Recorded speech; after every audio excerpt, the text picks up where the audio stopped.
More, Thomas, 1478–1535. Thomas More was a very important politician and intellectual of his time, at the peak of his career being Lord Chancellor of England under Henry VIII. He was a famous opponent of Protestantism, and wrote a number of extremely polemical works on the matter, finally being banned from publishing by the government. He was eventually consigned to the Tower of London for his dogged defense of Catholicism, and then beheaded after being tried for treason. For this he was canonized in 1935 by Pope Pius XI. While for some More is inevitably remembered for his services to Catholicism, his utopia is completely unconcerned with Catholic issues, and it is in bequeathing this word to the English language that he has had the greatest influence. Although obviously founded from an ancient Greek etymology, the term utopia as we use it actually originates in Thomas More's 1515 book of that name, and More's book still provides us with a complex meditation on issues and questions that remain prescient, such as what is a utopia? Is a utopia a mere fantasy, a guiding ideal, or something else? Can the utopian be more than an ideal?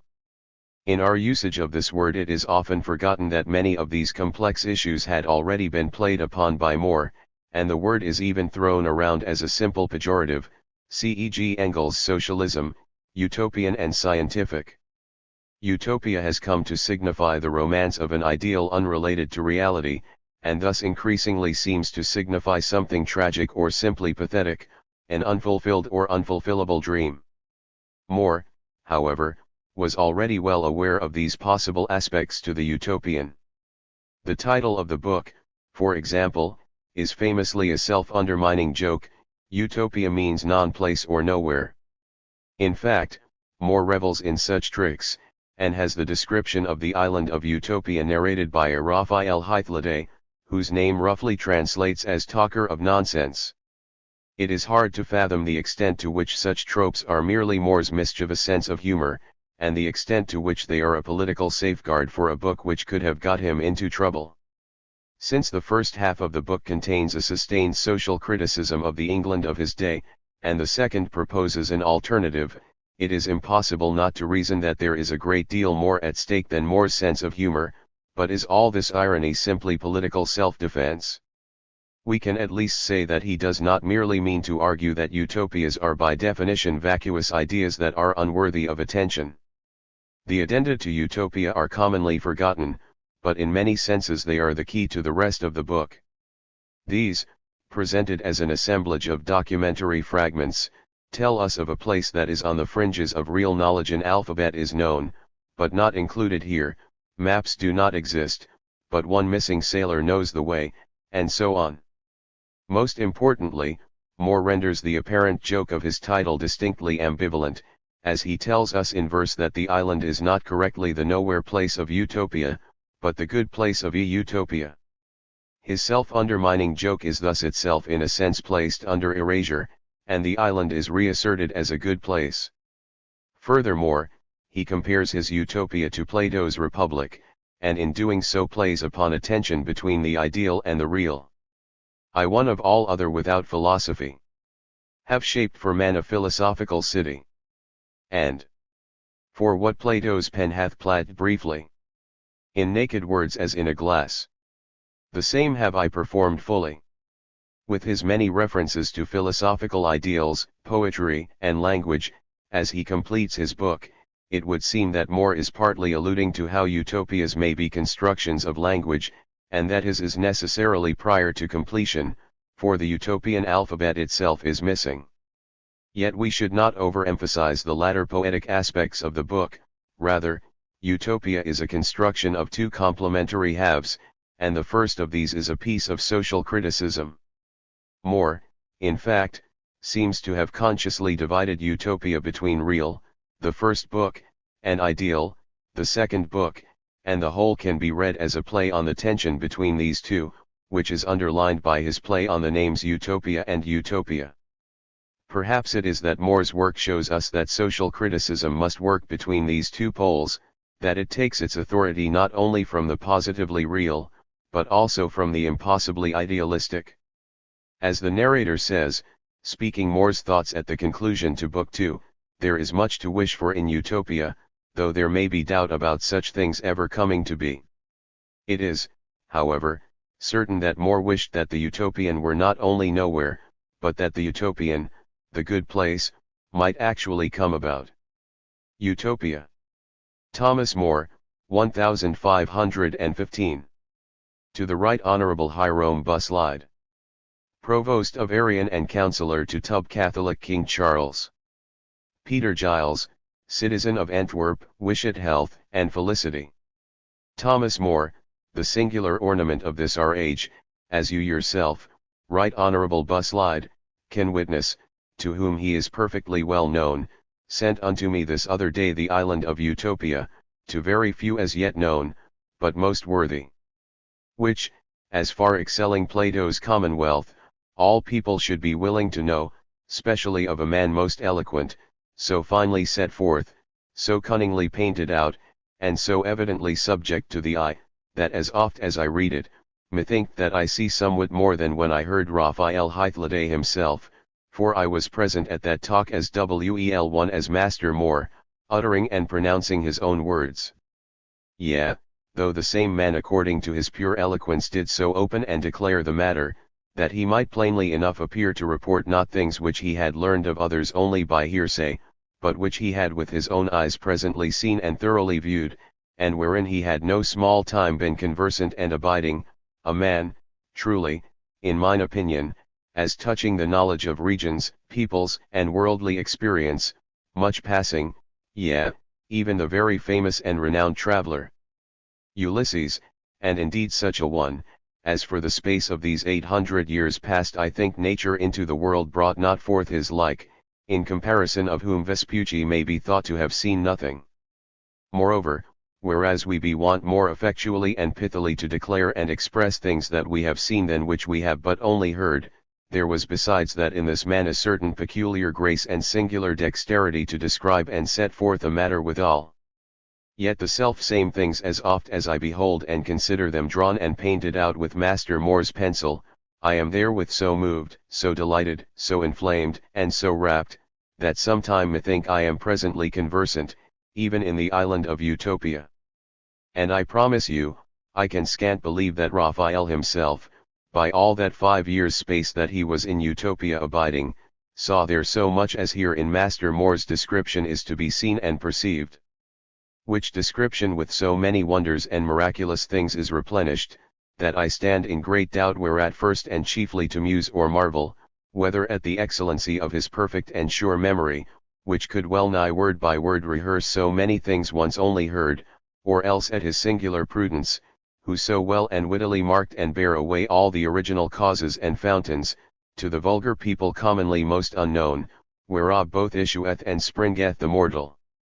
confusion and utter decay of a commonwealth, and also the advancement and wealthy state of the same may rise and grow, or else at the efficacy and pith of his words, which in so fine a Latin style, with such force of eloquence, hash couched together and comprised so many and diverse matters, specially being a man continually encumbered with so many busy and troublesome cares, both public and private, as he is. Howbeit, all these things cause you little to marvel, Right Honourable Buslide, for that you are familiarly and thoroughly acquainted with the notable, yea, almost divine wit of the man. But now to proceed to other matters, I surely know nothing needful or requisite to be adjoined unto his writings, only a metre of 4 verses written in the Utopian tongue, which after Master More's departure Hythloday by chance shewed me, that have I caused to be added thereto, with the alphabet of the same nation, and have also garnished the margin of the book with certain notes. For, as touching the situation of the island, that is to say, in what part of the world Utopia standeth, the ignorance and lack whereof not a little troubleth and grieveth Master More, indeed Raphael left not that unspoken of. Howbeit, with very few words he lightly touched it, incidentally by the way passing it over, as meaning of likelihood to keep and reserve that to another place. And the same, I wot not how, by a certain heavy one and unlucky chance escaped us both. For when Raphael was speaking thereof, one of Master More's servants came to him and whispered in his ear. Wherefore, I being then of purpose more earnestly addict to hear, one of the company, by reason of cold taken, I think, a shipboard, coughed out so loud, that he took from my hearing certain of his words.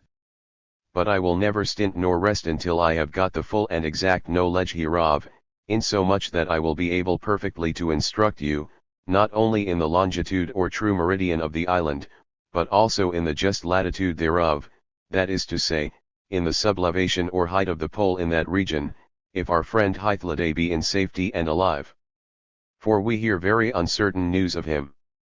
Some report that he died in his journey homeward. Some again affirm that he returned into his country, but partly for that he could not away with the fashions of his country folk, and partly for that his mind and affection was altogether set and fixed upon Utopia, they say that he hath taken his voyage thitherward again. Now as touching this, that the name of this island is nowhere found among the old and ancient cosmographers, this doubt Hythloday himself very well dissolved. For why, it is possible enough, quoth he, that the name which it had in old time was afterward changed, or else that they never had knowledge of this island, forasmuch as now in our time divers lands be found which to the old geographers were unknown. Howbeit, what needeth it in this behalf to fortify the matter with arguments, seeing Master More is author hereof sufficient? But whereas he doubteth of the edition or imprinting of the book, indeed herein I both commend and also knowledge the man's modesty.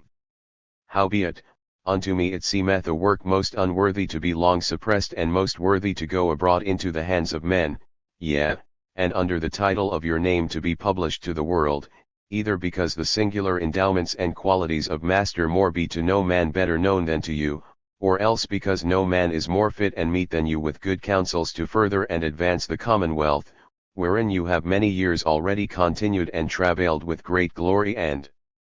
commendation, both of wisdom and knowledge, and also of integrity and uprightness. Thus, O liberal supporter of good learning, and flower of this our time, I bid you most heartily well to fare. At Antwerp 1516, the first day of November. The printer to the reader. The Utopian alphabet, good reader, which in the above written epistle is promised, hereunto I have not now adjoined, because I have not as yet the true characters or forms of the Utopian letters. And no marvel, seeing it is a tongue to us much stranger than the Indian, the Persian, the Syrian, the Arabic, the Egyptian, the Macedonian, the Sclavonian, the Cyprian, the Scythian, etc. Which tongues, though they be nothing so strange among us as the Utopian is, yet their characters we have not. But I trust, God willing, at the next impression hereof, to perform that which now I cannot, that is to say, to exhibit perfectly unto thee the Utopian alphabet. In the meantime accept my goodwill. And so farewell. Utopia. Thomas More, 1515. A meter of 4 verses in the Utopian tongue. Briefly touching as well the strange beginning, as also the happy and wealthy continuance of the same commonwealth. Utopus ha bacchus pu la chama polta came on. Bargal he malomi bakan soma gymnosophaon. Agramma gymnosophon labarum bacha bodamilamin. Valvala barchan he man la lavalvala dram pagloni. Which verses the translator, according to his simple knowledge and mean understanding in the Utopian tongue, hath thus rudely Englished. My king and conqueror Utopus by name, a prince of much renown and immortal fame, hath made me an isle that erst no island was, full fraught with worldly wealth, with pleasure and solace. I one of all other without philosophy, have shaped for man a philosophical city. As mine I am nothing dangerous to impart, so better to receive I am ready with all my heart. A short meter of Utopia, written by Animalius poet laureate and nephew to Hythloday by his sister. Me Utopie clept antiquity, void of haunt and herberoof. Now am I like to Plato's city, whose fame flieth the world thorough. Yea, like, or rather more likely Plato's plat to excel and pass. For what Plato's pen hath plat briefly, in naked words, as in a glass, the same have I performed fully. with laws, with men, and treasure fitly. Wherefore not utopia, but rather rightly. My name is Utopia, a place of felicity. Gerard no homage of Utopia. Doth pleasure please? Then place thee here, and well thee rest. Most pleasant pleasures thou shalt find here. Doth profit ease? Then here arrive, this isle is best. For passing profits do here appear. Doth both thee tempt, and wouldst thou grip both gain and pleasure? This isle is fraught with both bounteously. To still thy greedy intent, reap here incomparable treasure. Both mind and tongue to garnish richly. The hid wells and fountains both of vice and virtue. Thou hast them here subject unto thine eye. Be thankful now, and thanks where thanks be due. Give to Thomas More London's immortal glory. Cornelius Grapp Hay to the reader. Wilt thou know what wonders strange be in the land that late was found? Wilt thou learn thy life to lead by divers ways that godly be? Wilt thou of virtue and of vice understand the very ground? Wilt thou see this wretched world, how full it is of vanity? Then read and mark and bear in mind for thy behoof, as thou may best. All things that in this present work, that worthy clerk Sir Thomas More, with wit divine full learnedly unto the world hath plain expressed. In whom London well glory may, for wisdom and for godly lore. Introduction. Sir Thomas More, son of Sir John More, a Justice of the King's Bench, was born in 1478, in Milk Street, in the City of London. After his earlier education at St. Anthony's School, in Threadneedle Street, he was placed, as a boy, in the household of Cardinal John Morton, Archbishop of Canterbury and Lord Chancellor. It was not unusual for persons of wealth or influence and sons of good families to be so established together in a relation of patron and client. The youth wore his patron's livery, and added to his state. The patron used, afterwards, his wealth or influence in helping his young client forward in the world. Cardinal Morton had been in earlier days that Bishop of Ely whom Richard III sent to the Tower, was busy afterwards in hostility to Richard, and was a chief adviser of Henry VII, who in 1486 made him Archbishop of Canterbury, and 9 months afterwards Lord Chancellor. Cardinal Morton of Talk, at whose table there are recollections in Utopia, delighted in the quick wit of young Thomas More. He once said, "Whoever shall live to try it, shall see this child here waiting at table prove a notable and rare man." At the age of about 19, Thomas More was sent to Canterbury College, Oxford, by his patron, where he learned Greek of the first men who brought Greek studies from Italy to England, William Grocyn and Thomas Linacre.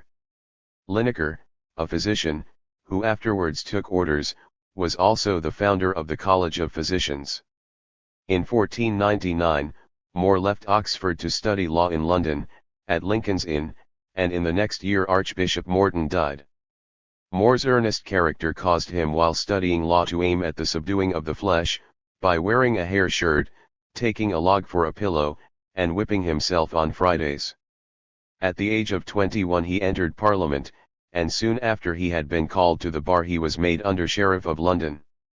In 1503 he opposed in the House of Commons Henry VII's proposal for a subsidy on account of the marriage portion of his daughter Margaret, and he opposed with so much energy that the House refused to grant it.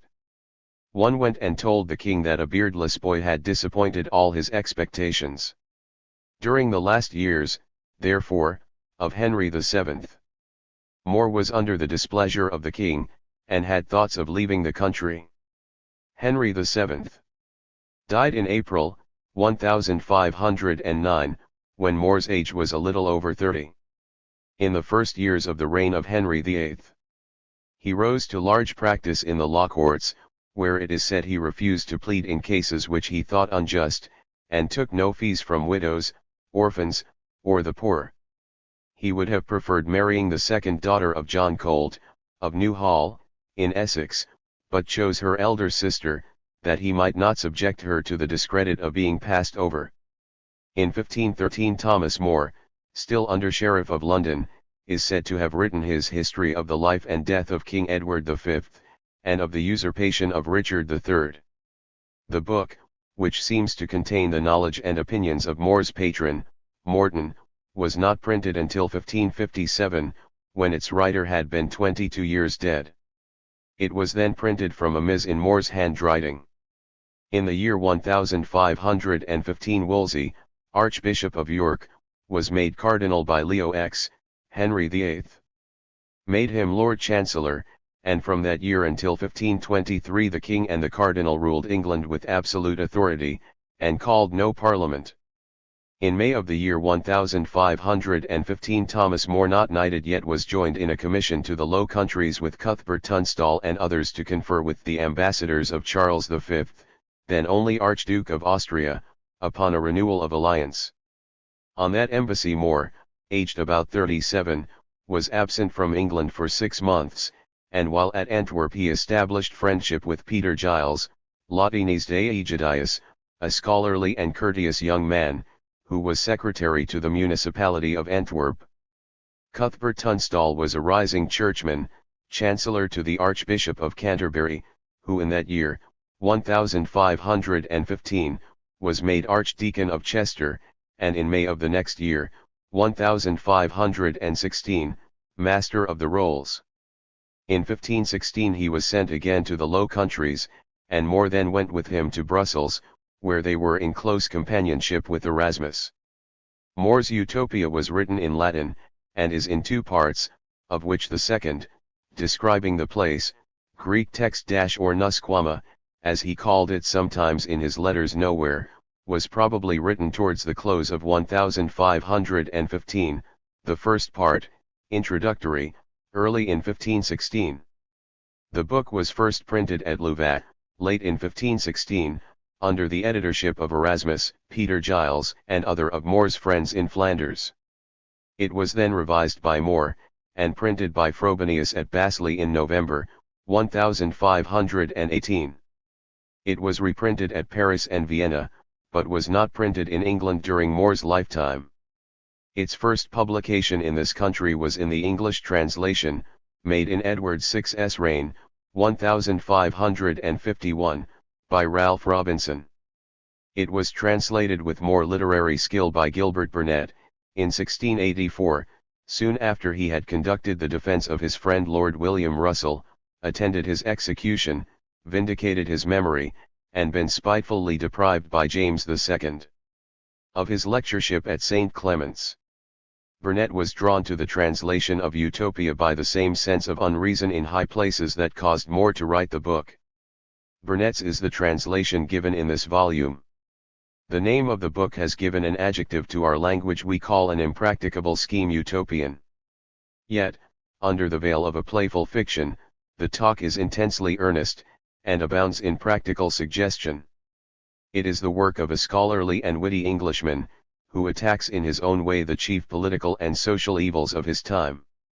Beginning with fact, More tells how he was sent into Flanders with Cuthbert Tunstall, whom the King's Majesty of late, to the great rejoicing of all men, did prefer to the office of Master of the Rolls, how the commissioners of Charles met them at Bruges, and presently returned to Brussels for instructions, and how More then went to Antwerp, where he found a pleasure in the society of Peter Giles which soothed his desire to see again his wife and children, from whom he had been 4 months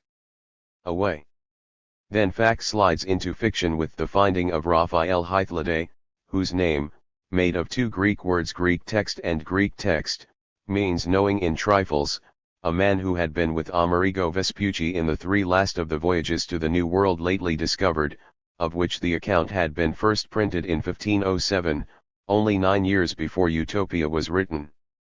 Designedly fantastic in suggestion of details, Utopia is the work of a scholar who had read Plato's Republic, and had his fancy quickened after reading Plutarch's account of Spartan life under Lycurgus. Beneath the veil of an ideal communism, into which there has been worked some witty extravagance, there lies a noble English argument. Sometimes More puts the case as of France when he means England. Sometimes there is ironical praise of the good faith of Christian kings, saving the book from censure as a political attack on the policy of Henry VIII. Erasmus wrote to a friend in 1517 that he should send for More's Utopia, if he had not read it, and wished to see the true source of all political evils. And to more Erasmus wrote of his book, a burgomaster of Antwerp is so pleased with it that he knows it all by heart. H.M. Thomas More's Utopia, 1515.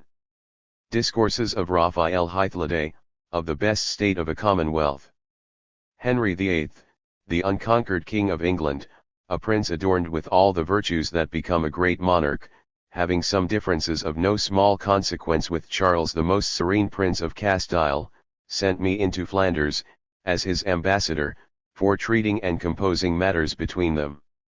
I was colleague and companion to that incomparable man Cuthbert Tunstall, whom the king, with such universal applause, lately made master of the rolls, but of whom I will say nothing, not because I fear that the testimony of a friend will be suspected, but rather because his learning and virtues are too great for me to do them justice, and so well known, that they need not my commendations, unless I would, according to the proverb, show the sun with a lantern. Those that were appointed by the prince to treat with us, met us at Bruges, according to agreement. They were all worthy men. The Margrave of Bruges was their head, and the chief man among them, but he that was esteemed the wisest, and that spoke for the rest, was George Thames, the provost of Castle C. Both art and nature had concurred to make him eloquent. He was very learned in the law, and, as he had a great capacity, so, by a long practice in affairs, he was very dexterous at unraveling them. After we had several times met, without coming to an agreement, they went to Brussels for some days, to know the prince's pleasure, and, since our business would admit it, I went to Antwerp. While I was there, among many that visited me, there was one that was more acceptable to me than any other, Peter Giles, born at Antwerp, who is a man of great honor, and of a good rank in his town, though less than he deserves, for I do not know if there be anywhere to be found a more learned and a better bred young man, for as he is both a very worthy and a very knowing person, so he is so civil to all men, so particularly kind to his friends, and so full of candour and affection, that there is not, perhaps, above one or two anywhere to be found, that is in all respects so perfect a friend. He is extraordinarily modest, there is no artifice in him, and yet no man has more of a prudent simplicity.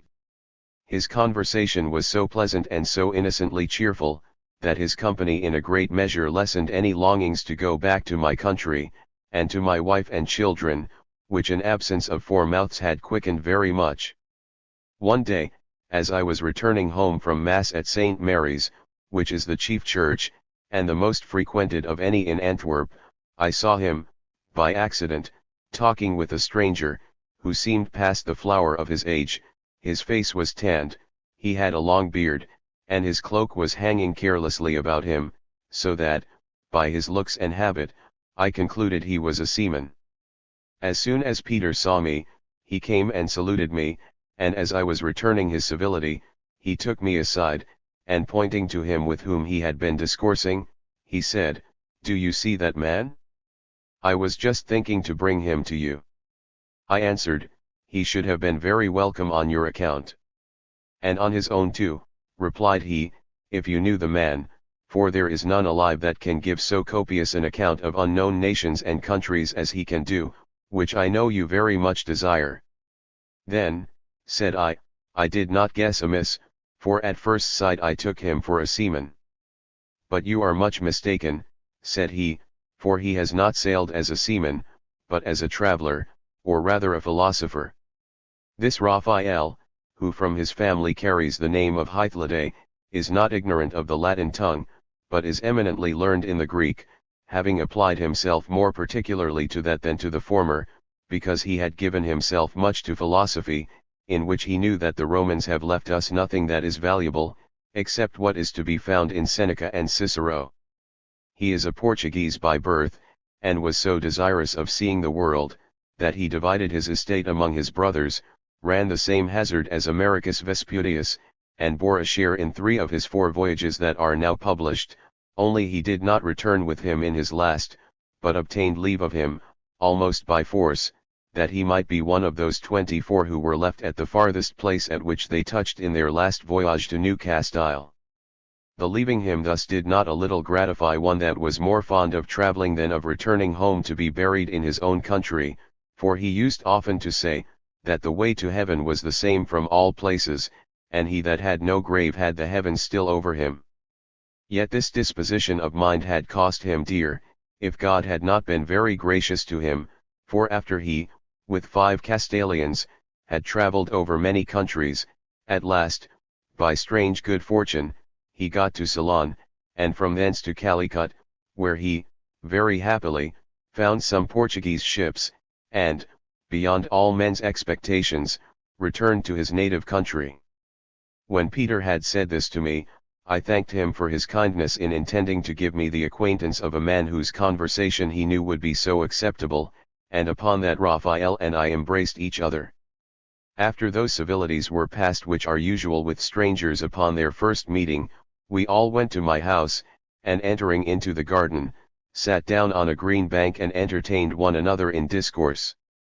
He told us that when Vespucius had sailed away, he, and his companions that stayed behind in Newcastle, by degrees insinuated themselves into the affections of the people of the country, meeting often with them and treating them gently, and at last they not only lived among them without danger, but conversed familiarly with them, and got so far into the heart of a prince, whose name and country I have forgot, that he both furnished them plentifully with all things necessary, and also with the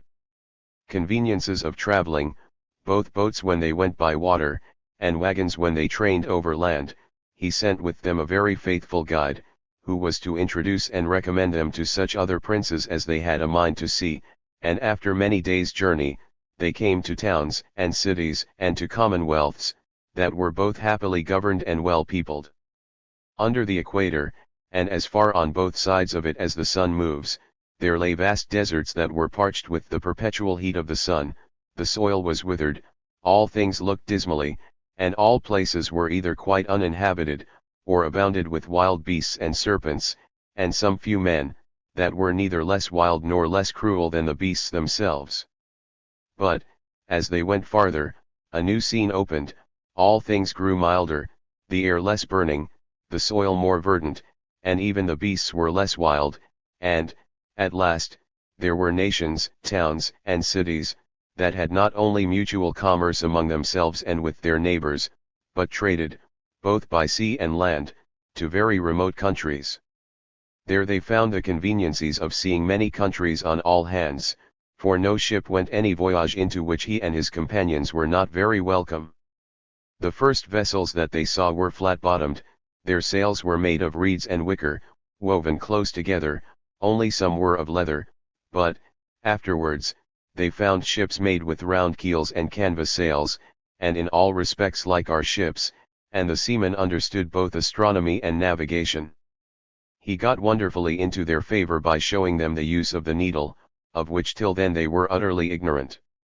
They sailed before with great caution, and only in summer time, but now they count all seasons alike, trusting wholly to the lodestone, in which they are, perhaps, more secure than safe, so that there is reason to fear that this discovery, which was thought would prove so much to their advantage, may, by their imprudence, become an occasion of much mischief to them.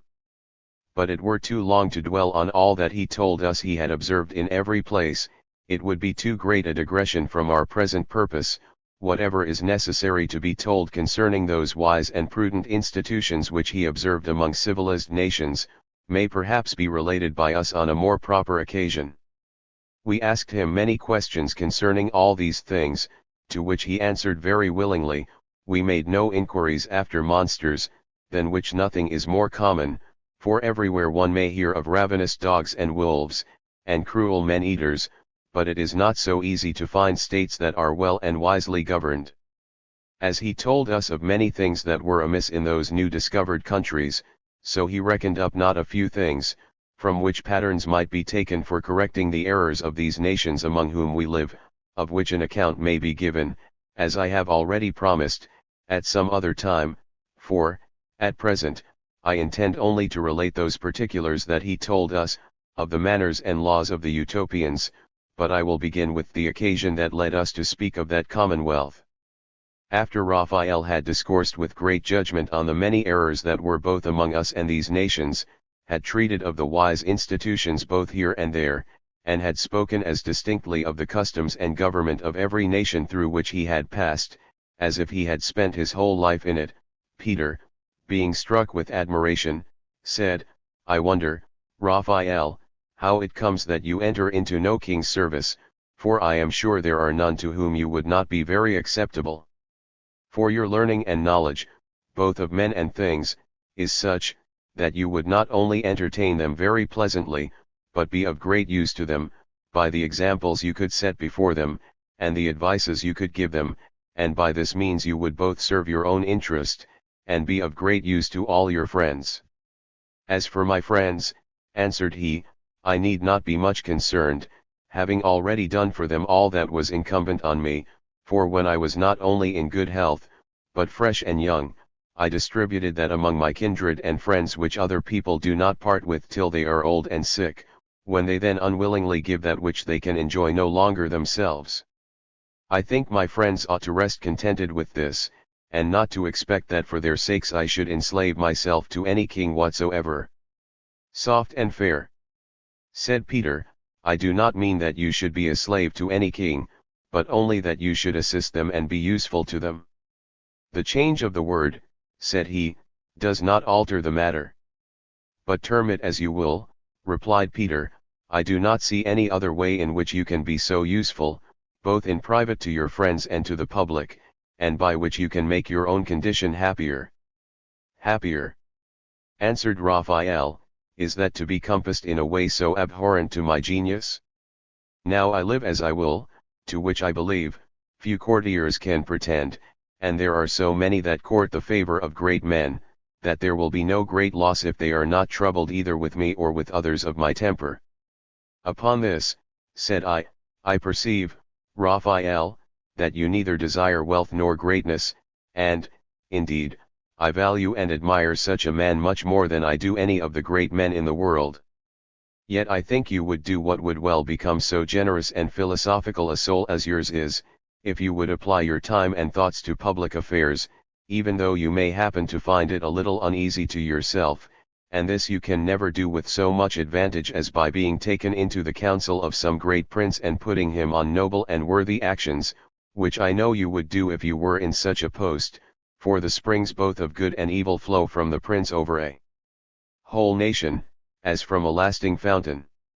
So much learning as you have, even without practice in affairs, or so great a practice as you have had, without any other learning, would render you a very fit counselor to any king whatsoever. You are doubly mistaken, said he, Mr. Moore, both in your opinion of me and in the judgment you make of things, for as I have not that capacity that you fancy I have, so if I had it, the public would not be one jot the better when I had sacrificed my quiet to it. For most princes apply themselves more to affairs of war than to the useful arts of peace, and in these I neither have any knowledge, nor do I much desire it. They are generally more set on acquiring new kingdoms, right or wrong, than on governing well those they possess, and, among the ministers of princes, there are none that are not so wise as to need no assistance, or at least, that do not think themselves so wise that they imagine they need none, and if they court any, it is only those for whom the prince has much personal favor, whom by their fawning and flatteries they endeavor to fix to their own interests, and, indeed, nature has so made us, that we all love to be flattered and to please ourselves with our own notions. The old crow loves his young, and the ape her cubs. Now if in such a court, made up of persons who envy all others and only admire themselves, a person should but propose anything that he had either read in history or observed in his travels, the rest would think that the reputation of their wisdom would sink, and that their interests would be much depressed if they could not run it down, and, if all other things failed, then they would fly to this, that such or such things pleased our ancestors, and it were well for us if we could but match them. They would set up their rest on such an answer, as a sufficient confutation of all that could be said, as if it were a great misfortune that any should be found wiser than his ancestors. But though they willingly let go all the good things that were among those of former ages, yet, if better things are proposed, they cover themselves obstinately with this excuse of reverence to past times. I have met with these proud, morose, and absurd judgments of things in many places, particularly once in England. Were you ever there? Said I. Yes, I was, answered he, and stayed some months there, not long after the rebellion in the West was suppressed, with a great slaughter of the poor people that were engaged in it. I was then much obliged to that reverend prelate, John Morton, Archbishop of Canterbury, Cardinal and Chancellor of England, a man, said he, Peter, for Mr. Moore knows well what he was, that was not less venerable for his wisdom and virtues than for the high character he bore. He was of a middle stature, not broken with age, his looks begot reverence rather than fear, his conversation was easy, but serious and grave, he sometimes took pleasure to try the force of those that came as suitors to him upon business by speaking sharply, though decently, to them, and by that he discovered their spirit and presence of mind, with which he was much delighted when it did not grow up to impudence, as bearing a great resemblance to his own temper, and he looked on such persons as the fittest men for affairs. He spoke both gracefully and weightily, he was eminently skilled in the law, had a vast understanding, and a prodigious memory, and those excellent talents with which nature had furnished him were improved by study and experience. When I was in England the king depended much on his counsels, and the government seemed to be chiefly supported by him, for from his youth he had been all along practiced in affairs, and, having passed through many traverses of fortune, he had, with great cost, acquired a vast stock of wisdom, which is not soon lost when it is purchased so dear. One day, when I was dining with him, there happened to be at table one of the English lawyers, who took occasion to run out in a high commendation of the severe execution of justice upon thieves, who, as he said, were then hanged so fast that there were sometimes 20 on one gibbet, and, upon that, he said, he could not wonder enough how it came to pass that, since so few escaped, there were yet so many thieves left, who were still robbing in all places. Upon this, I, who took the boldness to speak freely before the cardinal, said, there was no reason to wonder at the matter, since this way of punishing thieves was neither just in itself nor good for the public, for, as the severity was too great, so the remedy was not effectual, simple theft not being so great a crime that it ought to cost a man his life, no punishment, how severe soever, being able to restrain those from robbing who can find out no other way of livelihood. In this, said I, not only you in England, but a great part of the world, imitate some ill masters, that are readier to chastise their scholars than to teach them. There are dreadful punishments enacted against thieves, but it were much better to make such good provisions by which every man might be put in a method how to live, and so be preserved from the fatal necessity of stealing and of dying for it. There has been care enough taken for that, said he, there are many handicrafts, and there is husbandry, by which they may make a shift to live, unless they have a greater mind to follow ill courses. That will not serve your turn, said I, for many lose their limbs in civil or foreign wars, as lately in the Cornish rebellion, and some time ago in your wars with France, who, being thus mutilated in the service of their king and country, can no more follow their old trades, and are too old to learn new ones, but since wars are only accidental things, and have intervals, let us consider those things that fall out every day. There is a great number of noblemen among you that are themselves as idle as drones, that subsist on other men's labor, on the labor of their tenants, whom, to raise their revenues, they pare to the quick. This, indeed, is the only instance of their frugality, for in all other things they are prodigal, even to the beggaring of themselves, but, besides this, they carry about with them a great number of idle fellows, who never learned any art by which they may gain their living, and these, as soon as either their lord dies, or they themselves fall sick, are turned out of doors, for your lords are readier to feed idle people than to take care of the sick, and often the heir is not able to keep together so great a family as his predecessor did. Now, when the stomachs of those that are thus turned out of doors grow keen, they rob no less keenly, and what else can they do? For when, by wandering about, they have worn out both their health and their clothes, and are tattered, and look ghastly, men of quality will not entertain them, and poor men dare not do it, knowing that one who has been bred up in idleness and pleasure, and who was used to walk about with his sword and buckler, despising all the neighborhood with an insolent scorn as far below him, is not fit for the spade and mattock, nor will he serve a poor man for so small a hire and in so low a diet as he can afford to give him. To this he answered, this sort of men ought to be particularly cherished, for in them consists the force of the armies for which we have occasion, since their birth inspires them with a nobler sense of honor than is to be found among tradesmen or ploughmen. You may as well say, replied I, that you must cherish thieves on the account of wars, for you will never want the one as long as you have the other, and as robbers prove sometimes gallant soldiers, so soldiers often prove brave robbers, so near an alliance there is between those two sorts of life. But this bad custom, so common among you, of keeping many servants, is not peculiar to this nation. In France there is yet a more pestiferous sort of people, for the whole country is full of soldiers, still kept up in time of peace, if such a state of a nation can be called a peace, and these are kept in pay upon the same account that you plead for those idle retainers about noblemen, this being a maxim of those pretended statesmen, that it is necessary for the public safety to have a good body of veteran soldiers ever in readiness. They think raw men are not to be depended on, and they sometimes seek occasions for making war, that they may train up their soldiers in the art of cutting throats, or, as Sallust observed, for keeping their hands in use, that they may not grow dull by too long an intermission. But France has learned to its cost how dangerous it is to feed such beasts. The fate of the Romans, Carthaginians, and Syrians, and many other nations and cities, which were both overturned and quite ruined by those standing armies, should make others wiser, and the folly of this maxim of the French appears plainly even from this, that their trained soldiers often find your raw men prove too hard for them, of which I will not say much, lest you may think I flatter the English.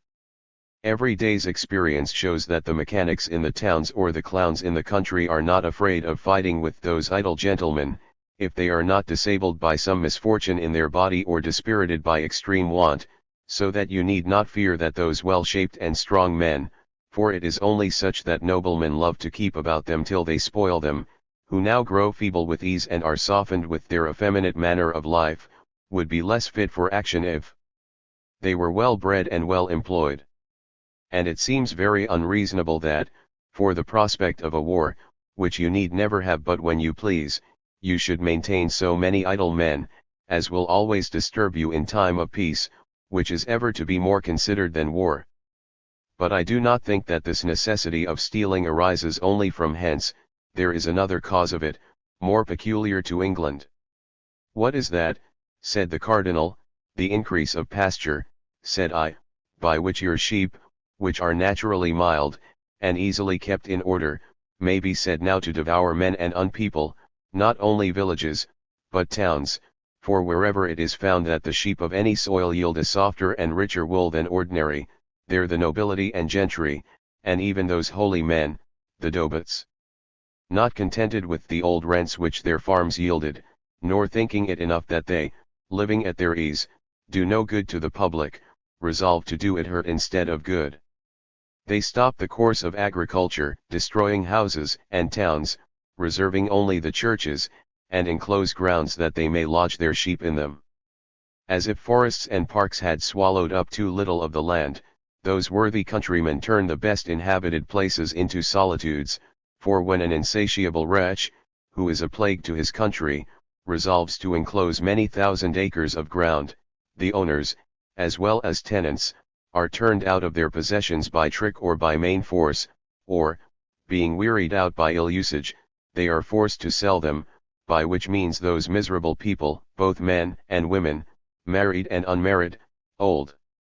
and young, with their poor but numerous families, since country business requires many hands, are all forced to change their seats, not knowing whither to go, and they must sell, almost for nothing, their household stuff, which could not bring them much money, even though they might stay for a buyer. When that little money is at an end, for it will be soon spent, what is left for them to do but either to steal, and so to be hanged, God knows how justly, or to go about and beg. And if they do this they are put in prison as idle vagabonds, while they would willingly work but can find none that will hire them, for there is no more occasion for country labor, to which they have been bred, when there is no arable ground left.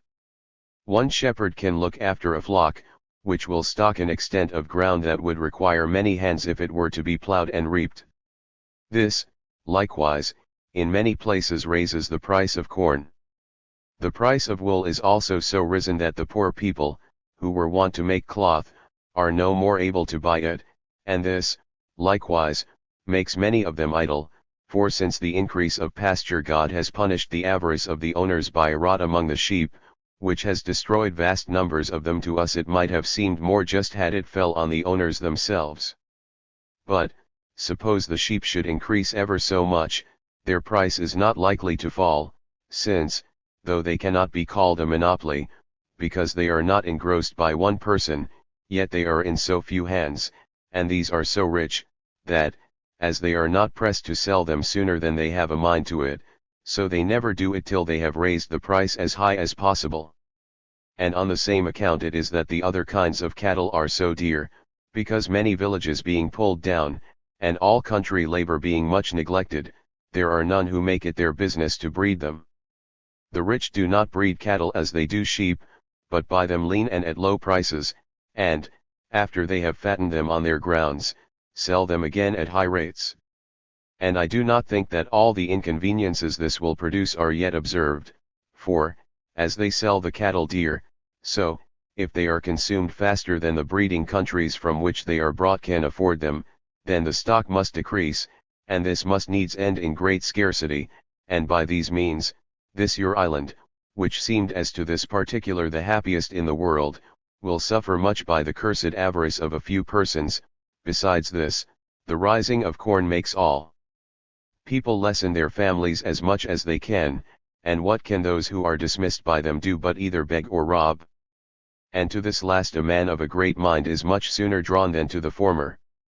Luxury likewise breaks in apace upon you to set forward your poverty and misery. There is an excessive vanity in apparel, and great cost in diet, and that not only in noblemen's families, but even among tradesmen, among the farmers themselves, and among all ranks of persons. You have also many infamous houses, and,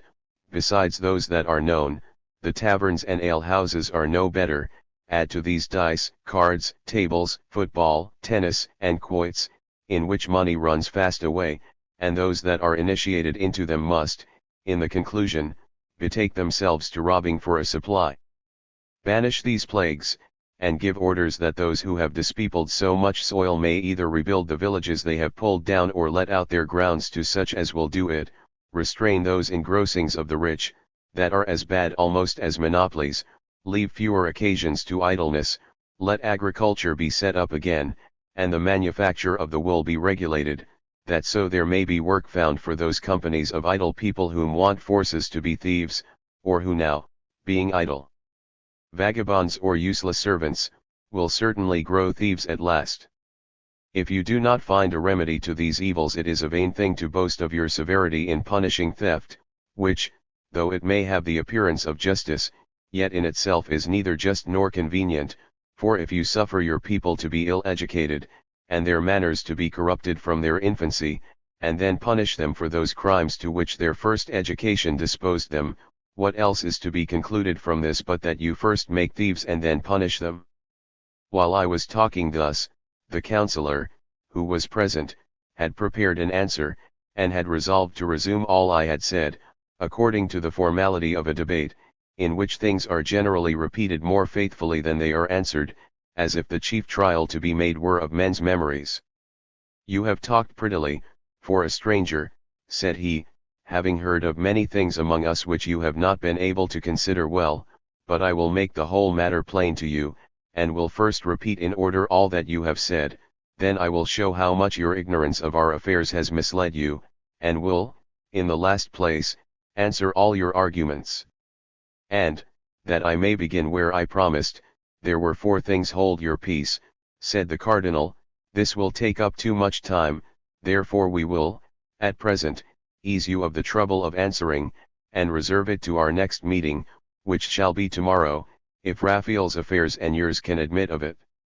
But, Raphael, said he to me, I would gladly know upon what reason it is that you think theft ought not to be punished by death. Would you give way to it? Or do you propose any other punishment that will be more useful to the public? For, since death does not restrain theft, if men thought their lives would be safe, what fear or force could restrain ill men? On the contrary, they would look on the mitigation of the punishment as an invitation to commit more crimes. I answered, it seems to me a very unjust thing to take away a man's life for a little money, for nothing in the world can be of equal value with a man's life, and if it be said, that it is not for the money that one suffers, but for his breaking the law, I must say, extreme justice is an extreme injury, for we ought not to approve of those terrible laws that make the smallest offences capital, nor of that opinion of the Stoics that makes all crimes equal, as if there were no difference to be made between the killing a man and the taking his purse, between which, if we examine things impartially, there is no likeness nor proportion. God has commanded us not to kill, and shall we kill so easily for a little money? But if one shall say, that by that law we are only forbid to kill any except when the laws of the land allow of it, upon the same grounds, laws may be made, in some cases, to allow of adultery and perjury, for God having taken from us the right of disposing either of our own or of other people's lives, if it is pretended that the mutual consent of men in making laws can authorize manslaughter in cases in which God has given us no example, that it frees people from the obligation of the divine law, and so makes murder a lawful action, what is this, but to give a preference to human laws before the divine? And, if this is once admitted, by the same rule men may, in all other things, put what restrictions they please upon the laws of God. If,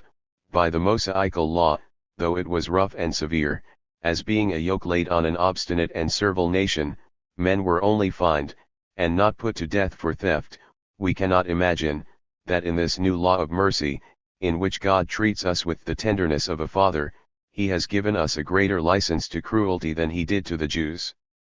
Upon these reasons it is, that I think putting thieves to death is not lawful, and it is plain and obvious that it is absurd and of ill consequence to the commonwealth that a thief and a murderer should be equally punished, for if a robber sees that his danger is the same if he is convicted of theft as if he were guilty of murder, this will naturally incite him to kill the person whom otherwise he would only have robbed, since, if the punishment is the same, there is more security, and less danger of discovery, when he that can best make it is put out of the way, so that terrifying thieves too much provokes them to cruelty. But as to the question, what more convenient way of punishment can be found? I think it much easier to find out that than to invent anything that is worse. Why should we doubt but the way that was so long in use among the old Romans, who understood so well the arts of government, was very proper for their punishment? They condemned such as they found guilty of great crimes to work their whole lives in quarries, or to dig in mines with chains about them. But the method that I liked best was that which I observed in my travels in Persia, among the Polyorites, who are a considerable and well-governed people. They pay a yearly tribute to the king of Persia, but in all other respects they are a free nation, and governed by their own laws. They lie far from the sea, and are environed with hills, and, being contented with the productions of their own country, which is very fruitful, they have little commerce with any other nation, and as they, according to the genius of their country, have no inclination to enlarge their borders, so their mountains and the pension they pay to the Persian, secure them from all invasions. Thus they have no wars among them, they live rather conveniently than with splendor, and may be rather called a happy nation than either eminent or famous, for I do not think that they are known, so much as by name, to any but their next neighbors. Those that are found guilty of theft among them are bound to make restitution to the owner, and not, as it is in other places, to the prince, for they reckon that the prince has no more right to the stolen goods than the thief, but if that which was stolen is no more in being, then the goods of the thieves are estimated, and restitution being made out of them, the remainder is given to their wives and children, and they themselves are condemned to serve in the public works, but are neither imprisoned nor chained, unless there happens to be some extraordinary circumstance in their crimes. They go about loose and free, working for the public. If they are idle or backward to work they are whipped, but if they work hard they are well used and treated without any mark of reproach, only the lists of them are called always at night, and then they are shut up.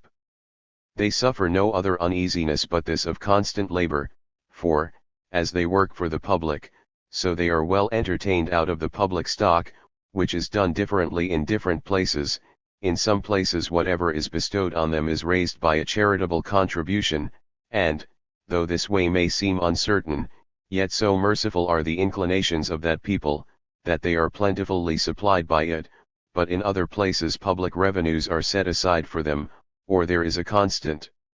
tax or poll money raised for their maintenance. In some places they are set to no public work, but every private man that has occasion to hire workmen goes to the marketplaces and hires them of the public, a little lower than he would do a freeman. If they go lazily about their task he may quicken them with the whip. By this means there is always some piece of work or other to be done by them, and, besides their livelihood, they earn somewhat still to the public. They all wear a peculiar habit, of one certain color, and their hair is cropped a little above their ears, and a piece of one of their ears is cut off. Their friends are allowed to give them either meat, drink, or clothes, so they are of their proper color, but it is death, both to the giver and taker, if they give them money, nor is it less penal for any freeman to take money from them upon any account whatsoever, and it is also death for any of these slaves, so they are called, to handle arms.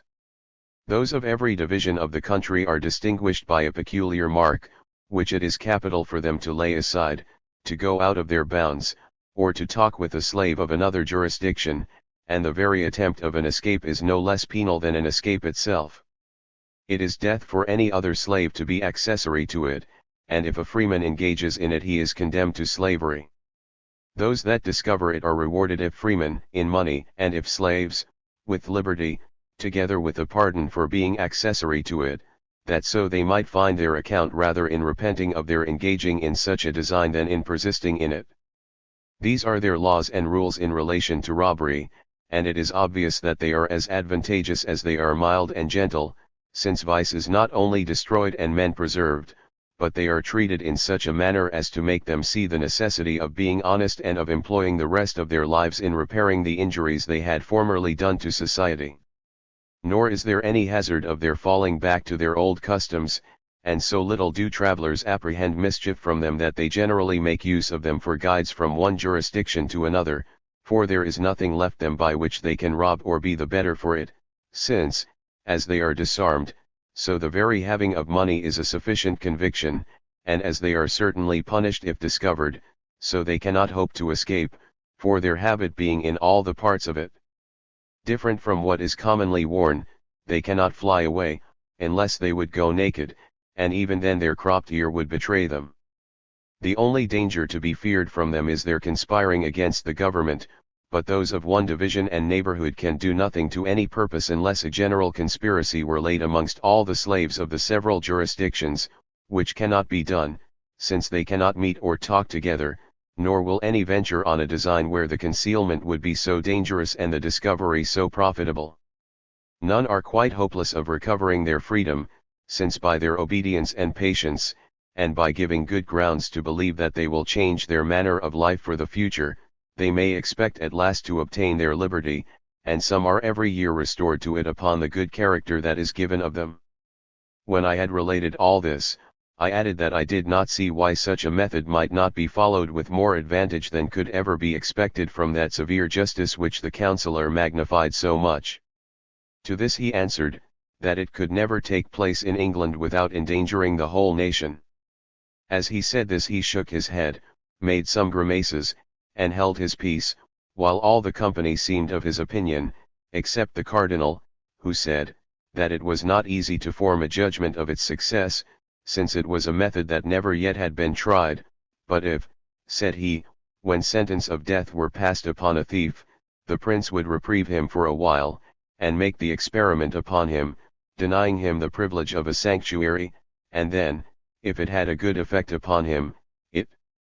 might take place, and, if it did not succeed, the worst would be to execute the sentence on the condemned persons at last, and I do not see, added he, why it would be either unjust, inconvenient, or at all dangerous to admit of such a delay. In my opinion the vagabonds ought to be treated in the same manner, against whom, though we have made many laws, yet we have not been able to gain our end. When the cardinal had done, they all commended the motion, though they had despised it when it came from me, but more particularly commended what related to the vagabonds, because it was his own observation. I do not know whether it be worth while to tell what followed, for it was very ridiculous, but I shall venture at it, for as it is not foreign to this matter, so some good use may be made of it.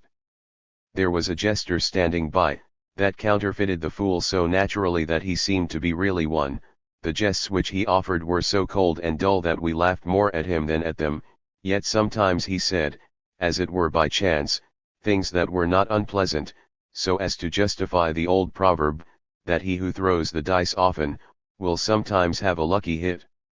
When one of the company had said that I had taken care of the thieves, and the cardinal had taken care of the vagabonds, so that there remained nothing but that some public provision might be made for the poor whom sickness or old age had disabled from labor, leave that to me, said the fool, and I shall take care of them, for there is no sort of people whose sight I abhor more, having been so often vexed with them and with their sad complaints, but as dolefully soever as they have told their tale, they could never prevail so far as to draw 1 penny from me, for either I had no mind to give them anything, or, when I had a mind to do it, I had nothing to give them, and they now know me so well that they will not lose their labor, but let me pass without giving me any trouble, because they hope for nothing no more, in faith, than if I were a priest, but I would have a law made for sending all these beggars to monasteries, the men to the Benedictines, to be made lay brothers, and the women to be nuns. The cardinal smiled, and approved of it in jest, but the rest liked it in earnest. There was a divine present, who, though he was a grave morose man, yet he was so pleased with this reflection that was made on the priests and the monks that he began to play with the fool, and said to him, "This will not deliver you from all beggars, except you take care of us friars." "That is done already," answered the fool, "for the cardinal has provided for you by what he proposed for restraining vagabonds and setting them to work, for I know no vagabonds like you." This was well entertained by the whole company, who, looking at the cardinal, perceived that he was not ill pleased at it, only the friar himself was vexed, as may be easily imagined, and fell into such a passion that he could not forbear railing at the fool, and calling him knave, slanderer, backbiter, and son of perdition, and then cited some dreadful threatenings out of the scriptures against him. Now the jester thought he was in his element, and laid about him freely. "Good friar," said he, "be not angry, for it is written, in patience possess your soul." The friar answered, "For I shall give you his own words, I am not angry, you hangman, at least, I do not sin in it, for the psalmist says, Be ye angry and sin not." Upon this the cardinal admonished him gently, and wished him to govern his passions. "No, my lord," said he, "I speak not but from a good zeal, which I ought to have, for holy men have had a good zeal, as it is said, the zeal of thy house hath eaten me up, and we sing in our church that those who mocked Elisha as he went up to the house of God felt the effects of his zeal, which that mocker, that rogue, that scoundrel, will perhaps feel. You do this, perhaps, with a good intention," said the cardinal, "but, in my opinion, it were wiser in you, and perhaps better for you, not to engage in so ridiculous a contest with a fool." "No, my lord," answered he, "that were not wisely done, for Solomon, the wisest of men, said, Answer a fool according to his folly, which I now do, and show him the ditch into which he will fall, if he is not aware of it, for if the many mockers of Elisha, who was but one bald man, felt the effect of his zeal, what will become of the mocker of so many friars, among whom there are so many bald men? We have, likewise, a bull, by which all that jeer us are excommunicated. When the cardinal saw that there was no end of this matter, he made a sign to the fool to withdraw, turned the discourse another way, and soon after rose from the table, and, dismissing us, went to hear causes. Thus, Mr. Moore, I have run out into a tedious story, of the length of which I had been ashamed, if, as you earnestly begged it of me, I had not observed you to hearken to it as if you had no mind to lose any part of it. I might have contracted it, but I resolved to give it you at large, that you might observe how those that despised what I had proposed, no sooner perceived that the cardinal did not dislike it but presently approved of it, fawned so on him and flattered him to such a degree, that they in good earnest applauded those things that he only liked in jest, and from hence you may gather how little courtiers would value either me or my counsels. To this I answered, you have done me a great kindness in this relation, for as everything has been related by you both wisely and pleasantly, so you have made me imagine that I was in my own country and grown young again, by recalling that good cardinal to my thoughts, in whose family I was bred from my childhood, and though you are, upon other accounts, very dear to me, yet you are the dearer because you honor his memory so much, but, after all this, I cannot change my opinion, for I still think that if you could overcome that aversion which you have to the courts of princes, you might, by the advice which it is in your power to give, do a great deal of good to mankind, and this is the chief design that every good man ought to propose to himself in living, for your friend Plato thinks that nations will be happy when either philosophers become kings or kings become philosophers. It is no wonder if we are so far from that happiness while philosophers will not think it their duty to assist kings with their counsels. They are not so base-minded, said he, but that they would willingly do it, many of them have already done it by their books, if those that are in power would but hearken to their good advice. But Plato judged right, that except kings themselves became philosophers, they who from their childhood are corrupted with false notions would never fall in entirely with the counsels of philosophers, and this he himself found to be true in the person of Dionysius.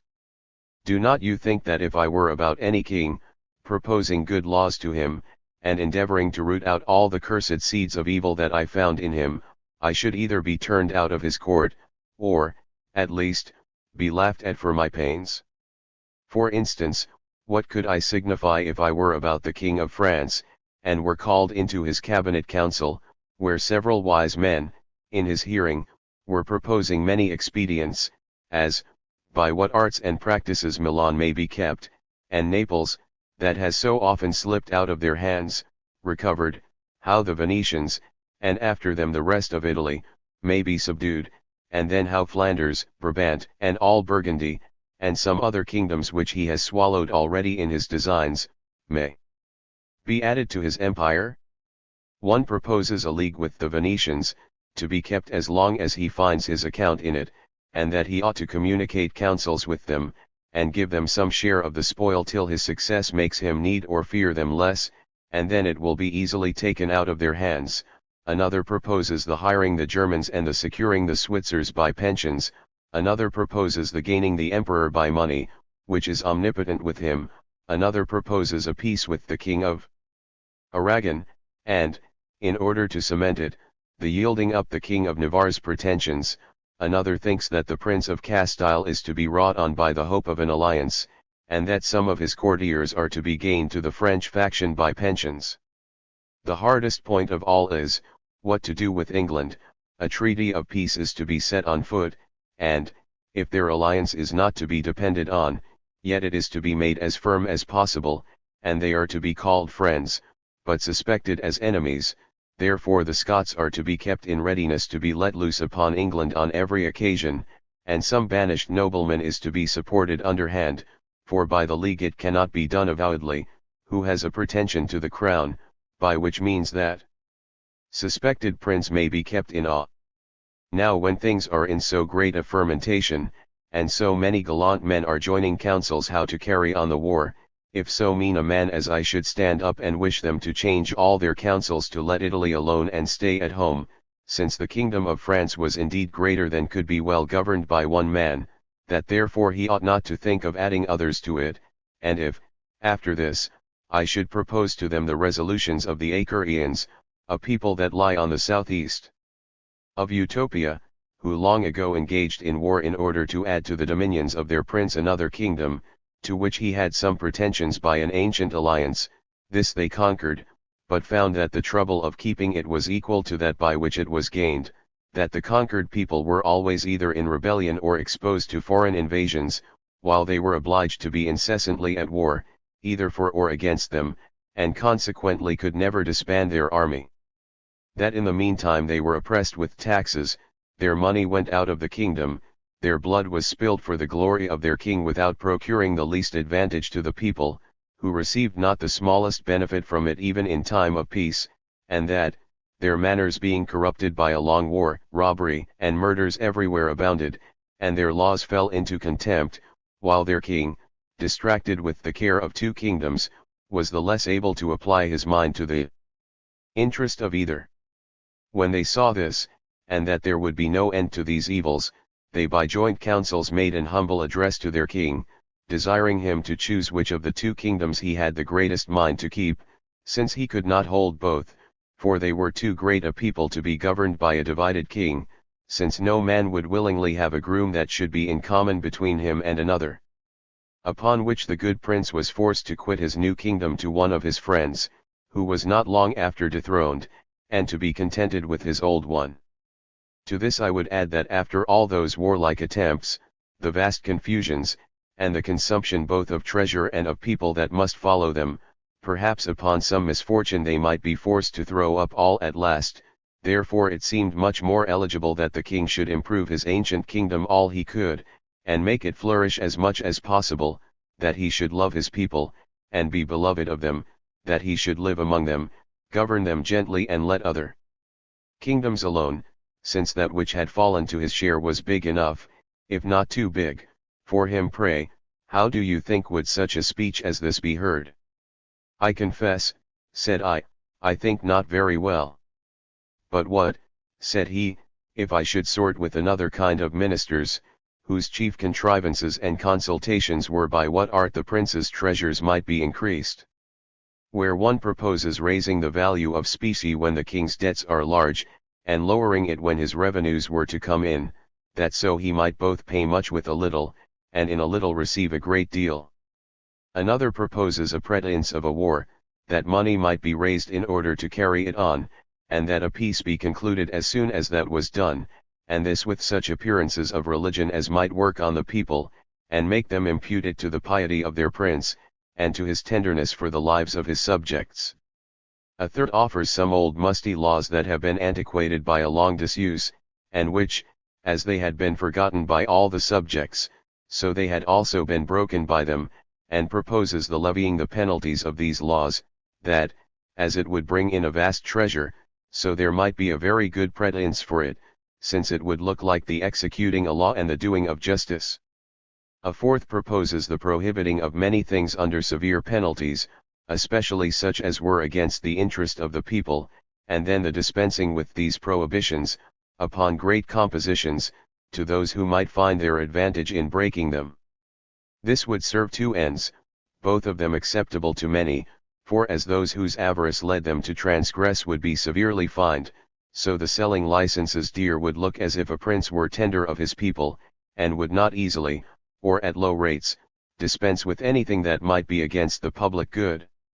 Another proposes that the judges must be made sure, that they may declare always in favor of the prerogative, that they must be often sent for to court, that the king may hear them argue those points in which he is concerned, since, how unjust soever any of his pretensions may be, yet still some one or other of them, either out of contradiction to others, or the pride of singularity, or to make their court, would find out some pretence or other to give the king a fair color to carry the point. For if the judges but differ in opinion, the clearest thing in the world is made by that means disputable, and truth being once brought in question, the king may then take advantage to expound the law for his own profit, while the judges that stand out will be brought over, either through fear or modesty, and they being thus gained, all of them may be sent to the bench to give sentence boldly as the king would have it, for fair pretenses will never be wanting when sentence is to be given in the prince's favor.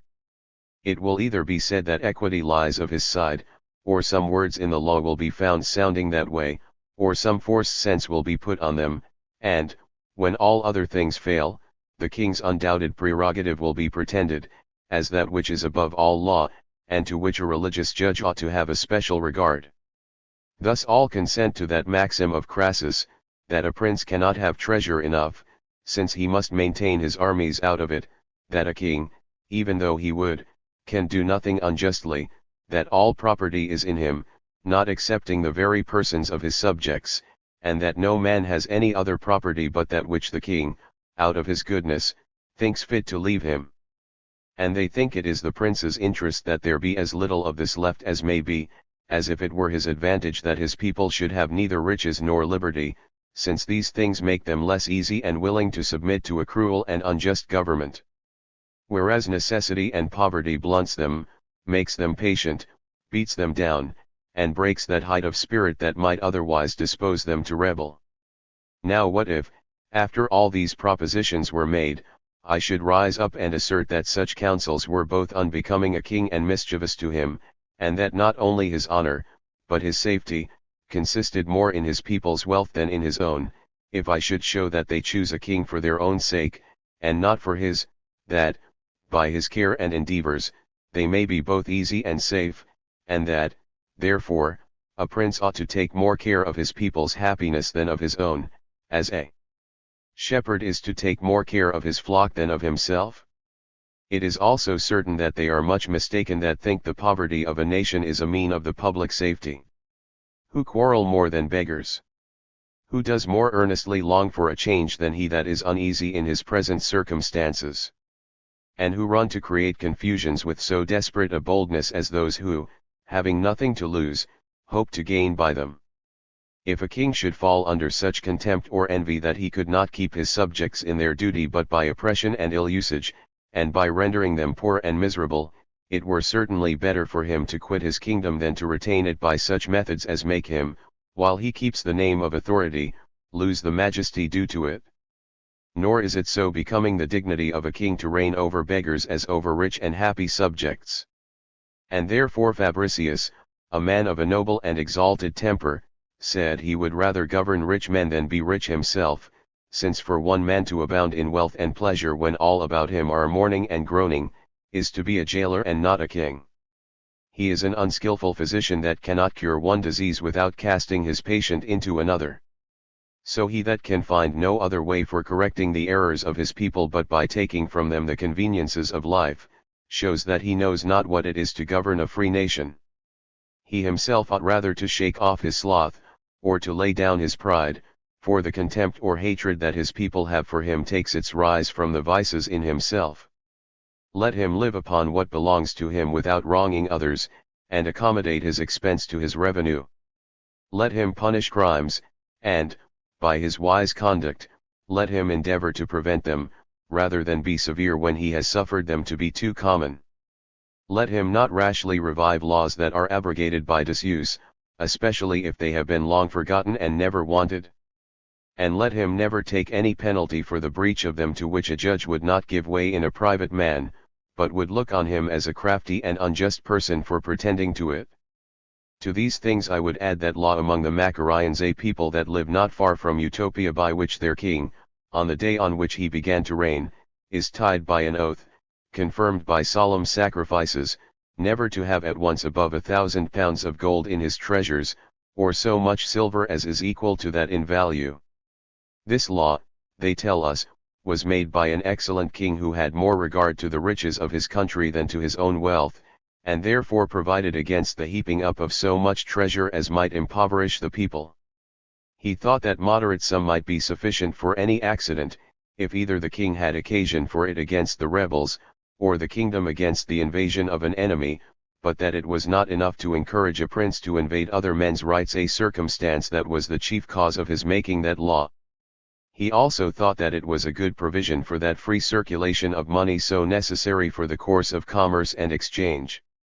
And when a king must distribute all those extraordinary accessions that increase treasure beyond the due pitch, it makes him less disposed to oppress his subjects. Such a king as this will be the terror of ill men, and will be beloved by all the good. If, I say, I should talk of these or such like things to men that had taken their bias another way, how deaf would they be to all I could say? No doubt, very deaf, answered I, and no wonder, for one is never to offer propositions or advice that we are certain will not be entertained. Discourses so much out of the road could not avail anything, nor have any effect on men whose minds were prepossessed with different sentiments. This philosophical way of speculation is not unpleasant among friends in a free conversation, but there is no room for it in the courts of princes, where great affairs are carried on by authority. That is what I was saying, replied he, that there is no room for philosophy in the courts of princes.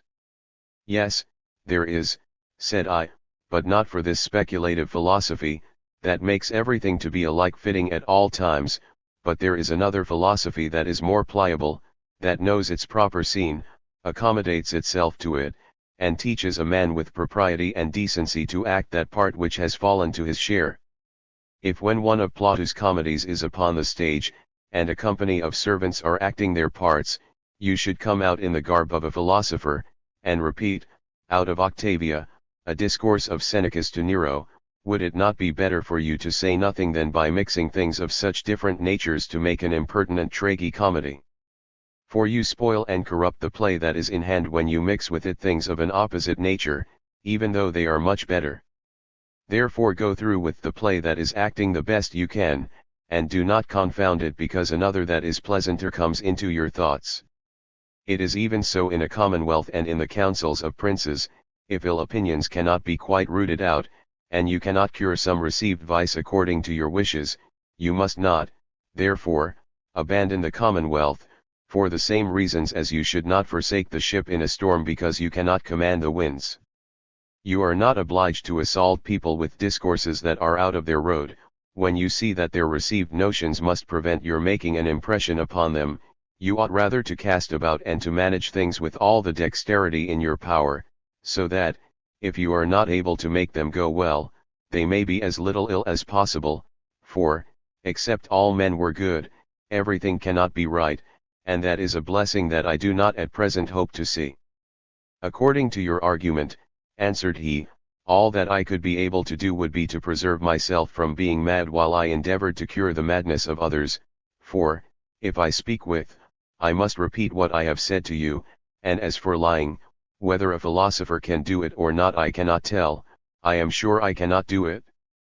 But though these discourses may be uneasy and ungrateful to them, I do not see why they should seem foolish or extravagant. Indeed, if I should either propose such things as Plato has contrived in his Commonwealth, or as the Utopians practice in theirs, though they might seem better, as certainly they are, yet they are so different from our establishment, which is founded on property, there being no such thing among them, that I could not expect that it would have any effect on them. But such discourses as mine, which only call past evils to mind and give warning of what may follow, leave nothing in them that is so absurd that they may not be used at any time, for they can only be unpleasant to those who are resolved to run headlong the contrary way, and if we must let alone everything as absurd or extravagant which, by reason of the wicked lives of many, may seem uncouth, we must, even among Christians, give over pressing the greatest part of those things that Christ hath taught us, though he has commanded us not to conceal them, but to proclaim on the housetops that which he taught in secret. The greatest parts of his precepts are more opposite to the lives of the men of this age than any part of my discourse has been, but the preachers seem to have learned that craft to which you advise me, for they, observing that the world would not willingly suit their lives to the rules that Christ has given, have fitted his doctrine, as if it had been a leaden rule, to their lives, that so, some way or other, they might agree with one another. But I see no other effect of this compliance except it be that men become more secure in their wickedness by it, and this is all the success that I can have in a court, for I must always differ from the rest, and then I shall signify nothing, or, if I agree with them, I shall then only help forward their madness. I do not comprehend what you mean by your casting about, or by the bending and handling things so dexterously that, if they go not well, they may go as little ill as may be, for in courts they will not bear with a man's holding his peace or conniving at what others do. A man must barefacedly approve of the worst counsels and consent to the blackest designs, so that he would pass for a spy, or, possibly, for a traitor, that did but coldly approve of such wicked practices, and therefore when a man is engaged in such a society, he will be so far from being able to mend matters by his casting about, as you call it, that he will find no occasions of doing any good. The ill company will sooner corrupt him than be the better for him, or if, notwithstanding all their ill company, he still remains steady and innocent, yet their follies and knavery will be imputed to him, and, by mixing counsels with them, he must bear his share of all the blame that belongs wholly to others. It was no ill simile by which Plato set forth the unreasonableness of a philosopher's meddling with government. If a man, says he, were to see a great company run out every day into the rain and take delight in being wet, if he knew that it would be to no purpose for him to go and persuade them to return to their houses in order to avoid the storm, and that all that could be expected by his going to speak to them would be that he himself should be as wet as they, it would be best for him to keep within doors, and, since he had not influence enough to correct other people's folly, to take care to preserve himself. Though, to speak plainly my real sentiments, I must freely own that as long as there is any property, and while money is the standard of all other things, I cannot think that a nation can be governed either justly or happily. Not justly, because the best things will fall to the share of the worst men, nor happily, because all things will be divided among a few, and even these are not in all respects happy, the rest being left to be absolutely miserable. Therefore, when I reflect on the wise and good constitution of the Utopians, among whom all things are so well governed and with so few laws, where virtue hath its due reward, and yet there is such an equality that every man lives in plenty, when I compare with them so many other nations that are still making new laws, and yet can never bring their constitution to a right regulation, where, notwithstanding every one has his property, yet all the laws that they can invent have not the power either to obtain or preserve it, or even to enable men certainly to distinguish what is their own from what is another's, of which the many lawsuits that every day break out, and are eternally depending, give too plain a demonstration. When, I say, I balance all these things in my thoughts, I grow more favorable to Plato, and do not wonder that he resolved not to make any laws for such as would not submit to a community of all things. For so wise a man could not but foresee that the setting all upon a level was the only way to make a nation happy, which cannot be obtained so long as there is property, for when every man draws to himself all that he can compass, by one title or another, it must needs follow that, how plentiful soever a nation may be, yet a few dividing the wealth of it among themselves, the rest must fall into indigence. So that there will be two sorts of people among them, who deserve that their fortunes should be interchanged, the former useless, but wicked and ravenous, and the latter, who by their constant industry serve the public more than themselves, sincere and modest men, from whence I am persuaded that till property is taken away, there can be no equitable or just distribution of things, nor can the world be happily governed, for as long as that is maintained, the greatest and the far best part of mankind will be still oppressed with a load of cares and anxieties. I confess, without taking it quite away, those pressures that lie on a great part of mankind may be made lighter, but they can never be quite removed, for if laws were made to determine at how great an extent in soil, and at how much money, every man must stop to limit the prince, that he might not grow too great, and to restrain the people, that they might not become too insolent, and that none might factiously aspire to public employments, which ought neither to be sold nor made burdensome by a great expense, since otherwise those that serve in them would be tempted to reimburse themselves by cheats and violence, and it would become necessary to find out rich men for undergoing those employments, which ought rather to be trusted to the wise. These laws, I say, might have such effect as good diet and care might have on a sick man whose recovery is desperate. They might allay and mitigate the disease, but it could never be quite healed, nor the body politic be brought again to a good habit as long as property remains, and it will fall out, as in a complication of diseases, that by applying a remedy to one sore you will provoke another, and that which removes the one ill symptom produces others, while the strengthening one part of the body weakens the rest. On the contrary, answered I, it seems to me that men cannot live conveniently where all things are common. How can there be any plenty where every man will excuse himself from labor? For as the hope of gain doth not excite him, so the confidence that he has in other men's industry may make him slothful.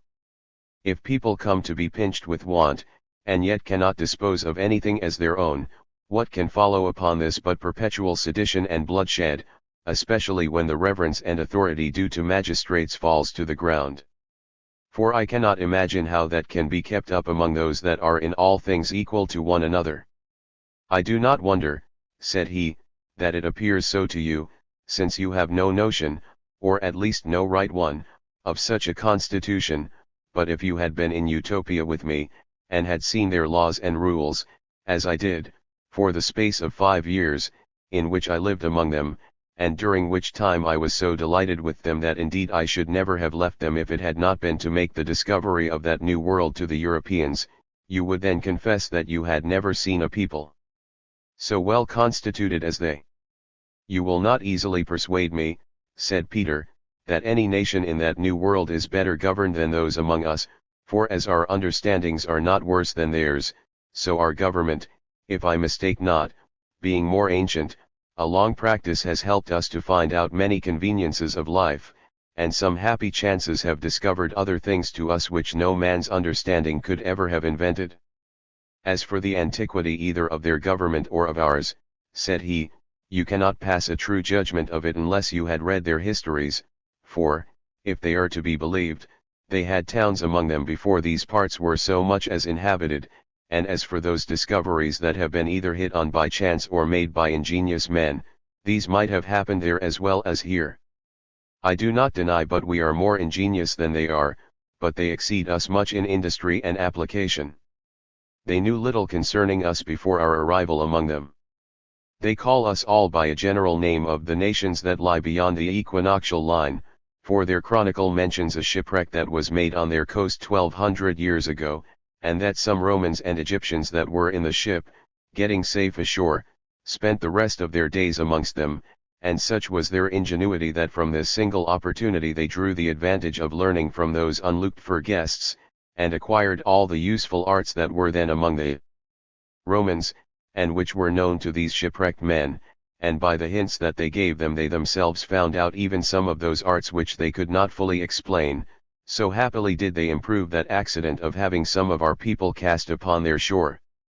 But if such an accident has at any time brought any from thence into Europe, we have been so far from improving it that we do not so much as remember it, as, in after times perhaps, it will be forgot by our people that I was ever there, for though they, from one such accident, made themselves masters of all the good inventions that were among us, yet I believe it would be long before we should learn or put in practice any of the good institutions that are among them. And this is the true cause of their being better governed and living happier than we, though we come not short of them in point of understanding or outward advantages. Upon this I said to him, I earnestly beg you would describe that island very particularly to us, be not too short, but set out in order all things relating to their soil, their rivers, their towns, their people, their manners, constitution, laws, and, in a word, all that you imagine we desire to know, and you may well imagine that we desire to know everything concerning them of which we are hitherto ignorant. I will do it very willingly, said he, for I have digested the whole matter carefully, but it will take up some time. Let us go, then, said I, first and dine, and then we shall have leisure enough. He consented. We went in and dined, and after dinner came back and sat down in the same place. I ordered my servants to take care that none might come and interrupt us, and both Peter and I desired Raphael to be as good as his word. When he saw that we were very intent upon it he paused a little to recollect himself, and began in this manner. The island of Utopia is in the middle 200 miles broad, and holds almost at the same breadth over a great part of it, but it grows narrower towards both ends. Its figure is not unlike a crescent. Between its horns the sea comes in 11 miles broad, and spreads itself into a great bay, which is environed with land to the compass of about 500 miles, and is well secured from winds. In this bay there is no great current, the whole coast is, as it were, one continued harbor, which gives all that live in the island great convenience for mutual commerce. But the entry into the bay, occasioned by rocks on the one hand and shallows on the other, is very dangerous. In the middle of it there is one single rock which appears above water, and may, therefore, easily be avoided, and on the top of it there is a tower, in which a garrison is kept. The other rocks lie under water, and are very dangerous. The channel is known only to the natives, so that if any stranger should enter into the bay without one of their pilots he would run great danger of shipwreck. For even they themselves could not pass it safe if some marks that are on the coast did not direct their way, and if these should be but a little shifted, any fleet that might come against them, how great soever it were, would be certainly lost. On the other side of the island there are likewise many harbors, and the coast is so fortified, both by nature and art, that a small number of men can hinder the descent of a great army. But they report, and there remains good marks of it to make it credible, that this was no island at first, but a part of the continent. Utopus, that conquered it, whose name it still carries, for Abraxa was its first name, brought the rude and uncivilized inhabitants into such a good government, and to that measure of politeness, that they now far excel all the rest of mankind. Having soon subdued them, he designed to separate them from the continent, and to bring the sea quite round them. To accomplish this he ordered a deep channel to be dug, 15 miles long, and that the natives might not think he treated them like slaves, he not only forced the inhabitants, but also his own soldiers, to labor in carrying it on. As he set a vast number of men to work, he, beyond all men's expectations, brought it to a speedy conclusion. And his neighbors, who at first laughed at the folly of the undertaking, no sooner saw it brought to perfection than they were struck with admiration and terror. There are 54 cities in the island, all large and well built, the manners, customs, and laws of which are the same, and they are all contrived as near in the same manner as the ground on which they stand will allow. The nearest lie at least 24 miles distance from one another, and the most remote are not so far distant but that a man can go on foot in one day from it to that which lies next it. Every city sends 3 of their wisest senators once a year to Amorat, to consult about their common concerns, for that is the chief town of the island, being situated near the center of it, so that it is the most convenient place for their assemblies. The jurisdiction of every city extends at least 20 miles, and, where the towns lie wider, they have much more ground. No town desires to enlarge its bounds, for the people consider themselves rather as tenants than landlords. They have built, over all the country, farmhouses for husbandmen, which are well contrived, and furnished with all things necessary for country labor. Inhabitants are sent, by turns, from the cities to dwell in them. No country family has fewer than 40 men and women in it, besides 2 slaves. There is a master and a mistress set over every family, and over 30 families there is a magistrate.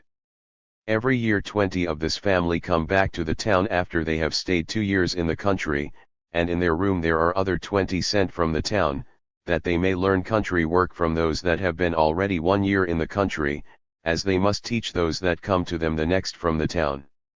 By this means such as dwell in those country farms are never ignorant of agriculture, and so commit no errors which might otherwise be fatal and bring them under a scarcity of corn.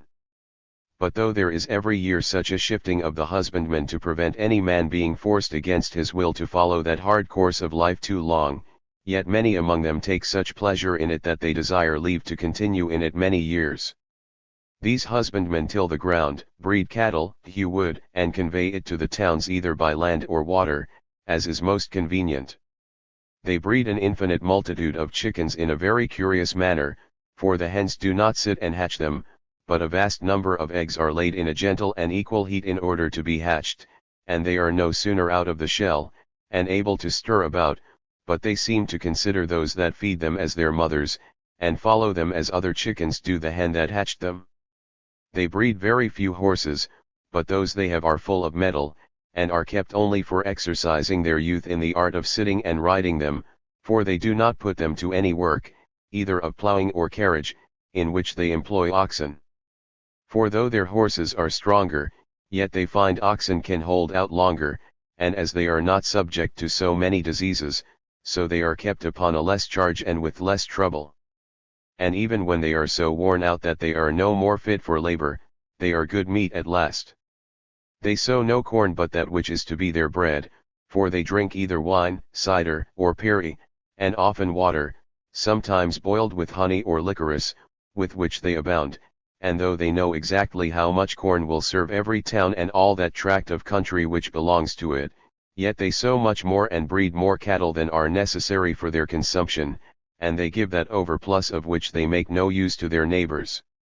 When they want anything in the country which it does not produce, they fetch that from the town, without carrying anything in exchange for it. And the magistrates of the town take care to see it given them, for they meet generally in the town once a month, upon a festival day. When the time of harvest comes, the magistrates in the country send to those in the towns and let them know how many hands they will need for reaping the harvest, and the number they call for being sent to them, they commonly dispatch it all in one day. Of their towns, particularly of Amorot, he that knows one of their towns knows them all. They are so like one another, except where the situation makes some difference. I shall therefore describe one of them, and none is so proper as Amorot, for as none is more eminent, all the rest yielding in precedence to this, because it is the seat of their supreme council, so there was none of them better known to me, I having lived 5 years altogether in it. It lies upon the side of a hill, or, rather, a rising ground. Its figure is almost square, for from the one side of it, which shoots up almost to the top of the hill, it runs down, in a descent for 2 miles, to the river Anider, but it is a little broader the other way that runs along by the bank of that river. The Anider rises about 80 miles above Amorot, in a small spring at first. But other brooks falling into it, of which 2 are more considerable than the rest, as it runs by Amorot it is grown half a mile broad, but, it still grows larger and larger, till, after 60 miles course below it, it is lost in the ocean. Between the town and the sea, and for some miles above the town, it ebbs and flows every 6 hours with a strong current. The tide comes up about 30 miles so full that there is nothing but salt water in the river, the fresh water being driven back with its force, and above that, for some miles, the water is brackish, but a little higher, as it runs by the town, it is quite fresh, and when the tide ebbs, it continues fresh all along to the sea.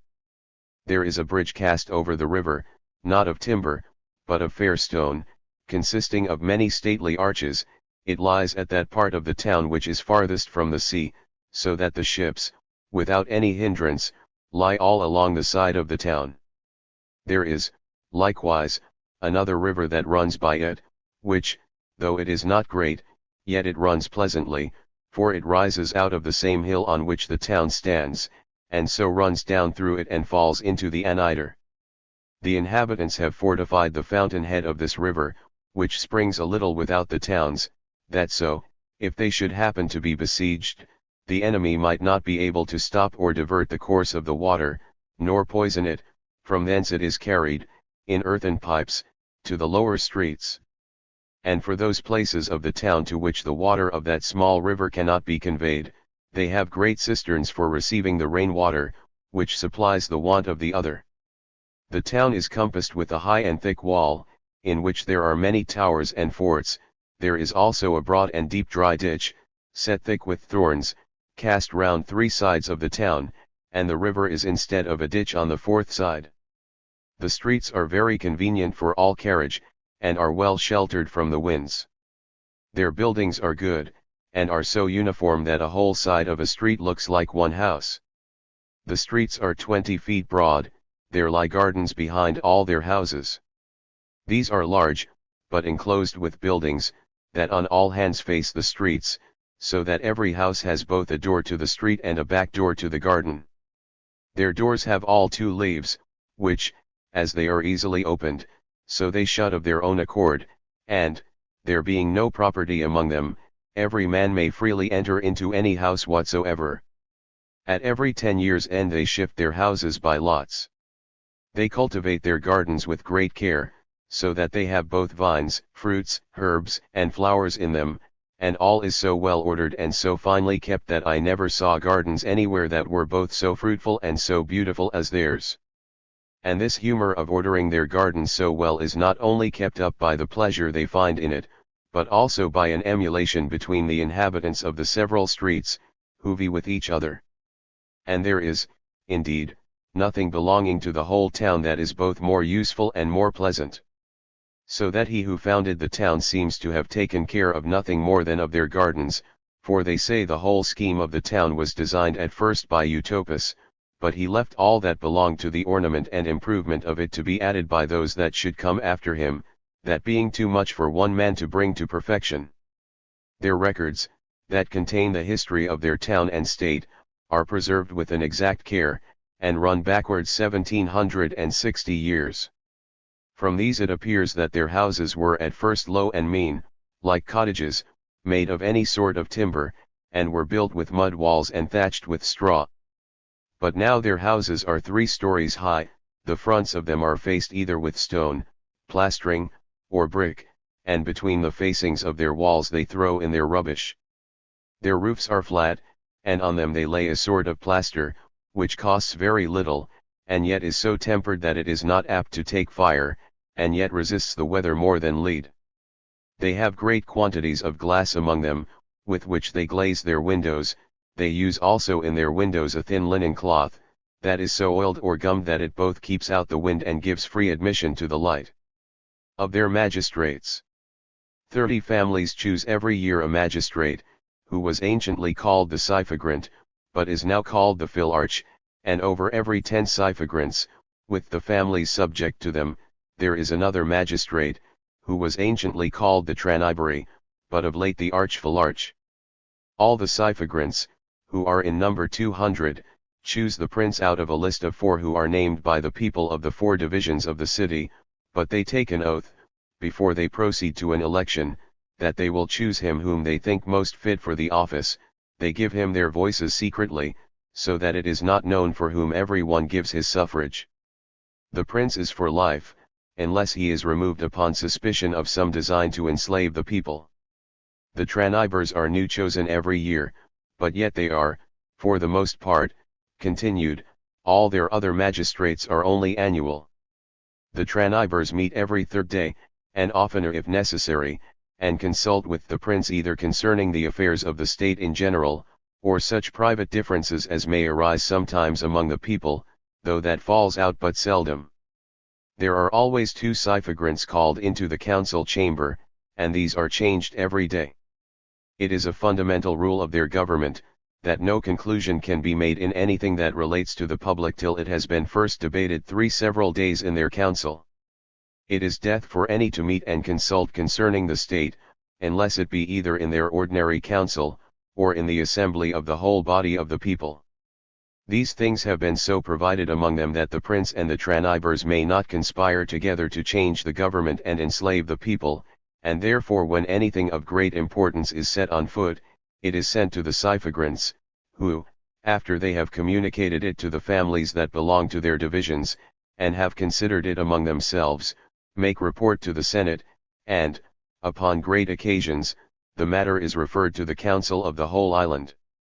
One rule observed in their council is, never to debate a thing on the same day in which it is first proposed, for that is always referred to the next meeting, that so men may not rashly and in the heat of discourse engage themselves too soon, which might bias them so much that, instead of consulting the good of the public, they might rather study to support their first opinions, and by a perverse and preposterous sort of shame hazard their country rather than endanger their own reputation, or venture the being suspected to have wanted foresight in the expedients that they at first proposed, and therefore, to prevent this, they take care that they may rather be deliberate than sudden in their motions. Of their trades, and manner of life. Agriculture is that which is so universally understood among them that no person, either man or woman, is ignorant of it. They are instructed in it from their childhood, partly by what they learn at school, and partly by practice, they being led out often into the fields about the town, where they not only see others at work but are likewise exercised in it themselves. Besides agriculture, which is so common to them all, every man has some peculiar trade to which he applies himself, such as the manufacture of wool or flax, masonry, smith's work, or carpenter's work, for there is no sort of trade that is in great esteem among them. Throughout the island they wear the same sort of clothes, without any other distinction except what is necessary to distinguish the two sexes and the married and unmarried. The fashion never alters, and as it is neither disagreeable nor uneasy, so it is suited to the climate, and calculated both for their summers and winters. Every family makes their own clothes, but all among them, women as well as men, learn one or other of the trades formerly mentioned. Women, for the most part, deal in wool and flax, which suit best with their weakness, leaving the ruder trades to the men. The same trade generally passes down from father to son, inclinations often following descent, but if any man's genius lies another way he is, by adoption, translated into a family that deals in the trade to which he is inclined, and when that is to be done, care is taken, not only by his father, but by the magistrate, that he may be put to a discreet and good man, and if, after a person has learned one trade, he desires to acquire another, that is also allowed, and is managed in the same manner as the former. When he has learned both, he follows that which he likes best, unless the public has more occasion for the other. The chief, and almost the only, business of the Cyphagrants is to take care that no man may live idle, but that every one may follow his trade diligently, yet they do not wear themselves out with perpetual toil from morning to night, as if they were beasts of burden, which as it is indeed a heavy slavery, so it is everywhere the common course of life amongst all mechanics except the utopians, but they, dividing the day and night into 24 hours, appoint 6 of these for work, 3 of which are before dinner and 3 after. They then sup, and at 8 o'clock, counting from noon, go to bed and sleep 8 hours, the rest of their time, besides that taken up in work, eating, and sleeping, is left to every man's discretion, yet they are not to abuse that interval to luxury and idleness, but must employ it in some proper exercise, according to their various inclinations, which is, for the most part, reading. It is ordinary to have public lectures every morning before daybreak, at which none are obliged to appear but those who are marked out for literature, yet a great many, both men and women, of all ranks, go to hear lectures of one sort or other, according to their inclinations, but if others that are not made for contemplation, choose rather to employ themselves at that time in their trades, as many of them do, they are not hindered, but are rather commended, as men that take care to serve their country. After supper they spend an hour in some diversion, in summer in their gardens, and in winter in the halls where they eat, where they entertain each other either with music or discourse. They do not so much as know dice, or any such foolish and mischievous games. They have, however, 2 sorts of games not unlike our chess. The one is between several numbers, in which one number, as it were, consumes another. The other resembles a battle between the virtues and the vices, in which the enmity in the vices among themselves, and their agreement against virtue, is not unpleasantly represented, together with the special opposition between the particular virtues and vices, as also the methods by which vice either openly assaults or secretly undermines virtue. And virtue, on the other hand, resists it.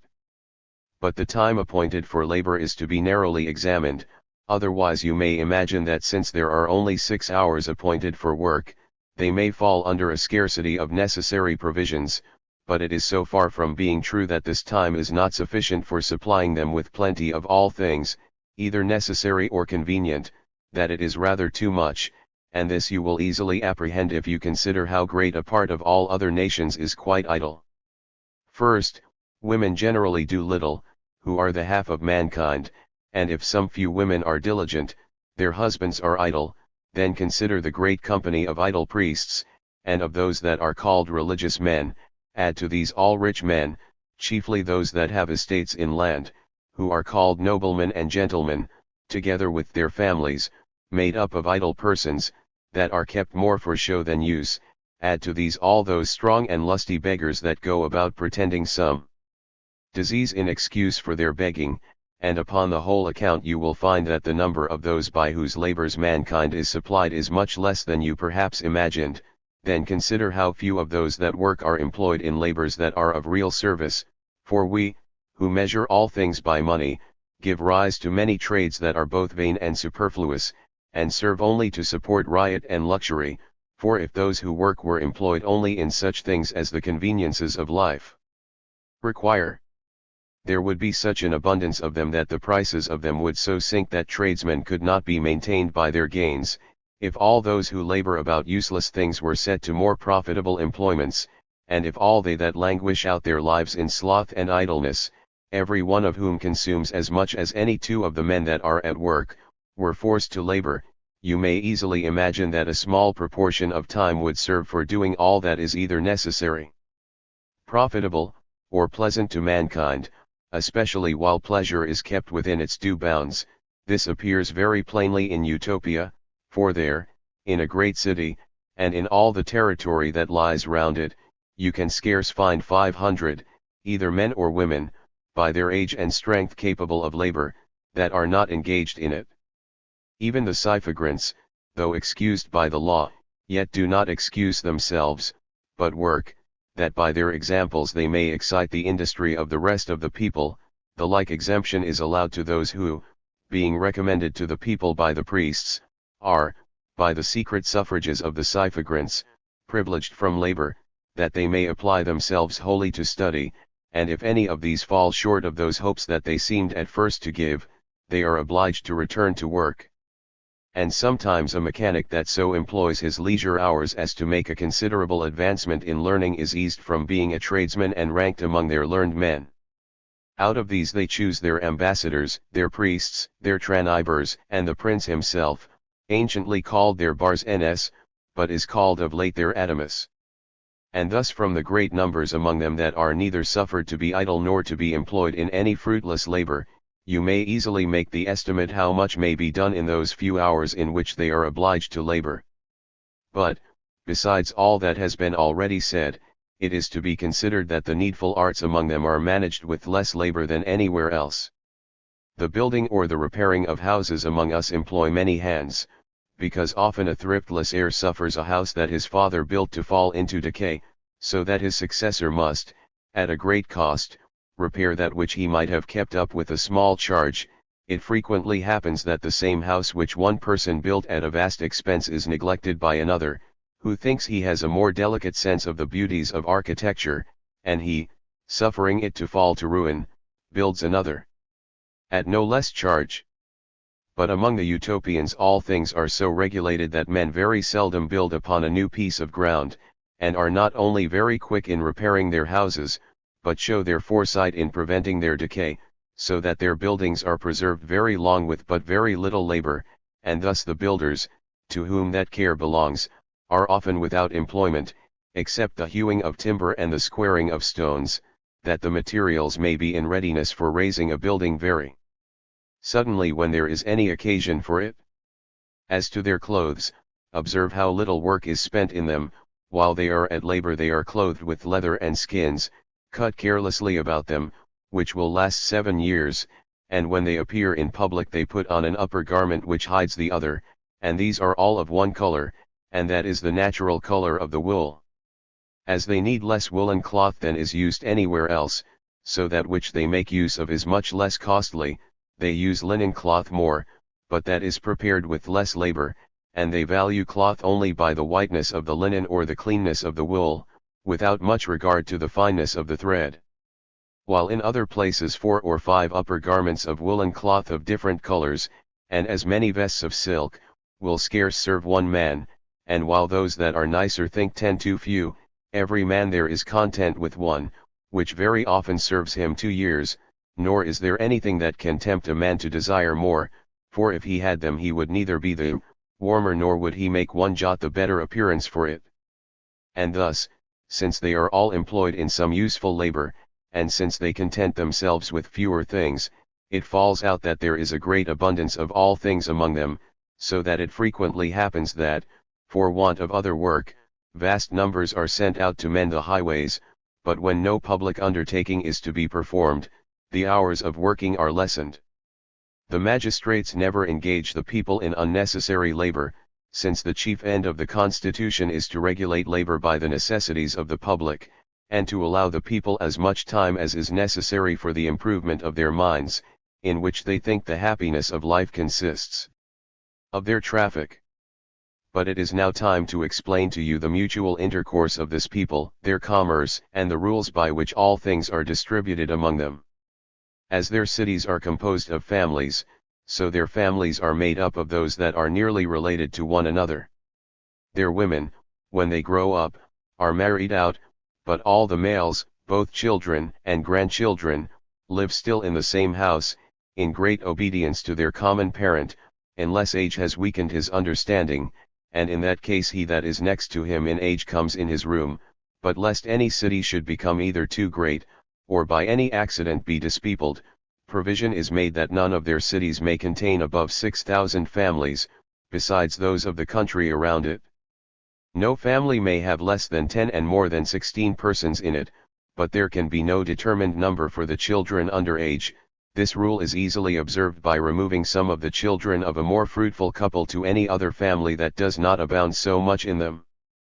By the same rule they supply cities that do not increase so fast from others that breed faster, and if there is any increase over the whole island, then they draw out a number of their citizens out of the several towns and send them over to the neighboring continent, where, if they find that the inhabitants have more soil than they can well cultivate, they fix a colony, taking the inhabitants into their society if they are willing to live with them, and where they do that of their own accord. They quickly enter into their method of life and conform to their rules, and this proves a happiness to both nations, for, according to their constitution, such care is taken of the soil that it becomes fruitful enough for both, though it might be otherwise too narrow and barren for any one of them. But if the natives refuse to conform themselves to their laws, they drive them out of those bounds which they mark out for themselves, and use force if they resist, for they account it a very just cause of war for a nation to hinder others from possessing a part of that soil of which they make no use, but which is suffered to lie idle and uncultivated, since every man has, by the law of nature, a right to such a waste portion of the earth as is necessary for his subsistence. If an accident has so lessened the number of the inhabitants of any of their towns that it cannot be made up from the other towns of the island without diminishing them too much, which is said to have fallen out but twice since they were first a people, when great numbers were carried off by the plague, the loss is then supplied by recalling as many as are wanted from their colonies, for they will abandon these rather than suffer the towns in the island to sink too low. But to return to their manner of living in society, the oldest man of every family, as has been already said, is its governor, wives serve their husbands, and children their parents, and always the younger serves the elder. Every city is divided into 4 equal parts, and in the middle of each there is a marketplace. What is brought thither, and manufactured by the several families, is carried from thence to houses appointed for that purpose, in which all things of a sort are laid by themselves, and thither every father goes, and takes whatsoever he or his family stand in need of, without either paying for it or leaving anything in exchange. There is no reason for giving a denial to any person, since there is such plenty of everything among them, and there is no danger of a man's asking for more than he needs. They have no inducements to do this, since they are sure they shall always be supplied. It is the fear of want that makes any of the whole race of animals either greedy or ravenous, but, besides fear, there is in man a pride that makes him fancy it a particular glory to excel others in pomp and excess, but by the laws of the utopians, there is no room for this. Near these markets there are others for all sorts of provisions, where there are not only herbs, fruits, and bread, but also fish, fowl, and cattle. There are also, without their towns, places appointed near some running water for killing their beasts and for washing away their filth, which is done by their slaves, for they suffer none of their citizens to kill their cattle, because they think that pity and good nature, which are among the best of those affections that are born with us, are much impaired by the butchering of animals, nor do they suffer anything that is foul or unclean to be brought within their towns, lest the air should be infected by ill smells, which might prejudice their health. In every street there are great halls, that lie at an equal distance from each other, distinguished by particular names. The Scythigrants dwell in those that are set over 30 families, 15 lying on one side of it, and as many on the other. In these halls they all meet and have their repasts. The stewards of every one of them come to the marketplace at an appointed hour, and according to the number of those that belong to the hall they carry home provisions. But they take more care of their sick than of any others. These are lodged and provided for in public hospitals. They have belonging to every town 4 hospitals, that are built without their walls, and are so large that they may pass for little towns. By this means, if they had ever such a number of sick persons, they could lodge them conveniently, and at such a distance that such of them as are sick of infectious diseases may be kept so far from the rest that there can be no danger of contagion. The hospitals are furnished and stored with all things that are convenient for the ease and recovery of the sick, and those that are put in them are looked after with such tender and watchful care, and are so constantly attended by their skillful physicians, that as none is sent to them against their will, so there is scarce one in a whole town that, if he should fall ill, would not choose rather to go thither than lie sick at home. After the steward of the hospitals has taken for the sick whatsoever the physician prescribes, then the best things that are left in the market are distributed equally among the halls in proportion to their numbers. Only, in the first place, they serve the prince, the chief priest, the tranibers, the ambassadors, and strangers, if there are any, which, indeed, falls out but seldom, and for whom there are houses, well furnished, particularly appointed for their reception when they come among them. At the hours of dinner and supper the whole Scythigranty being called together by sound of trumpet, they meet and eat together, except only such as are in the hospitals or lie sick at home. Yet, after the halls are served, no man is hindered to carry provisions home from the marketplace, for they know that none does that but for some good reason, for though any that will may eat at home, yet none does it willingly, since it is both ridiculous and foolish for any to give themselves the trouble to make ready an ill dinner at home when there is a much more plentiful one made ready for him so near hand. All the uneasy and sordid services about these halls are performed by their slaves, but the dressing and cooking their meat, and the ordering their tables, belong only to the women, all those of every family taking it by turns. They sit at 3 or more tables, according to their number. The men sit towards the wall, and the women sit on the other side, that if any of them should be taken suddenly ill, which is no uncommon case amongst women with child, she may, without disturbing the rest, rise and go to the nurse's room, who are there with the sucking children, where there is always clean water at hand and cradles, in which they may lay the young children if there is occasion for it, and a fire, that they may shift and dress them before it.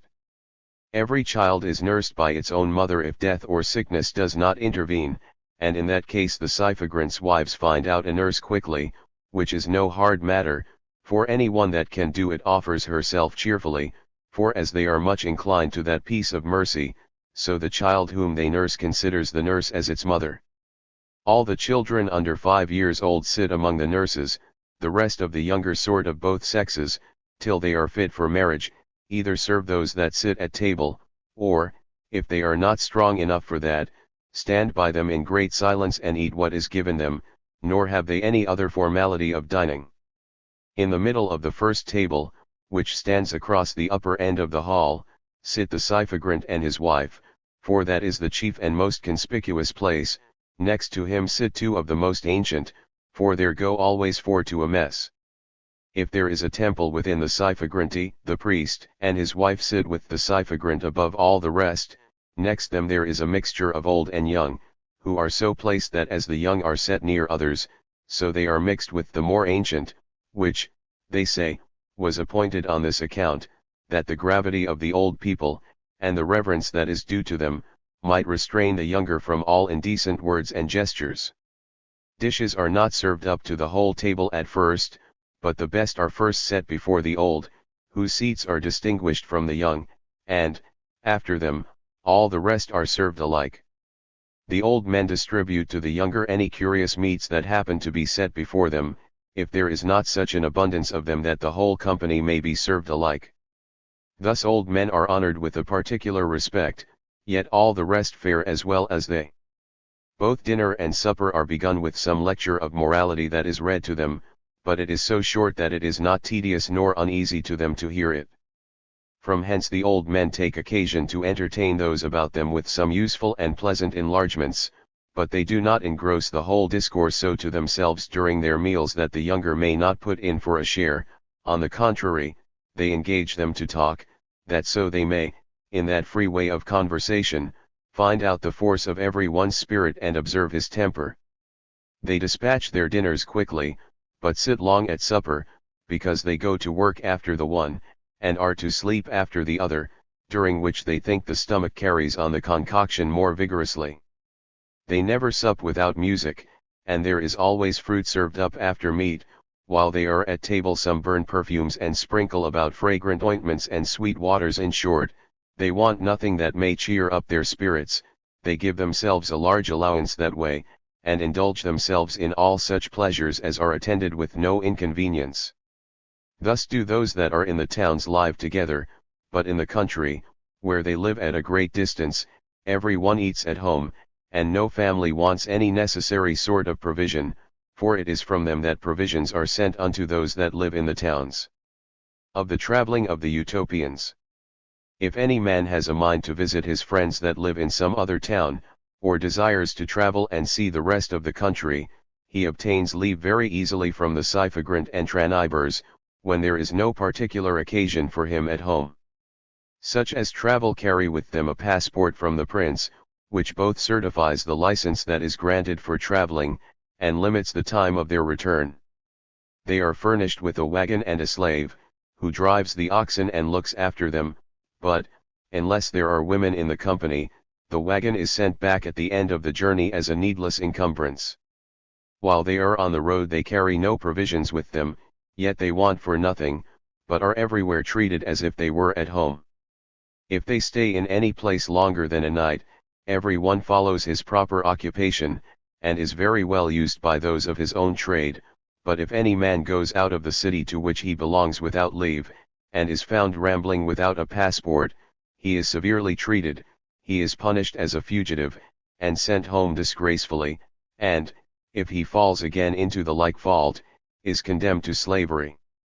If any man has a mind to travel only over the precinct of his own city, he may freely do it, with his father's permission and his wife's consent, but when he comes into any of the country houses, if he expects to be entertained by them, he must labor with them and conform to their rules, and if he does this, he may freely go over the whole precinct, being then as useful to the city to which he belongs as if he were still within it. Thus you see that there are no idle persons among them, nor pretenses of excusing any from labor. There are no taverns, no alehouses, nor stews among them, nor any other occasions of corrupting each other, of getting into corners, or forming themselves into parties. All men live in full view, so that all are obliged both to perform their ordinary task and to employ themselves well in their spare hours, and it is certain that a people thus ordered must live in great abundance of all things, and these being equally distributed among them, no man can want or be obliged to beg. In their great council at Amorat, to which there are 3 sent from every town once a year, they examine what towns abound in provisions and what are under any scarcity, that so the one may be furnished from the other, and this is done freely, without any sort of exchange, for, according to their plenty or scarcity, they supply or are supplied from one another, so that indeed the whole island is, as it were, one family. When they have thus taken care of their whole country, and laid up stores for 2 years, which they do to prevent the ill consequences of an unfavorable season, they order an exportation of the overplus, both of corn, honey, wool, flax, wood, wax, tallow, leather, and cattle, which they send out, commonly in great quantities, to other nations. They order a seventh part of all these goods to be freely given to the poor of the countries to which they send them, and sell the rest at moderate rates, and by this exchange they not only bring back those few things that they need at home, for, indeed, they scarce need anything but iron, but likewise a great deal of gold and silver, and by their driving this trade so long, it is not to be imagined how vast a treasure they have got among them, so that now they do not much care whether they sell off their merchandise for money in hand or upon trust.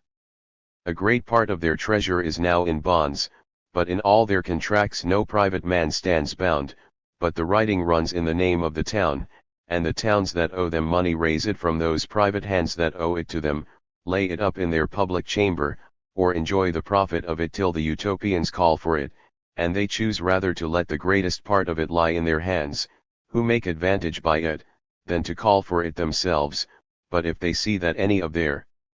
other neighbors stand more in need of it, then they call it in and lend it to them.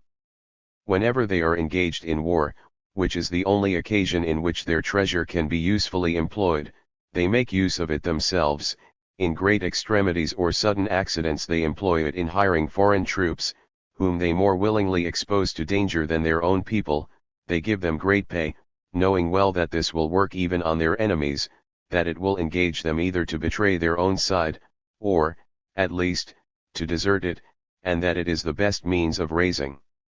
mutual jealousies among them. For this end they have an incredible treasure, but they do not keep it as a treasure, but in such a manner as I am almost afraid to tell, lest you think it so extravagant as to be hardly credible.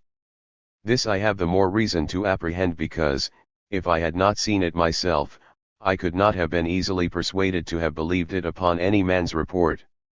It is certain that all things appear incredible to us in proportion as they differ from known customs, but one who can judge aright will not wonder to find that, since their constitution differs so much from ours, their value of gold and silver should be measured by a very different standard, for since they have no use for money among themselves, but keep it as a provision against events which seldom happen, and between which there are generally long intervening intervals, they value it no farther than it deserves, that is, in proportion to its use. So that it is plain they must prefer iron either to gold or silver, for men can no more live without iron than without fire or water, but nature has marked out no use for the other metals so essential as not easily to be dispensed with. The folly of men has enhanced the value of gold and silver because of their scarcity, whereas, on the contrary, it is their opinion that nature, as an indulgent parent, has freely given us all the best things in great abundance, such as water and earth, but has laid up and hid from us the things that are vain and useless. If these metals were laid up in any tower in the kingdom it would raise a jealousy of the prince and senate, and give birth to that foolish mistrust into which the people are apt to fall, a jealousy of their intending to sacrifice the interest of the public to their own private advantage. If they should work it into vessels, or any sort of plate, they fear that the people might grow too fond of it, and so be unwilling to let the plate be run down, if a war made it necessary, to employ it in paying their soldiers. To prevent all these inconveniences they have fallen upon an expedient which, as it agrees with their other policy, so is it very different from ours, and will scarce gain belief among us who value gold so much, and lay it up so carefully. They eat and drink out of vessels of earth or glass, which make an agreeable appearance, though formed of brittle materials, while they make their chamber pots and close stools of gold and silver, and that not only in their public halls but in their private houses. Of the same metals they likewise make chains and fetters for their slaves, to some of which, as a badge of infamy, they hang an earring of gold, and make others wear a chain or a coronet of the same metal, and thus they take care by all possible means to render gold and silver of no esteem, and from hence it is that while other nations part with their gold and silver as unwillingly as if one tore out their bowels, those of Utopia would look on their giving in all they possess of those metals, when there were any use for them, but as the parting with a trifle, or as we would esteem the loss of a penny. They find pearls on their coasts, and diamonds and carbuncles on their rocks, they do not look after them, but, if they find them by chance, they polish them, and with them they adorn their children, who are delighted with them, and glory in them during their childhood, but when they grow to years, and see that none but children use such baubles, they of their own accord, without being bid by their parents, lay them aside, and would be as much ashamed to use them afterwards as children among us, when they come to years, are of their puppets and other toys. I never saw a clearer instance of the opposite impressions that different customs make on people than I observed in the ambassadors of the Animalians, who came to Amorat when I was there. As they came to treat of affairs of great consequence, the deputies from several towns met together to wait for their coming. The ambassadors of the nations that lie near Utopia, knowing their customs, and that fine clothes are in no esteem among them, that silk is despised, and gold is a badge of infamy, used to come very modestly clothed, but the Animalians, lying more remote, and having had little commerce with them, understanding that they were coarsely clothed, and all in the same manner, took it for granted that they had none of those fine things among them of which they made no use, and they, being a vainglorious rather than a wise people, resolved to set themselves out with so much pomp that they should look like gods, and strike the eyes of the poor Utopians with their splendor.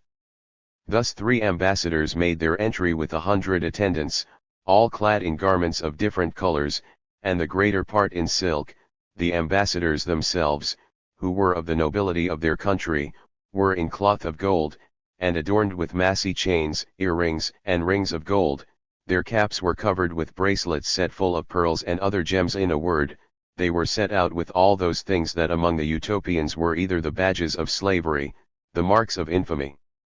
or the playthings of children.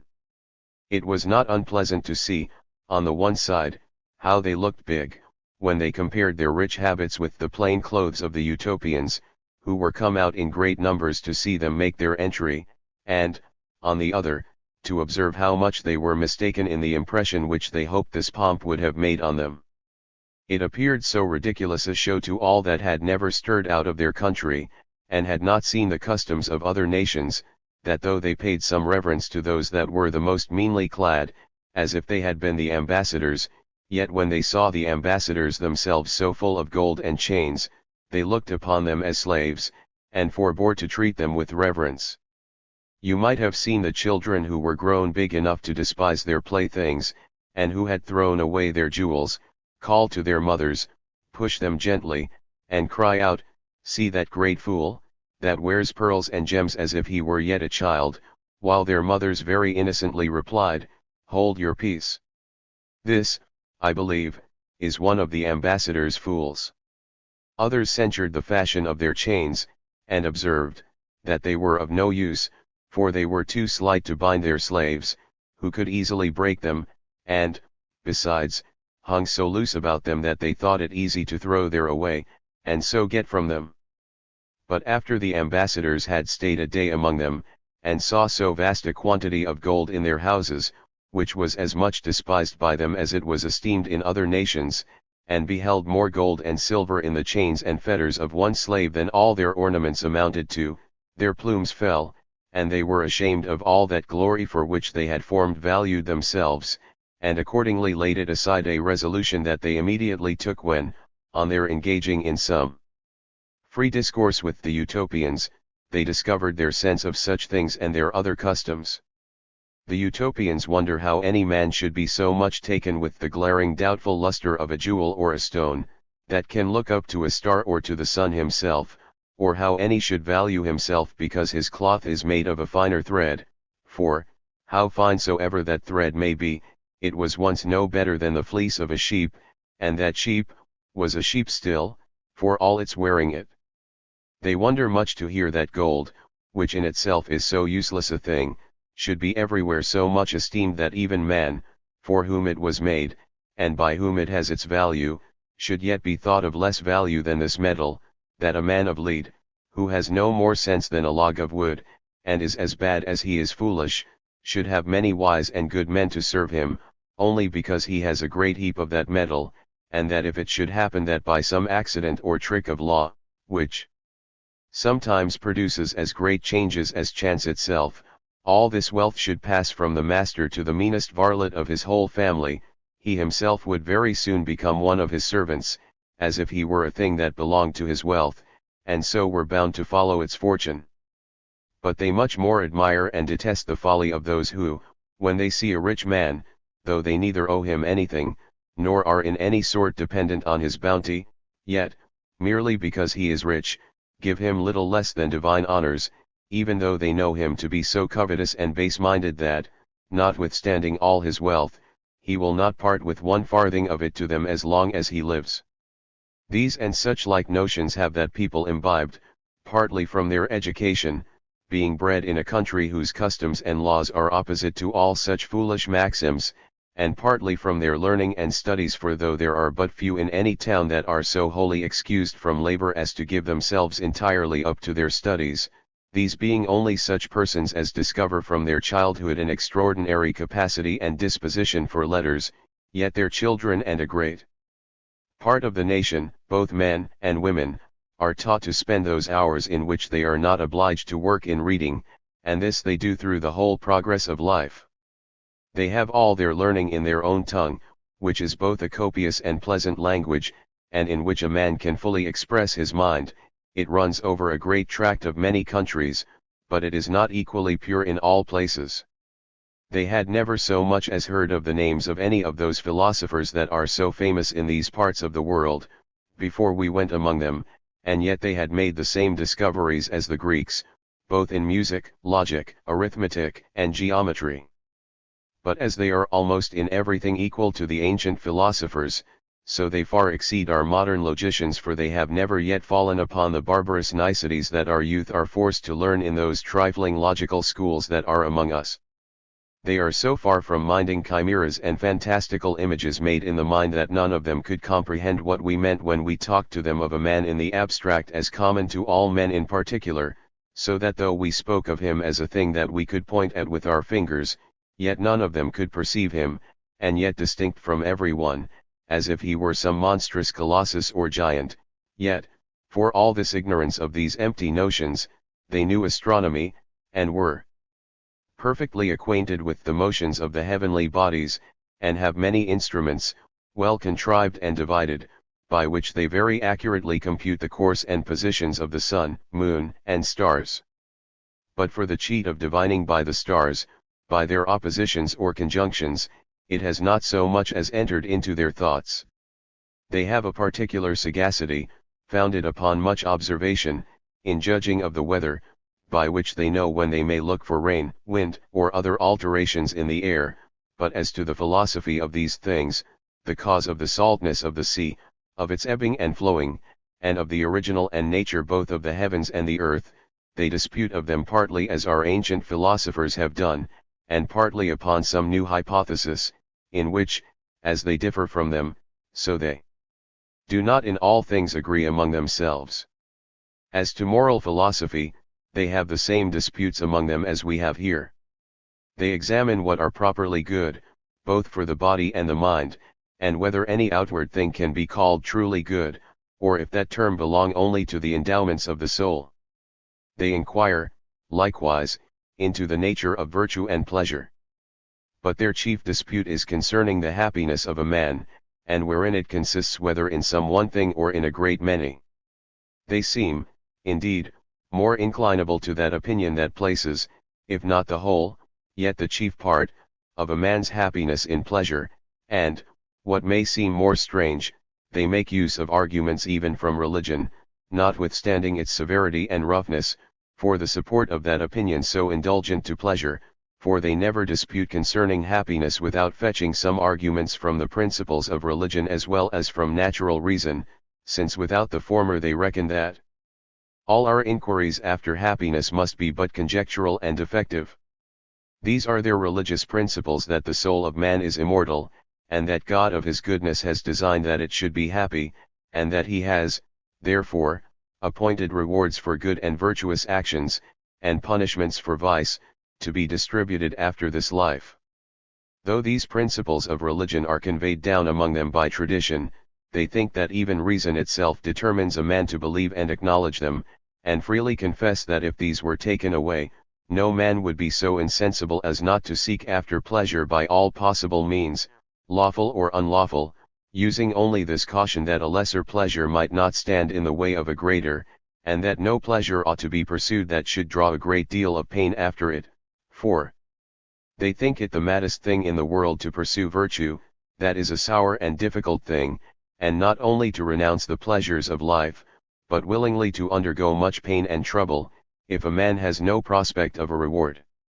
And what reward can there be for one that has passed his whole life, not only without pleasure, but in pain, if there is nothing to be expected after death? Yet they do not place happiness in all sorts of pleasures, but only in those that in themselves are good and honest.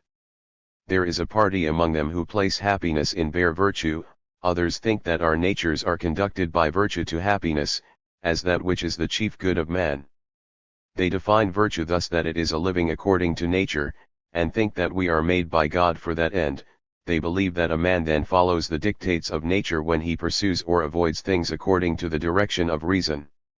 They say that the first dictate of reason is the kindling in us a love and reverence for the divine majesty, to whom we owe both all that we have and all that we can ever hope for.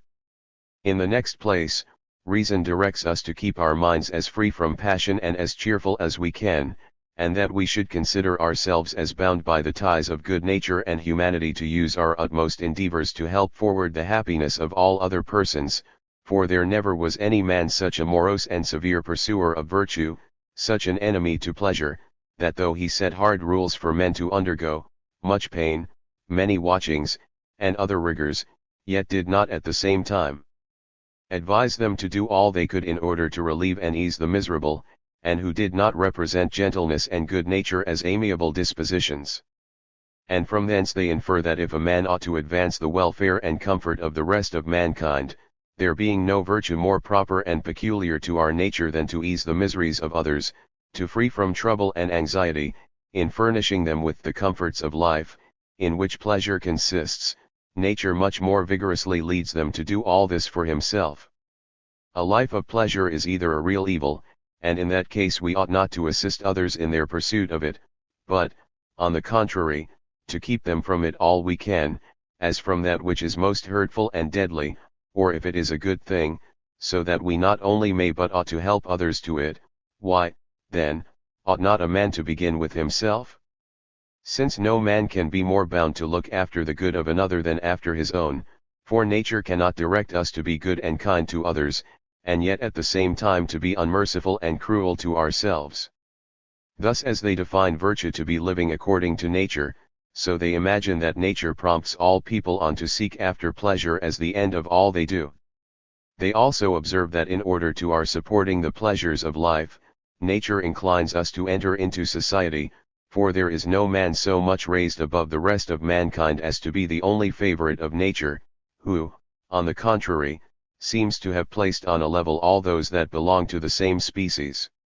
Upon this they infer that no man ought to seek his own conveniences so eagerly as to prejudice others, and therefore they think that not only all agreements between private persons ought to be observed, but likewise that all those laws ought to be kept which either a good prince has published in due form, or to which a people that is neither oppressed with tyranny nor circumvented by fraud has consented, for distributing those conveniences of life which afford us all our pleasures.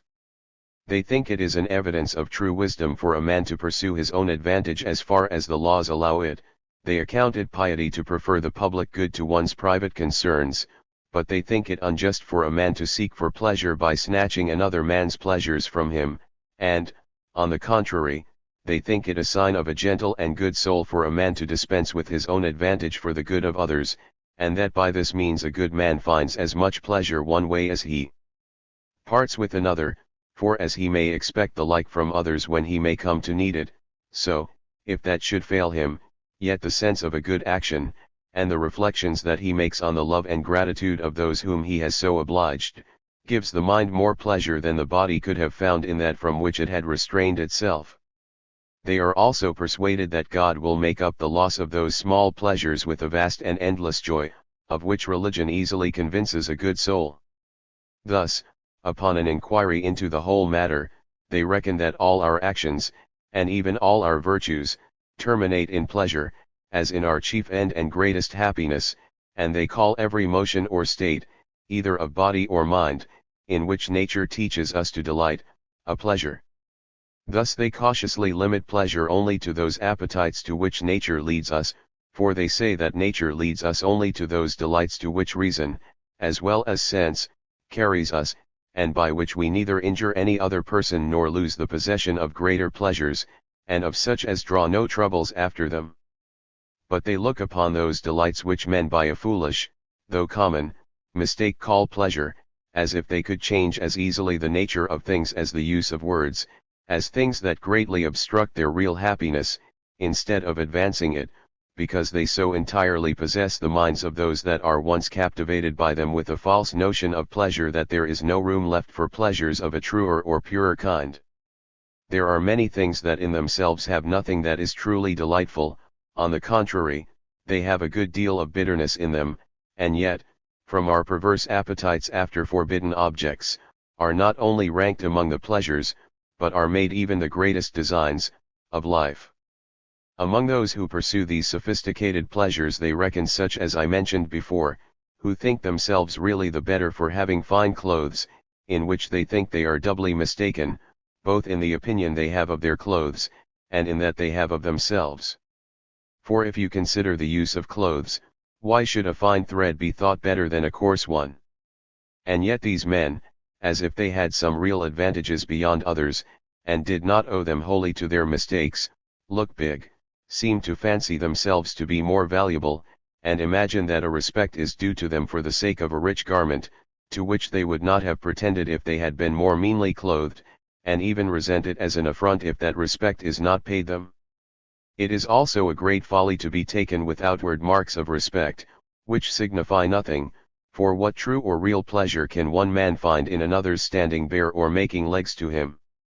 Will the bending another man's knees give ease to yours? And will the head's being bare cure the madness of yours? And yet it is wonderful to see how this false notion of pleasure bewitches many who delight themselves with the fancy of their nobility, and are pleased with this conceit that they are descended from ancestors who have been held for some successions rich, and who have had great possessions, for this is all that makes nobility at present. Yet they do not think themselves a whit the less noble, though their immediate parents have left none of this wealth to them, or though they themselves have squandered it away. The utopians have no better opinion of those who are much taken with gems and precious stones, and who account it a degree of happiness next to a divine one if they can purchase one that is very extraordinary, especially if it be of that sort of stones that is then in greatest request, for the same sort is not at all times universally of the same value, nor will men buy it unless it be dismounted and taken out of the gold. The jeweler is then made to give good security, and required solemnly to swear that the stone is true, that,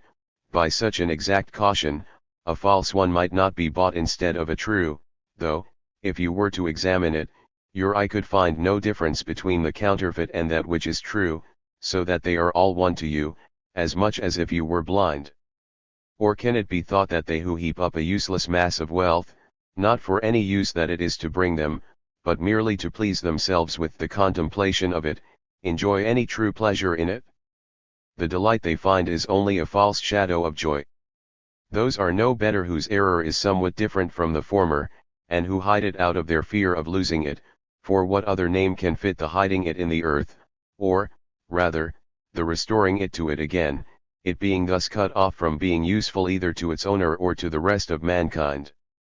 And yet the owner, having hid it carefully, is glad, because he thinks he is now sure of it.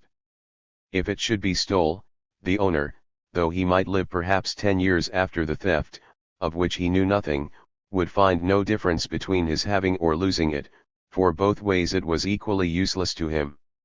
Among those foolish pursuers of pleasure they reckon all that delight in hunting, in fowling, or gaming, of whose madness they have only heard, for they have no such things among them. But they have asked us, what sort of pleasure is it that men can find in throwing the dice?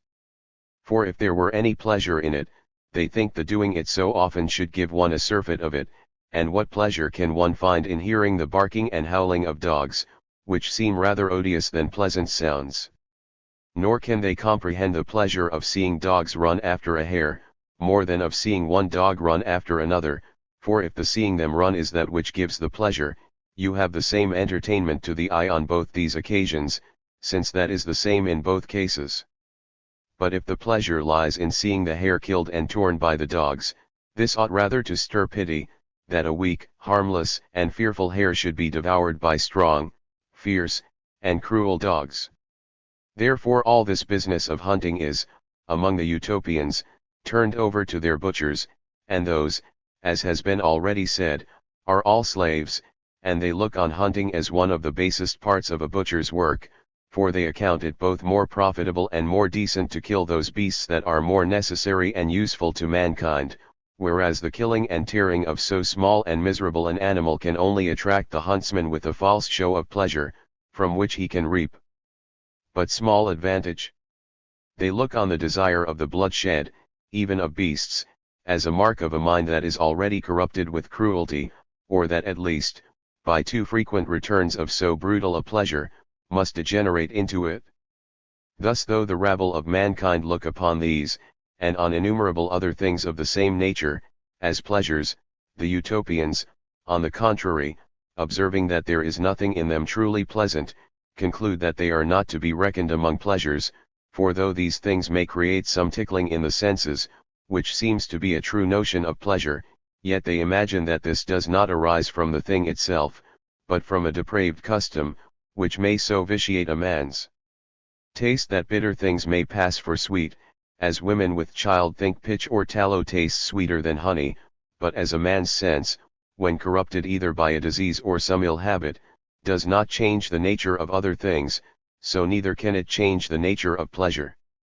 They reckon up several sorts of pleasures, which they call true ones, some belong to the body, and others to the mind. The pleasures of the mind lie in knowledge, and in that delight which the contemplation of truth carries with it, to which they add the joyful reflections on a well-spent life, and the assured hopes of a future happiness. They divide the pleasures of the body into two sorts. The one is that which gives our senses some real delight, and is performed either by recruiting nature and supplying those parts which feed the internal heat of life by eating and drinking, or when nature is eased of any surcharge that oppresses it, when we are relieved from sudden pain, or that which arises from satisfying the appetite which nature has wisely given to lead us to the propagation of the species. There is another kind of pleasure that arises neither from our receiving what the body requires, nor its being relieved when overcharged, and yet, by a secret unseen virtue, affects the senses, raises the passions, and strikes the mind with generous impressions. This is, the pleasure that arises from music. Another kind of bodily pleasure is that which results from an undisturbed and vigorous constitution of body, when life and active spirits seem to actuate every part. This lively health, when entirely free from all mixture of pain, of itself gives an inward pleasure, independent of all external objects of delight, and though this pleasure does not so powerfully affect us, nor acts so strongly on the senses as some of the others, yet it may be esteemed as the greatest of all pleasures, and almost all the utopians reckon it the foundation and basis of all the other joys of life, since this alone makes the state of life easy and desirable, and when this is wanting, a man is really capable of no other pleasure. They look upon freedom from pain, if it does not rise from perfect health, to be a state of stupidity rather than of pleasure. This subject has been very narrowly canvassed among them, and it has been debated whether a firm and entire health could be called a pleasure or not. Some have thought that there was no pleasure but what was excited by some sensible motion in the body. But this opinion has been long ago excluded from among them, so that now they almost universally agree that health is the greatest of all bodily pleasures, and that as there is a pain in sickness which is as opposite in its nature to pleasure as sickness itself is to health, so they hold that health is accompanied with pleasure.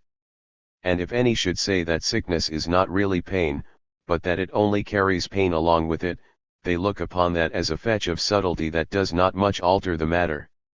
It is all one, in their opinion, whether it be said that health is in itself a pleasure, or that it begets a pleasure, as fire gives heat, so it be granted that all those whose health is entire have a true pleasure in the enjoyment of it. And they reason thus: what is the pleasure of eating, but that a man's health, which had been weakened, does, with the assistance of food, drive away hunger, and so recruiting itself, recovers its former vigor? And being thus refreshed, it finds a pleasure in that conflict, and if the conflict is pleasure, the victory must yet breed a greater pleasure, except we fancy that it becomes stupid as soon as it has obtained that which it pursued, and so neither knows nor rejoices in its own welfare. If it is said that health cannot be felt, they absolutely deny it, for what man is in health, that does not perceive it when he is awake? Is there any man that is so dull and stupid as not to acknowledge that he feels a delight in health?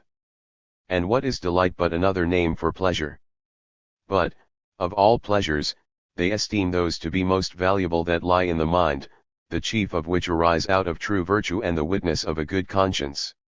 They account health the chief pleasure that belongs to the body, for they think that the pleasure of eating and drinking, and all the other delights of sense, are only so far desirable as they give or maintain health, but they are not pleasant in themselves otherwise than as they resist those impressions that our natural infirmities are still making upon us. For as a wise man desires rather to avoid diseases than to take physic, and to be freed from pain rather than to find ease by remedies, so it is more desirable not to need this sort of pleasure than to be obliged to indulge it. If any man imagines that there is a real happiness in these enjoyments, he must then confess that he would be the happiest of all men if he were to lead his life in perpetual hunger, thirst, and itching, and, by consequence, in perpetual eating, drinking, and scratching himself, which anyone may easily see would be not only a base, but a miserable, state of a life. These are, indeed, the lowest of pleasures, and the least pure, for we can never relish them but when they are mixed with the contrary pains. The pain of hunger must give us the pleasure of eating, and here the pain outbalances the pleasure. And as the pain is more vehement, so it lasts much longer, for as it begins before the pleasure, so it does not cease but with the pleasure that extinguishes it, and both expire together. They think, therefore, none of those pleasures are to be valued any further than as they are necessary, yet they rejoice in them, and with due gratitude acknowledge the tenderness of the great Author of nature, who has planted in us appetites, by which those things that are necessary for our preservation are likewise made pleasant to us. For how miserable a thing would life be if those daily diseases of hunger and thirst were to be carried off by such bitter drugs as we must use for those diseases that return seldomer upon us? And thus these pleasant, as well as proper, gifts of nature maintain the strength and the sprightliness of our bodies. They also entertain themselves with the other delights let in at their eyes, their ears, and their nostrils as the pleasant relishes and seasoning of life, which nature seems to have marked out peculiarly for man, since no other sort of animals contemplates the figure and beauty of the universe, nor is delighted with smells any further than as they distinguish meats by them, nor do they apprehend the concords or discords of sound. Yet, in all pleasures whatsoever, they take care that a lesser joy does not hinder a greater, and that pleasure may never breed pain, which they think always follows dishonest pleasures. But they think it madness for a man to wear out the beauty of his face or the force of his natural strength, to corrupt the sprightliness of his body by sloth and laziness, or to waste it by fasting, that it is madness to weaken the strength of his constitution and reject the other delights of life, unless by renouncing his own satisfaction he can either serve the public or promote the happiness of others, for which he expects a greater recompense from God. So that they look on such a course of life as the mark of a mind that is both cruel to itself and ungrateful to the Author of nature, as if we would not be beholden to him for his favors, and therefore rejects all his blessings, as one who should afflict himself for the empty shadow of virtue, or for no better end than to render himself capable of bearing those misfortunes which possibly will never happen. This is their notion of virtue and of pleasure. They think that no man's reason can carry him to a truer idea of them unless some discovery from heaven should inspire him with sublimer notions. I have not now the leisure to examine whether they think right or wrong in this matter, nor do I judge it necessary, for I have only undertaken to give you an account of their constitution, but not to defend all their principles. I am sure that whatever may be said of their notions, there is not in the whole world either a better people or a happier government. Their bodies are vigorous and lively, and though they are but of a middle stature, and have neither the fruitfulest soil nor the purest air in the world, yet they fortify themselves so well, by their temperate course of life, against the unhealthiness of their air, and by their industry they so cultivate their soil, that there is nowhere to be seen a greater increase, both of corn and cattle, nor are there anywhere healthier men and freer from diseases, for one may there see reduced to practice not only all the art that the husbandman employs in manuring and improving an ill soil, but whole woods plucked up by the roots, and in other places new ones planted, where there were none before. Their principal motive for this is the convenience of carriage, that their timber may be either near their towns or growing on the banks of the sea, or of some rivers, so as to be floated to them, for it is a harder work to carry wood at any distance over land than corn. The people are industrious, apt to learn, as well as cheerful and pleasant, and none can endure more labor when it is necessary, but, except in that case, they love their ease. They are unwearied pursuers of knowledge, for when we had given them some hints of the learning and discipline of the Greeks, concerning whom we only instructed them, for we know that there was nothing among the Romans, except their historians and their poets, that they would value much, it was strange to see how eagerly they were set on learning that language. We began to read a little of it to them, rather in compliance with their importunity than out of any hopes of their reaping from it any great advantage, but, after a very short trial, we found they made such progress, that we saw our labor was like to be more successful than we could have expected. They learned to write their characters and to pronounce their language so exactly, had so quick an apprehension, they remembered it so faithfully, and became so ready and correct in the use of it, that it would have looked like a miracle if the greater part of those whom we taught had not been men both of extraordinary capacity and of a fit age for instruction. They were, for the greatest part, chosen from among their learned men by their chief council, though some studied it of their own accord. In 3 years' time they became masters of the whole language, so that they read the best of the Greek authors very exactly. I am, indeed, apt to think that they learned that language the more easily from its having some relation to their own. I believe that they were a colony of the Greeks, for though their language comes nearer the Persian, yet they retain many names, both for their towns and magistrates, that are of Greek derivation. I happened to carry a great many books with me, instead of merchandise, when I sailed my 4th voyage, for I was so far from thinking of soon coming back, that I rather thought never to have returned at all, and I gave them all my books, among which were many of Plato's and some of Aristotle's works. I had also Theophrastus on plants, which, to my great regret, was imperfect, for having laid it carelessly by, while we were at sea, a monkey had seized upon it, and in many places torn out the leaves.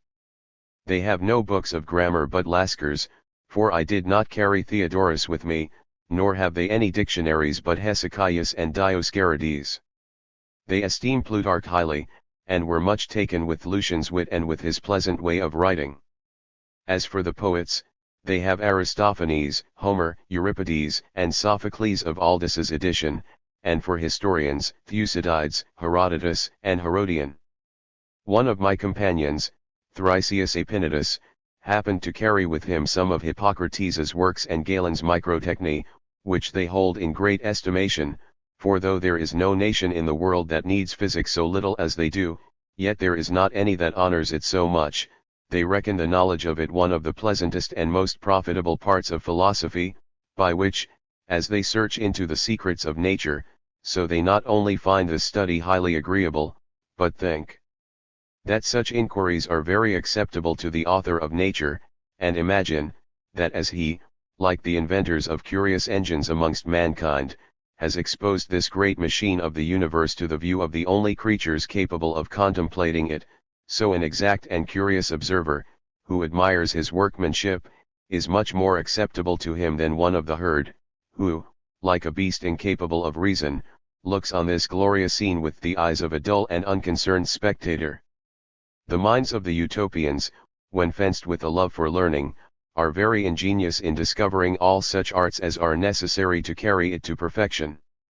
2 things they owe to us, the manufacture of paper and the art of printing, yet they are not so entirely indebted to us for these discoveries, but that a great part of the invention was their own.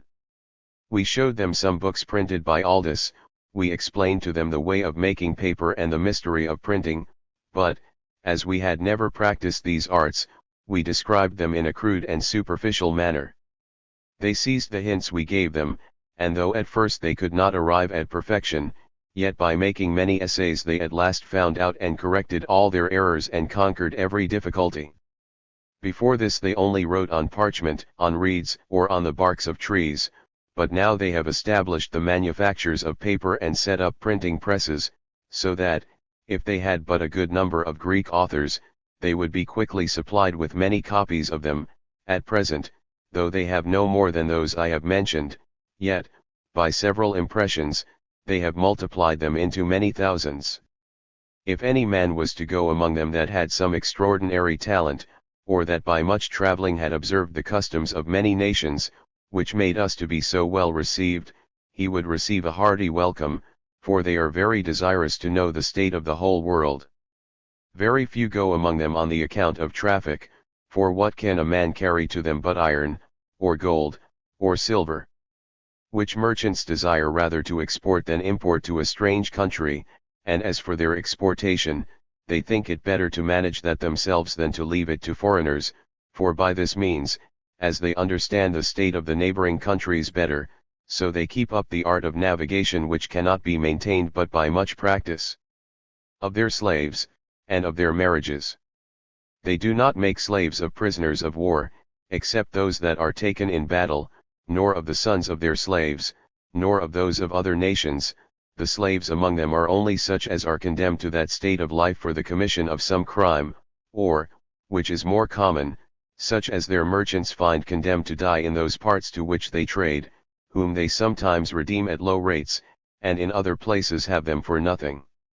They are kept at perpetual labor, and are always chained, but with this difference, that their own natives are treated much worse than others. They are considered as more profligate than the rest, and since they could not be restrained by the advantages of so excellent an education, are judged worthy of harder usage. Another sort of slaves are the poor of the neighboring countries, who offer of their own accord to come and serve them. They treat these better, and use them in all other respects as well as their own countrymen, except their imposing more labor upon them, which is no hard task to those that have been accustomed to it. And if any of these have a mind to go back to their own country, which, indeed, falls out but seldom, as they do not force them to stay, so they do not send them away empty-handed. I have already told you with what care they look after their sick, so that nothing is left undone that can contribute either to their case or health, and for those who are taken with fixed and incurable diseases, they use all possible ways to cherish them and to make their lives as comfortable as possible. They visit them often and take great pains to make their time pass off easily, but when any is taken with a torturing and lingering pain, so that there is no hope either of recovery or ease, the priests and magistrates come and exhort them, that, since they are now unable to go on with the business of life, are become a burden to themselves and to all about them, and they have really outlived themselves, they should no longer nourish such a rooted distemper, but choose rather to die, since they cannot live but in much misery, being assured that if they thus deliver themselves from torture, or are willing that others should do it, they shall be happy after death, since, by their acting thus, they lose none of the pleasures, but only the troubles of life. They think they behave not only reasonably but in a manner consistent with religion and piety, because they follow the advice given them by their priests, who are the expounders of the will of God. Such as are wrought on by these persuasions either starve themselves of their own accord, or take opium, and by that means die without pain.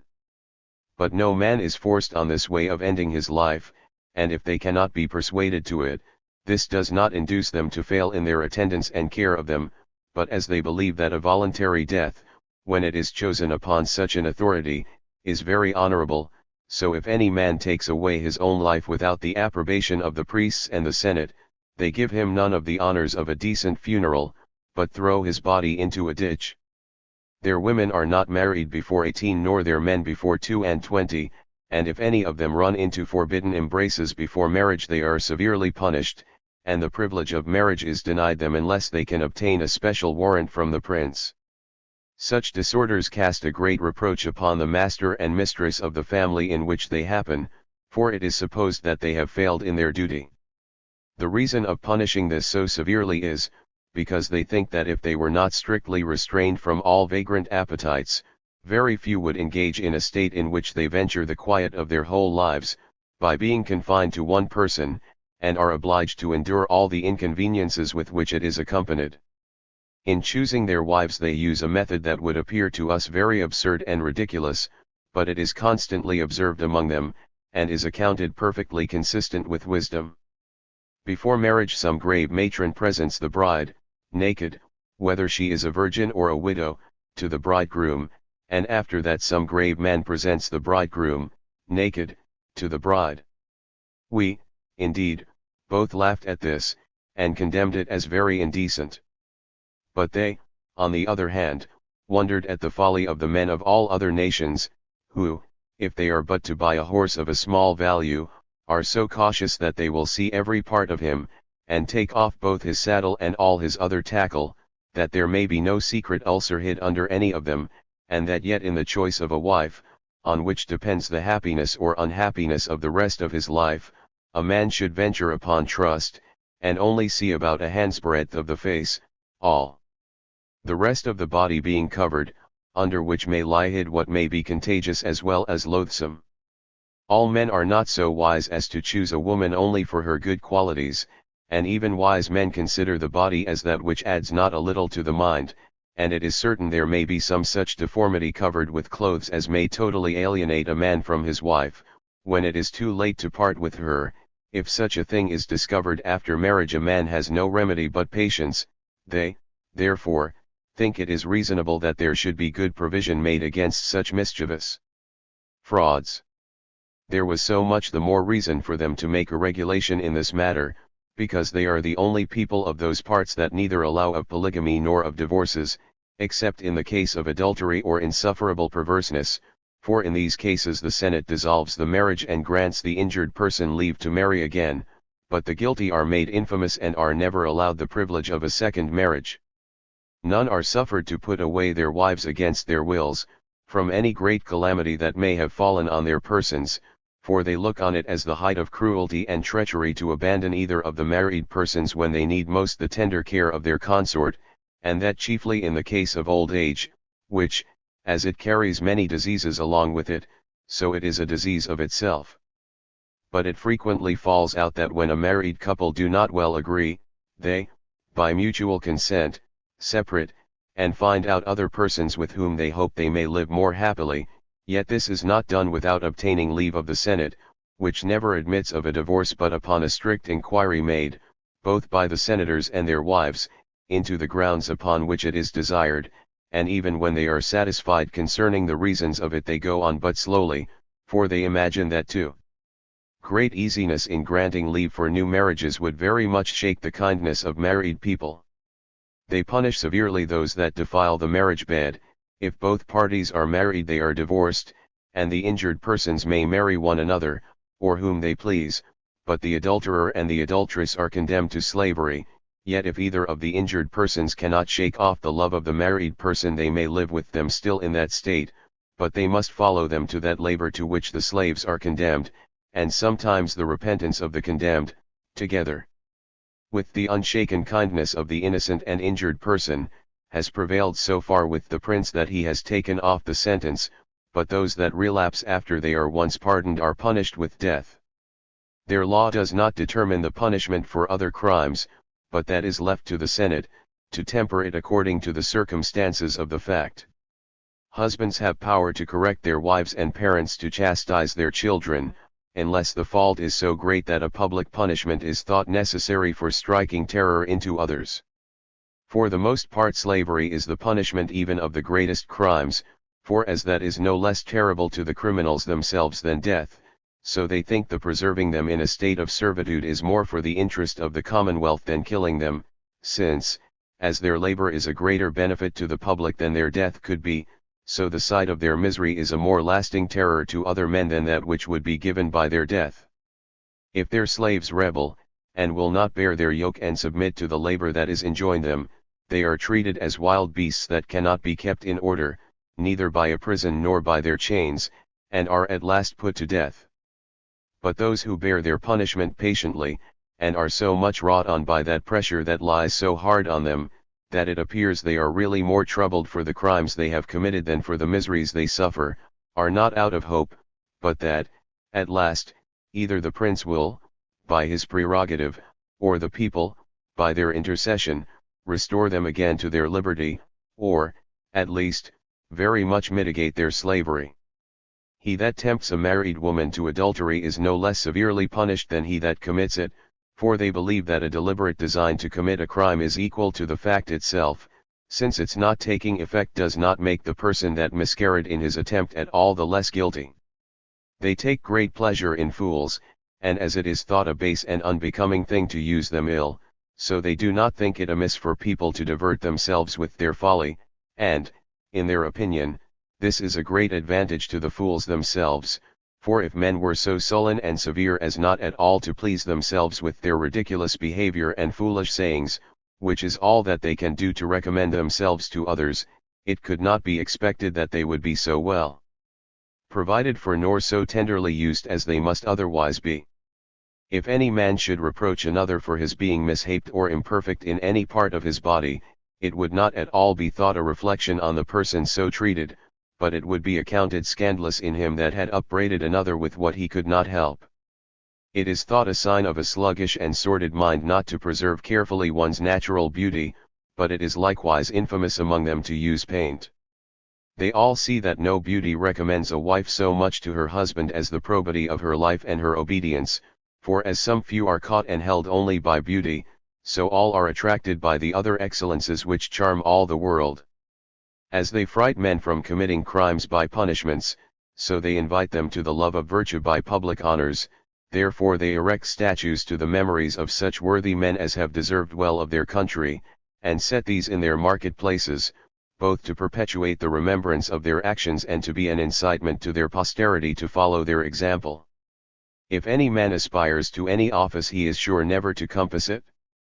They all live easily together, for none of the magistrates are either insolent or cruel to the people, they affect rather to be called fathers, and, by being really so, they well deserve the name, and the people pay them all the marks of honor the more freely because none are exacted from them.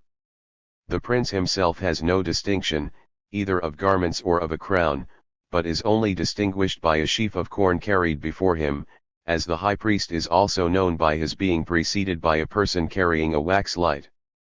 They have but few laws, and such is their constitution that they need not many. They very much condemn other nations whose laws, together with the commentaries on them, swell up to so many volumes, for they think it an unreasonable thing to oblige men to obey a body of laws that are both of such a bulk, and so dark as not to be read and understood by every one of the subjects. They have no lawyers among them, for they consider them as a sort of people whose profession it is to disguise matters and to wrest the laws, and, therefore, they think it is much better that every man should plead his own cause, and trust it to the judge, as in other places the client trusts it to a counselor. By this means they both cut off many delays and find out truth more certainly, for after the parties have laid open the merits of the cause, without those artifices which lawyers are apt to suggest, the judge examines the whole matter, and supports the simplicity of such well-meaning persons, whom otherwise crafty men would be sure to run down, and thus they avoid those evils which appear very remarkably among all those nations that labor under a vast load of laws. Every one of them is skilled in their law, for, as it is a very short study, so the plainest meaning of which words are capable is always the sense of their laws, and they argue thus: all laws are promulgated for this end, that every man may know his duty, and, therefore, the plainest and most obvious sense of the words is that which ought to be put upon them, since a more refined exposition cannot be easily comprehended, and would only serve to make the laws become useless to the greater part of mankind, and especially to those who need most the direction of them, for it is all one not to make a law at all or to couch it in such terms that, without a quick apprehension and much study, a man cannot find out the true meaning of it, since the generality of mankind are both so dull, and so much employed in their several trades, that they have neither the leisure nor the capacity requisite for such an inquiry. Some of their neighbors, who are masters of their own liberties, having long ago, by the assistance of the utopians, shaken off the yoke of tyranny, and being much taken with those virtues which they observe among them, have come to desire that they would send magistrates to govern them, some changing them every year, and others every 5 years. At the end of their government they bring them back to utopia, with great expressions of honor and esteem, and carry away others to govern in their stead. In this they seem to have fallen upon a very good expedient for their own happiness and safety, for since the good or ill condition of a nation depends so much upon their magistrates, they could not have made a better choice than by pitching on men whom no advantages can bias, for wealth is of no use to them, since they must so soon go back to their own country, and they, being strangers among them, are not engaged in any of their heats or animosities, and it is certain that when public judicatories are swayed, either by avarice or partial affections, there must follow a dissolution of justice, the chief sinew of society. The utopians call those nations that come and ask magistrates from them neighbors, but those to whom they have been of more particular service, friends, and as all other nations are perpetually either making leagues or breaking them, they never enter into an alliance with any state. They think leagues are useless things, and believe that if the common ties of humanity do not knit men together, the faith of promises will have no great effect, and they are the more confirmed in this by what they see among the nations round about them, who are no strict observers of leagues and treaties.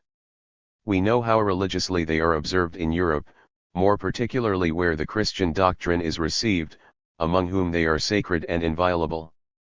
Which is partly owing to the justice and goodness of the princes themselves, and partly to the reverence they pay to the popes, who, as they are the most religious observers of their own promises, so they exhort all other princes to perform theirs, and, when fainter methods do not prevail, they compel them to it by the severity of the pastoral censure, and think that it would be the most indecent thing possible if men who are particularly distinguished by the title of the faithful should not religiously keep the faith of their treaties. But in that new-found world, which is not more distant from us in situation than the people are in their manners and course of life, there is no trusting to leagues, even though they were made with all the pomp of the most sacred ceremonies. On the contrary, they are on this account the sooner broken, some slight pretence being found in the words of the treaties, which are purposely couched in such ambiguous terms that they can never be so strictly bound, but they will always find some loophole to escape at, and thus they break both their leagues and their faith, and this is done with such impudence, that those very men who value themselves on having suggested these expedients to their princes would, with a haughty scorn, declaim against such craft, or, to speak plainer, such fraud and deceit, if they found private men make use of it in their bargains, and would readily say that they deserved to be hanged. By this means it is that all sort of justice passes in the world for a low-spirited and vulgar virtue, far below the dignity of royal greatness, or at least there are set up two sorts of justice, the one is mean and creeps on the ground, and, therefore, becomes none but the lower part of mankind, and so must be kept in severely by many restraints, that it may not break out beyond the bounds that are set to it. The other is the peculiar virtue of princes, which, as it is more majestic than that which becomes the rabble, so takes a freer compass, and thus lawful and unlawful are only measured by pleasure and interest.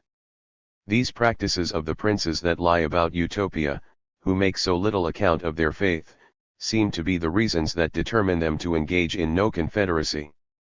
Perhaps they would change their mind if they lived among us, but yet, though treaties were more religiously observed, they would still dislike the custom of making them, since the world has taken up a false maxim upon it, as if there were no tie of nature uniting one nation to another, only separated perhaps by a mountain or a river, and that all were born in a state of hostility, and so might lawfully do all that mischief to their neighbors against which there is no provision made by treaties.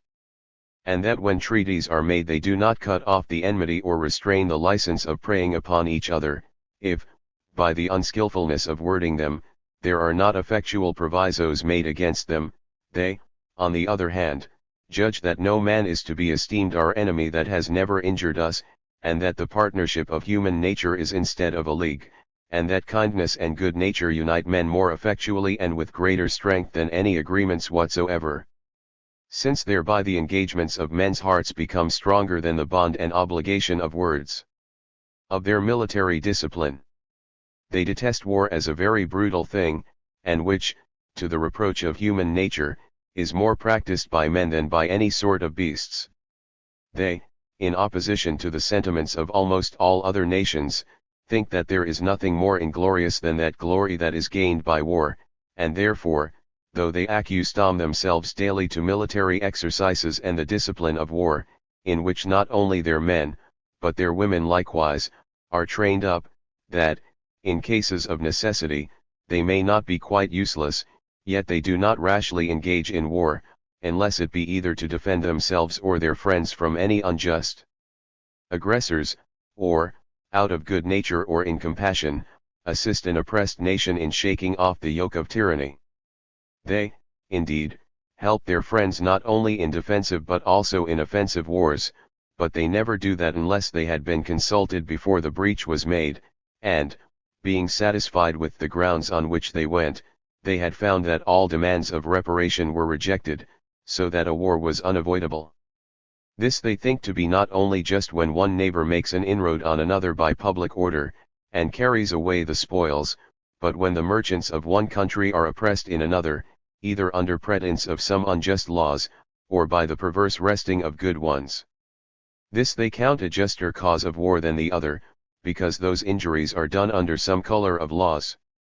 This was the only ground of that war in which they engaged with the Nephologites against the Aeolpolitans, a little before our time, for the merchants of the former having, as they thought, met with great injustice among the latter, which, whether it was in itself right or wrong, drew on a terrible war, in which many of their neighbors were engaged, and their keenness in carrying it on being supported by their strength in maintaining it, it not only shook some very flourishing states and very much afflicted others, but, after a series of much mischief ended in the entire conquest and slavery of the Aeolpolitans, who, though before the war they were in all respects much superior to the Nephologites, were yet subdued, but, though the Utopians had assisted them in the war, yet they pretended to no share of the spoil.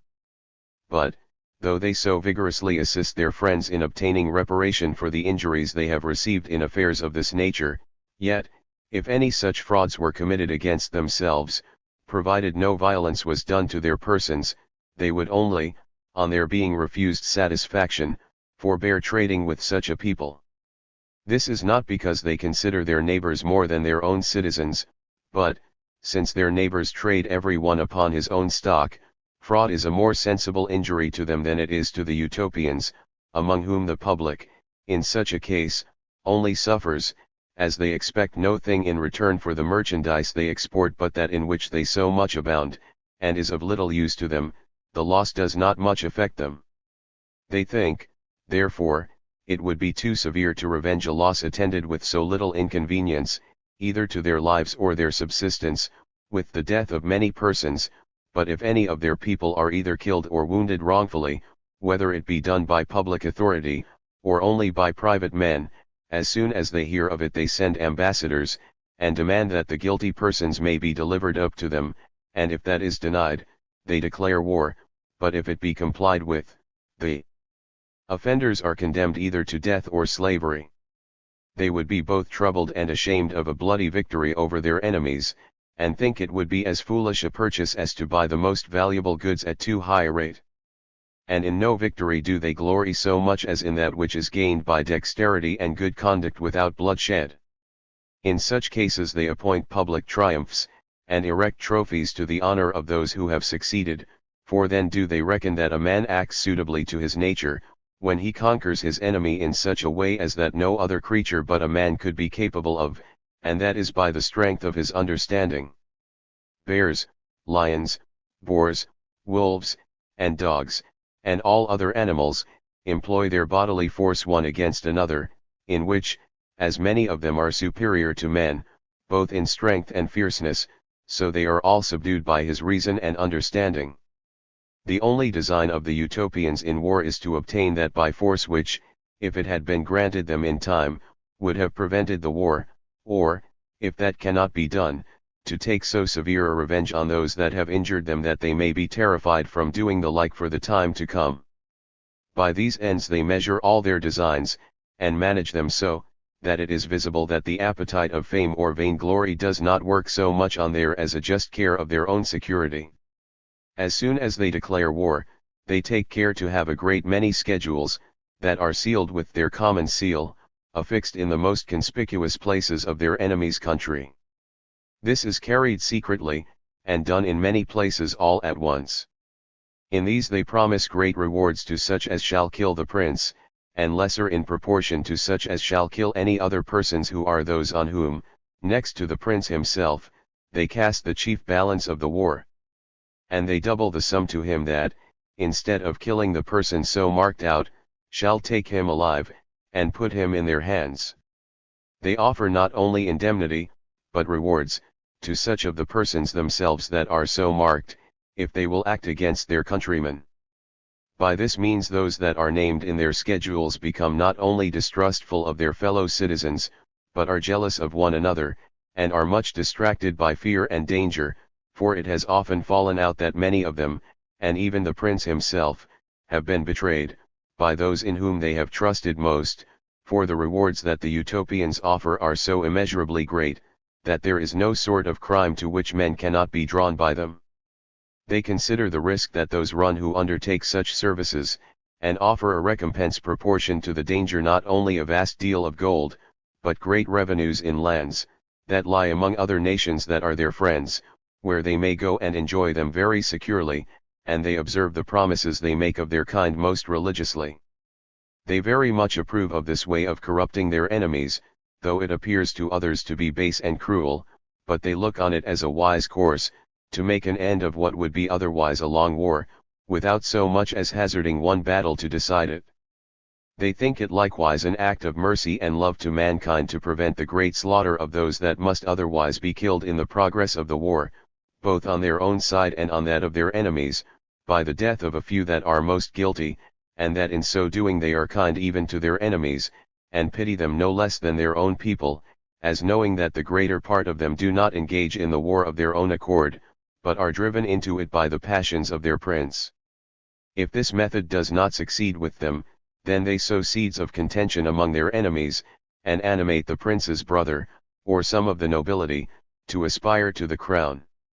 If they cannot disunite them by domestic broils, then they engage their neighbors against them, and make them set on foot some old pretensions, which are never wanting to princes when they have occasion for them. These they plentifully supply with money, though but very sparingly with any auxiliary troops, for they are so tender of their own people that they would not willingly exchange one of them, even with the prince of their enemy's country. But as they keep their gold and silver only for such an occasion, so, when that offers itself, they easily part with it, since it would be no convenience to them, though they should reserve nothing of it to themselves. For besides the wealth that they have among them at home, they have a vast treasure abroad, many nations round about them being deep in their debt, so that they hire soldiers from all places for carrying on their wars, but chiefly from the Zapoles, who live 500 miles east of Utopia. They are a rude, wild, and fierce nation, who delight in the woods and rocks, among which they were born and bred up. They are hardened both against heat, cold, and labor, and know nothing of the delicacies of life. They do not apply themselves to agriculture, nor do they care either for their houses or their clothes. Cattle is all that they look after, and for the greatest part they live either by hunting or upon rapine, and are made, as it were, only for war. They watch all opportunities of engaging in it, and very readily embrace such as are offered them. Great numbers of them will frequently go out, and offer themselves for a very low pay, to serve any that will employ them. They know none of the arts of life, but those that lead to the taking it away. They serve those that hire them, both with much courage and great fidelity, but will not engage to serve for any determined time, and agree upon such terms, that the next day they may go over to the enemies of those whom they serve if they offer them a greater encouragement, and will, perhaps, return to them the day after that upon a higher advance of their pay. There are few wars in which they make not a considerable part of the armies of both sides, so it often falls out that they who are related, and were hired in the same country, and so have lived long and familiarly together, forgetting both their relations and former friendship, kill one another upon no other consideration than that of being hired to it for a little money by princes of different interests, and such a regard have they for money that they are easily wrought on by the difference of 1 penny a day to change sides. So entirely does their avarice influence them, and yet this money, which they value so highly, is of little use to them, for what they purchase thus with their blood they quickly waste on luxury, which among them is but of a poor and miserable form. This nation serves the utopians against all people whatsoever, for they pay higher than any other. The utopians hold this for a maxim, that as they seek out the best sort of men for their own use at home, so they make use of this worst sort of men for the consumption of war, and therefore they hire them with the offers of vast rewards to expose themselves to all sorts of hazards, out of which the greater part never returns to claim their promises, yet they make them good most religiously to such as escape. This animates them to adventure again, whenever there is occasion for it, for the utopians are not at all troubled how many of these happen to be killed, and reckon it a service done to mankind if they could be a means to deliver the world from such a lewd and vicious sort of people, that seem to have run together, as to the drain of human nature. Next to these, they are served in their wars with those upon whose account they undertake them, and with the auxiliary troops of their other friends, to whom they join a few of their own people, and send some man of eminent and approved virtue to command in chief. There are 2 sent with him, who, during his command, are but private men, but the first is to succeed him if he should happen to be either killed or taken, and, in case of the like misfortune to him, the third comes in his place, and thus they provide against all events, that such accidents as may befall their generals may not endanger their armies. When they draw out troops of their own people, they take such out of every city as freely offer themselves, for none are forced to go against their wills, since they think that if any man is pressed that wants courage, he will not only act faintly, but by his cowardice dishearten others. But if an invasion is made on their country, they make use of such men, if they have good bodies, though they are not brave, and either put them aboard their ships, or place them on the walls of their towns, that being so posted, they may find no opportunity of flying away, and thus either shame, the heat of action, or the impossibility of flying, bears down their cowardice. They often make a virtue of necessity, and behave themselves well, because nothing else is left them. But as they force no man to go into any foreign war against his will, so they do not hinder those women who are willing to go along with their husbands. On the contrary, they encourage and praise them, and they stand often next their husbands in the front of the army. They also place together those who are related, parents, and children, kindred, and those that are mutually allied, near one another, that those whom nature has inspired with the greatest zeal for assisting one another may be the nearest and readiest to do it, and it is matter of great reproach if husband or wife survive one another, or if a child survives his parent, and therefore when they come to be engaged in action, they continue to fight to the last man, if their enemies stand before them. And as they use all prudent methods to avoid the endangering their own men, and if it is possible let all the action and danger fall upon the troops that they hire, so if it becomes necessary for themselves to engage, they then charge with as much courage as they avoided it before with prudence, nor is it a fierce charge at first, but it increases by degrees, and as they continue in action, they grow more obstinate, and press harder upon the enemy, insomuch that they will much sooner die than give ground. For the certainty that their children will be well looked after when they are dead frees them from all that anxiety concerning them which often masters men of great courage, and thus they are animated by a noble and invincible resolution.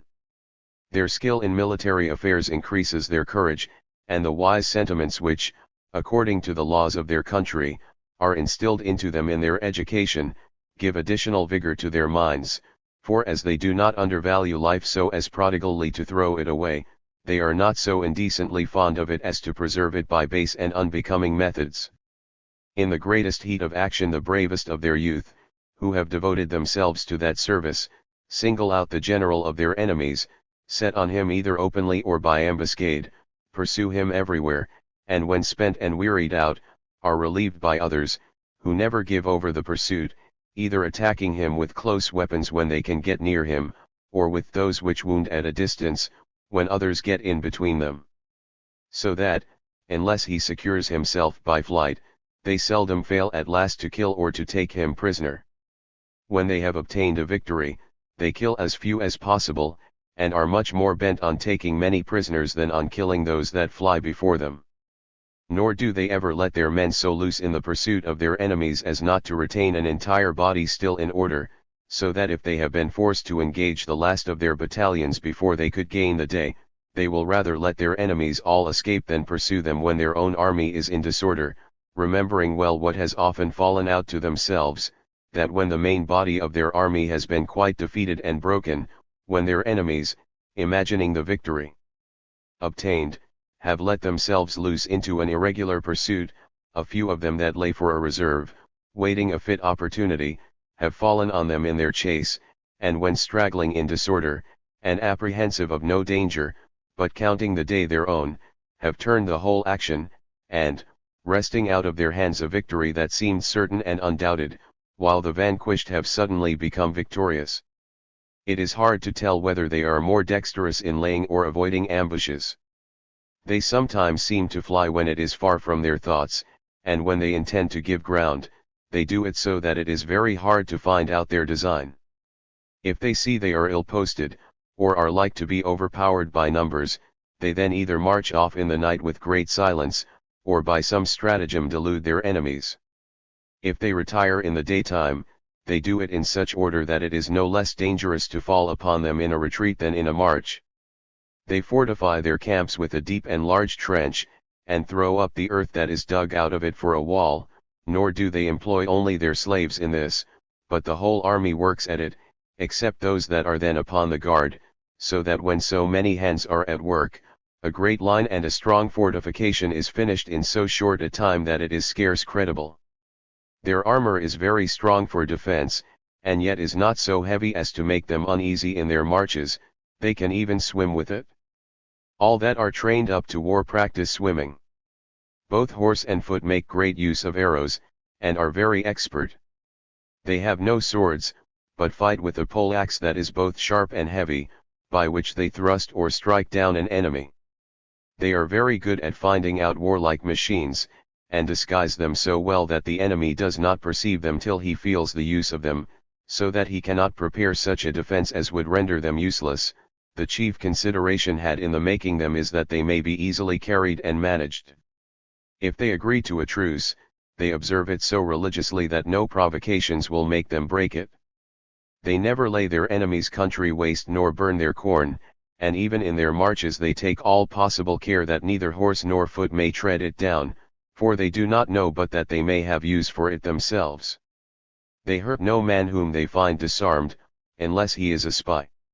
When a town is surrendered to them, they take it into their protection, and when they carry a place by storm they never plunder it, but put those only to the sword that oppose the rendering of it up, and make the rest of the garrison slaves, but for the other inhabitants, they do them no hurt, and if any of them had advised a surrender, they give them good rewards out of the estates of those that they condemn, and distribute the rest among their auxiliary troops, but they themselves take no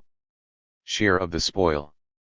When a war is ended, they do not oblige their friends to reimburse their expenses, but they obtain them of the conquered, either in money, which they keep for the next occasion, or in lands, out of which a constant revenue is to be paid them. By many increases the revenue which they draw out from several countries on such occasions is now risen to above 700,000 ducats a year. They send some of their own people to receive these revenues, who have orders to live magnificently and like princes, by which means they consume much of it upon the place, and either bring over the rest to Utopia or lend it to that nation in which it lies. This they most commonly do, unless some great occasion, which falls out but very seldom, should oblige them to call for it all. It is out of these lands that they assign rewards to such as they encourage to adventure on desperate attempts. If any prince that engages in war with them is making preparations for invading their country, they prevent him, and make his country the seat of the war, for they do not willingly suffer any war to break in upon their island, and if that should happen, they would only defend themselves by their own people, but would not call for auxiliary troops to their assistance. Of the religions of the Utopians. There are several sorts of religions, not only in different parts of the island, but even in every town, some worshipping the sun, others the moon or one of the planets. Some worship such men as have been eminent in former times for virtue or glory, not only as ordinary deities, but as the supreme God.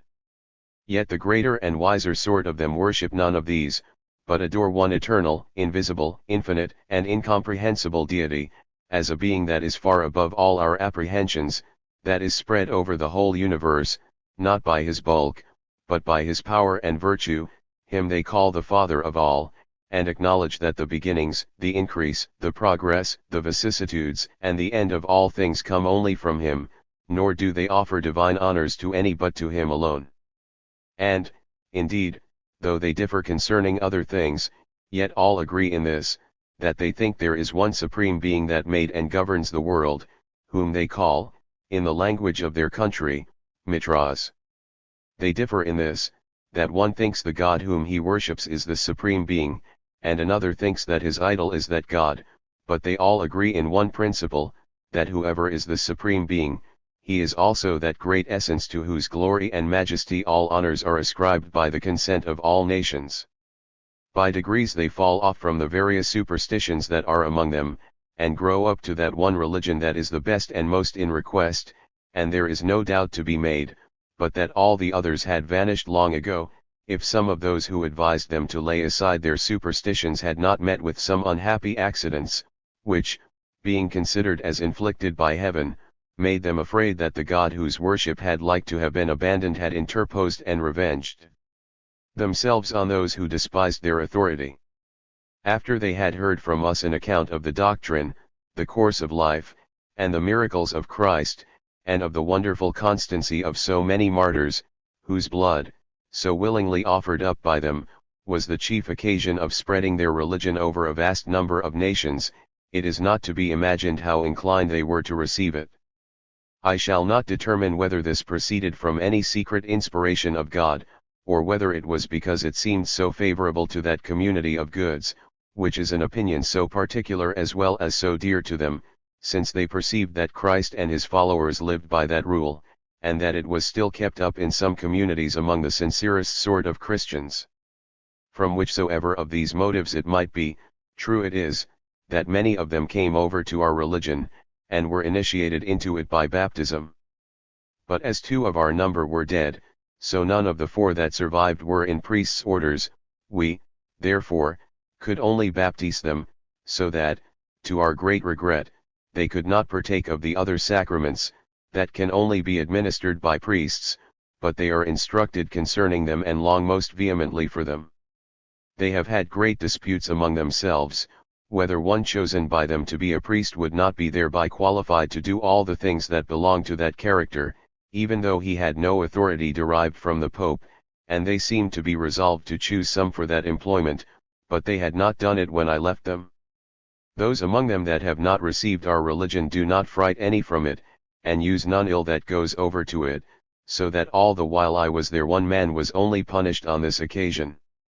He being newly baptized did, notwithstanding all that we could say to the contrary, dispute publicly concerning the Christian religion, with more zeal than discretion, and with so much heat, that he not only preferred our worship to theirs, but condemned all their rites as profane, and cried out against all that adhered to them as impious and sacrilegious persons, that were to be damned to everlasting burnings. Upon his having frequently preached in this manner he was seized, and after trial he was condemned to banishment, not for having disparaged their religion, but for his inflaming the people to sedition, for this is one of their most ancient laws, that no man ought to be punished for his religion. At the first constitution of their government, Utopus having understood that before his coming among them the old inhabitants had been engaged in great quarrels concerning religion, by which they were so divided among themselves, that he found it an easy thing to conquer them, since, instead of uniting their forces against him, every different party in religion fought by themselves. After he had subdued them he made a law that every man might be of what religion he pleased, and might endeavor to draw others to it by the force of argument and by amicable and modest ways, but without bitterness against those of other opinions, but that he ought to use no other force but that of persuasion, and was neither to mix with it reproaches nor violence, and such as did otherwise were to be condemned to banishment or slavery.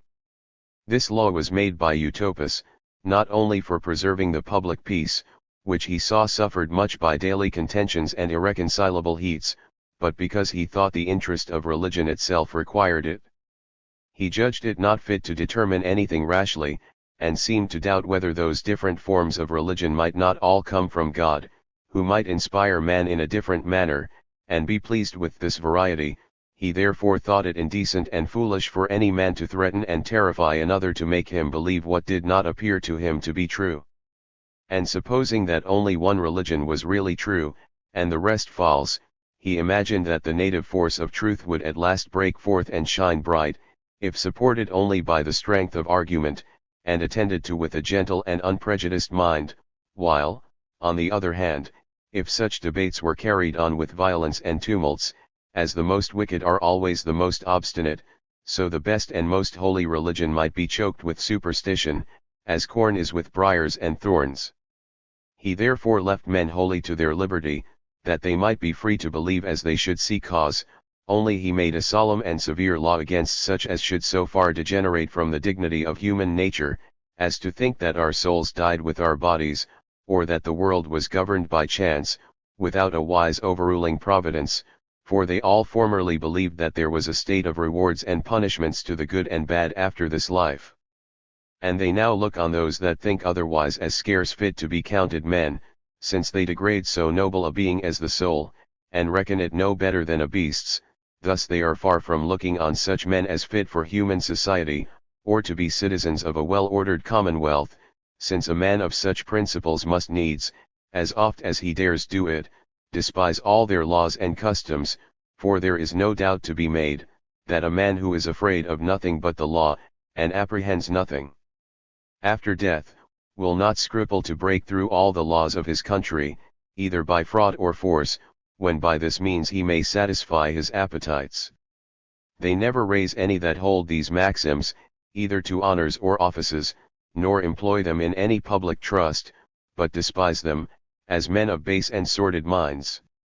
Yet they do not punish them, because they lay this down as a maxim, that a man cannot make himself believe anything he pleases, nor do they drive any to dissemble their thoughts by threatenings, so that men are not tempted to lie or disguise their opinions, which being a sort of fraud, is abhorred by the Utopians. They take care indeed to prevent their disputing in defense of these opinions, especially before the common people, but they suffer, and even encourage them to dispute concerning them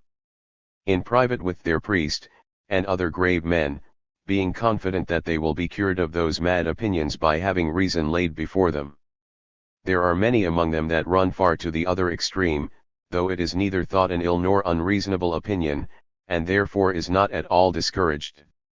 They think that the souls of beasts are immortal, though far inferior to the dignity of the human soul, and not capable of so great a happiness. They are almost all of them very firmly persuaded that good men will be infinitely happy in another state, so that though they are compassionate to all that are sick, yet they lament no man's death, except they see him loath to part with life, for they look on this as a very ill presage, as if the soul, conscious to itself of guilt, and quite hopeless, was afraid to leave the body, from some secret hints of approaching misery. They think that such a man's appearance before God cannot be acceptable to him, who being called on, does not go out cheerfully, but is backward and unwilling, and is as it were dragged to it. They are struck with horror when they see any die in this manner, and carry them out in silence and with sorrow, and praying God that he would be merciful to the errors of the departed soul, they lay the body in the ground, but when any die cheerfully, and full of hope, they do not mourn for them, but sing hymns when they carry out their bodies, and commending their souls very earnestly to God. Their whole behavior is then rather grave than sad. They burn the body, and set up a pillar where the pile was made, with an inscription to the honor of the deceased. When they come from the funeral, they discourse of his good life, and worthy actions, but speak of nothing oftener and with more pleasure than of his serenity at the hour of death. They think such respect paid to the memory of good men is both the greatest incitement to engage others to follow their example, and the most acceptable worship that can be offered them, for they believe that though by the imperfection of human sight they are invisible to us, yet they are present among us, and hear those discourses that pass concerning themselves. They believe it inconsistent with the happiness of departed souls not to be at liberty to be where they will, and do not imagine them capable of the ingratitude of not desiring to see those friends with whom they lived on earth in the strictest bonds of love and kindness. Besides, they are persuaded that good men, after death, have these affections, and all other good dispositions increased rather than diminished, and therefore conclude that they are still among the living, and observe all they say or do. From hence they engage in all their affairs with the greater confidence of success, as trusting to their protection, while this opinion of the presence of their ancestors is a restraint that prevents their engaging in ill designs. They despise and laugh at auguries, and the other vain and superstitious ways of divination, so much observed among other nations, but have great reverence for such miracles as cannot flow from any of the powers of nature, and look on them as effects and indications of the presence of the Supreme Being, of which they say many instances have occurred among them, and that sometimes their public prayers, which upon great and dangerous occasions they have solemnly put up to God, with assured confidence of being heard, have been answered in a miraculous manner. They think the contemplating God in his works, and the adoring him for them, is a very acceptable piece of worship to him. There are many among them that upon a motive of religion neglect learning, and apply themselves to no sort of study, nor do they allow themselves any leisure time, but are perpetually employed, believing that by the good things that a man does he secures to himself that happiness that comes after death. Some of these visit the sick, others mend highways, cleanse ditches, repair bridges, or dig turf, gravel, or stone.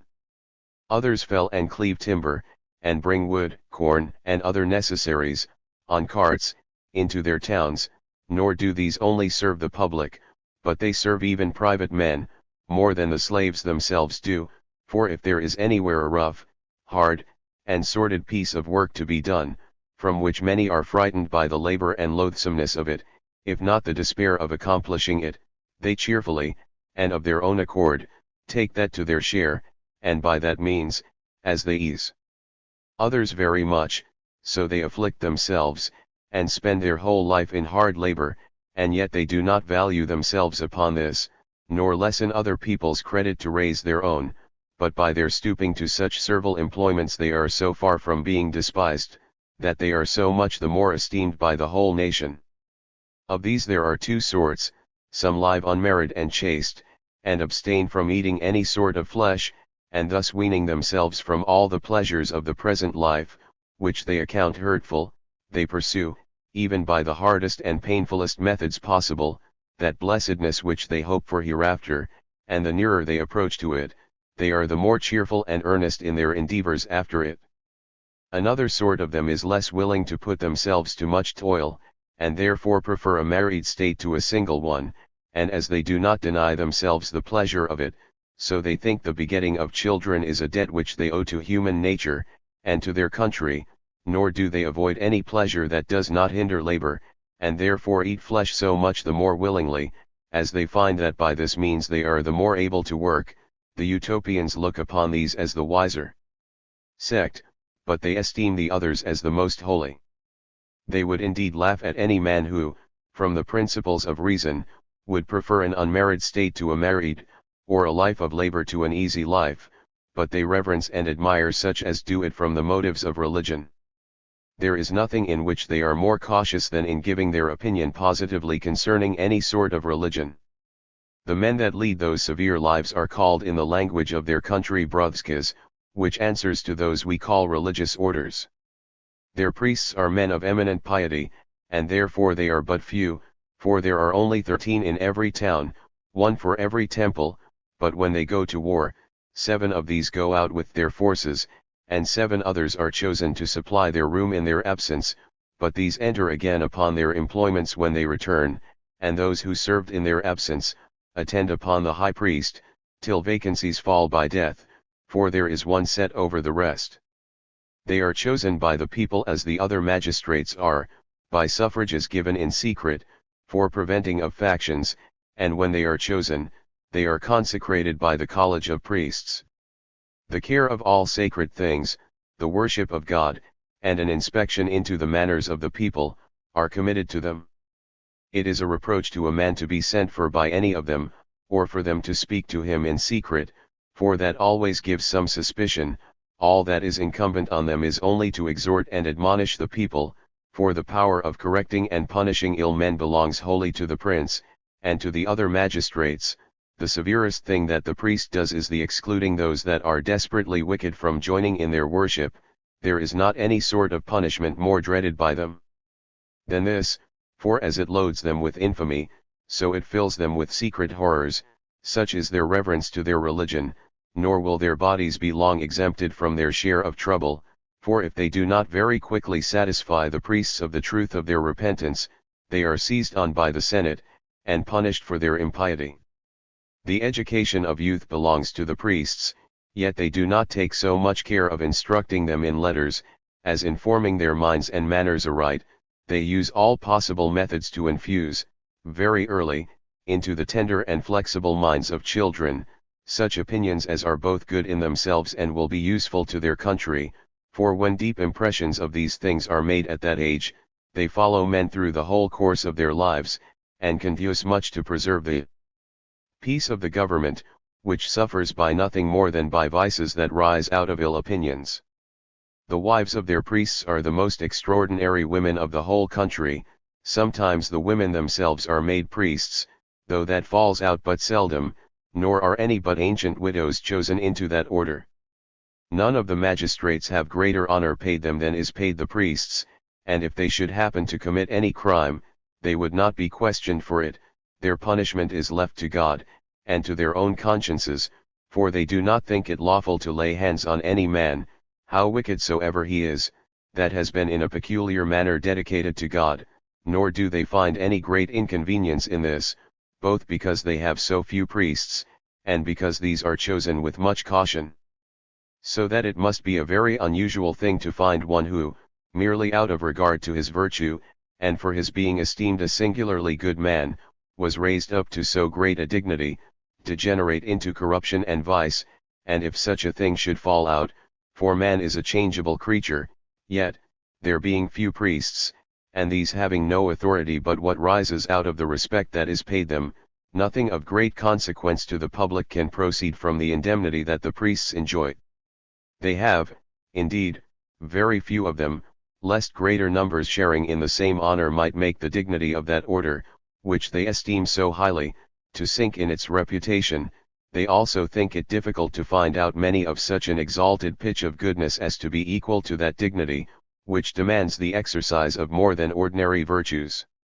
Nor are the priests in greater veneration among them than they are among their neighboring nations, as you may imagine by that which I think gives occasion for it.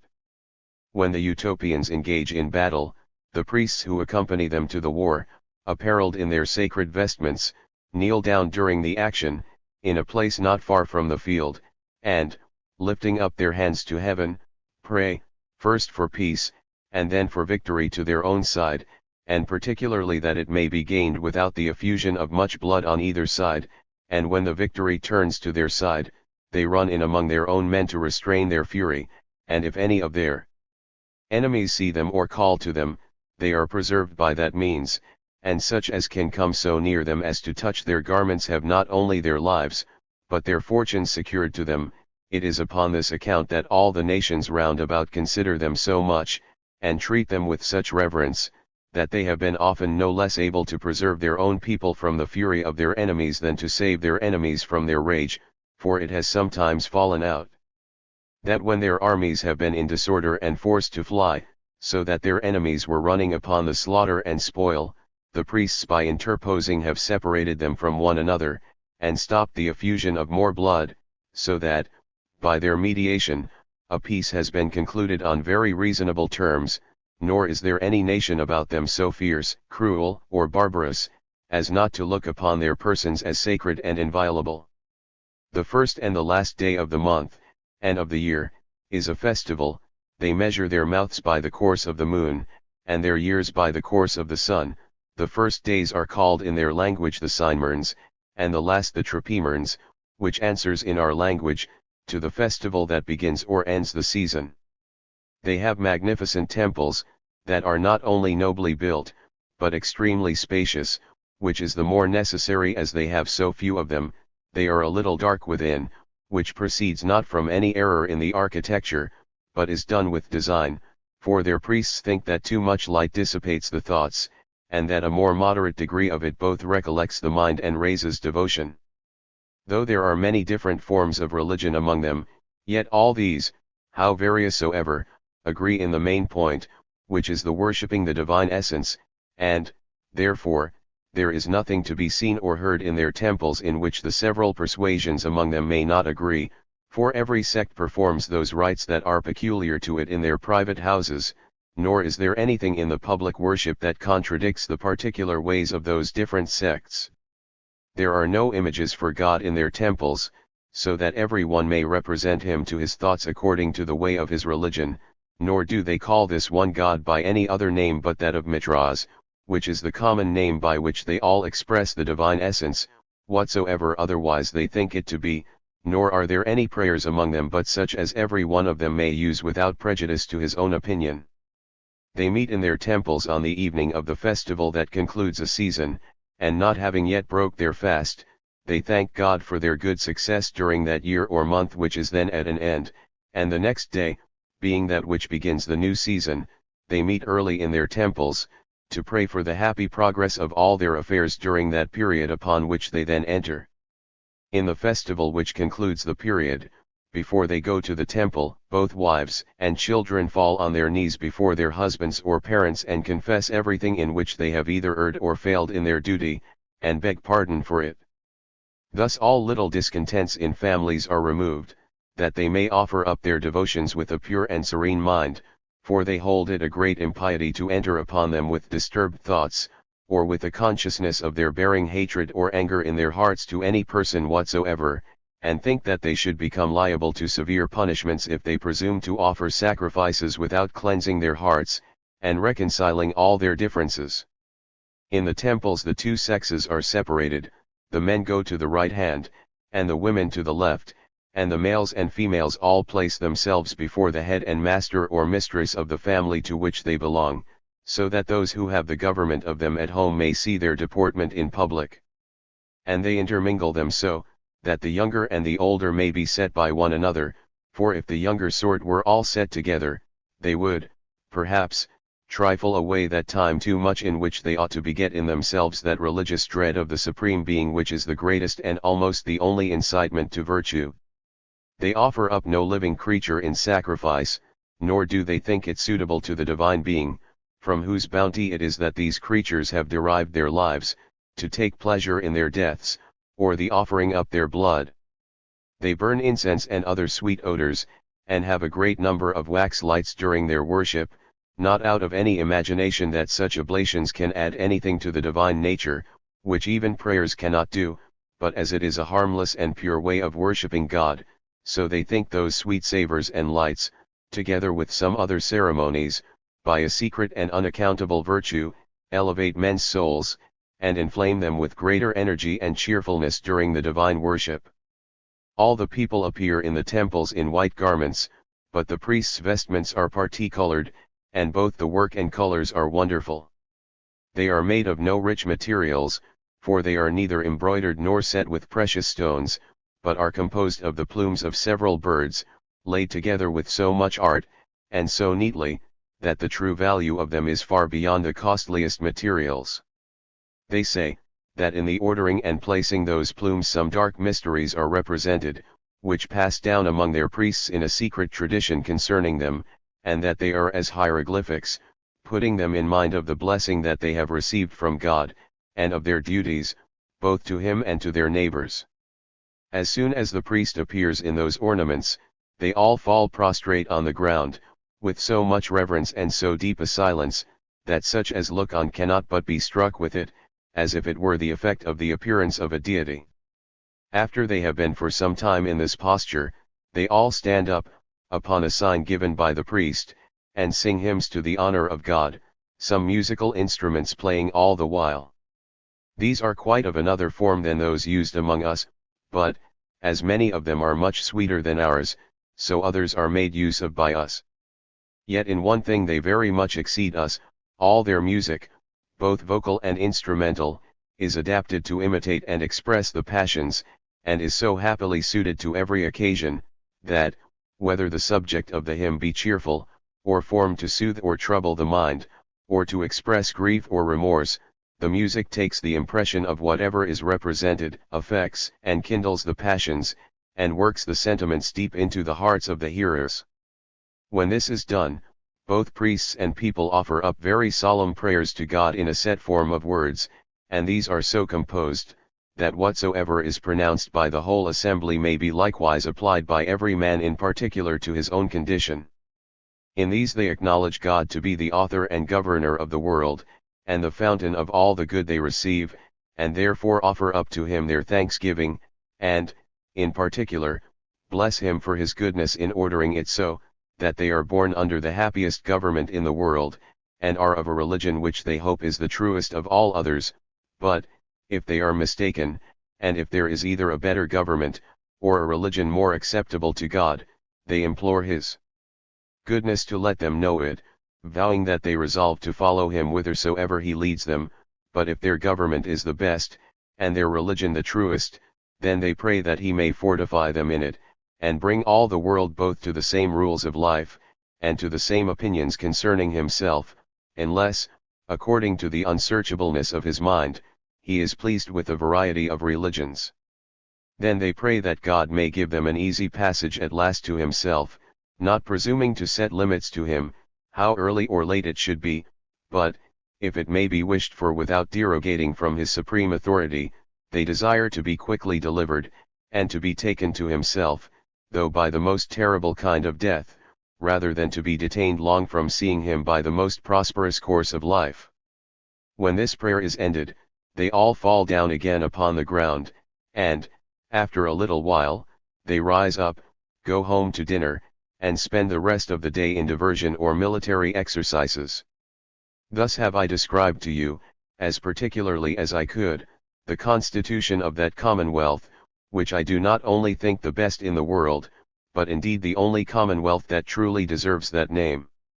In all other places it is visible that, while people talk of a commonwealth, every man only seeks his own wealth, but there, where no man has any property, all men zealously pursue the good of the public, and, indeed, it is no wonder to see men act so differently, for in other commonwealths every man knows that, unless he provides for himself, how flourishing soever the commonwealth may be, he must die of hunger, so that he sees the necessity of preferring his own concerns to the public. But in utopia, where every man has a right to everything, they all know that if care is taken to keep the public stores full, no private man can want anything, for among them there is no unequal distribution, so that no man is poor, none in necessity, and though no man has anything, yet they are all rich. For what can make a man so rich as to lead a serene and cheerful life, free from anxieties, neither apprehending want himself, nor vexed with the endless complaints of his wife?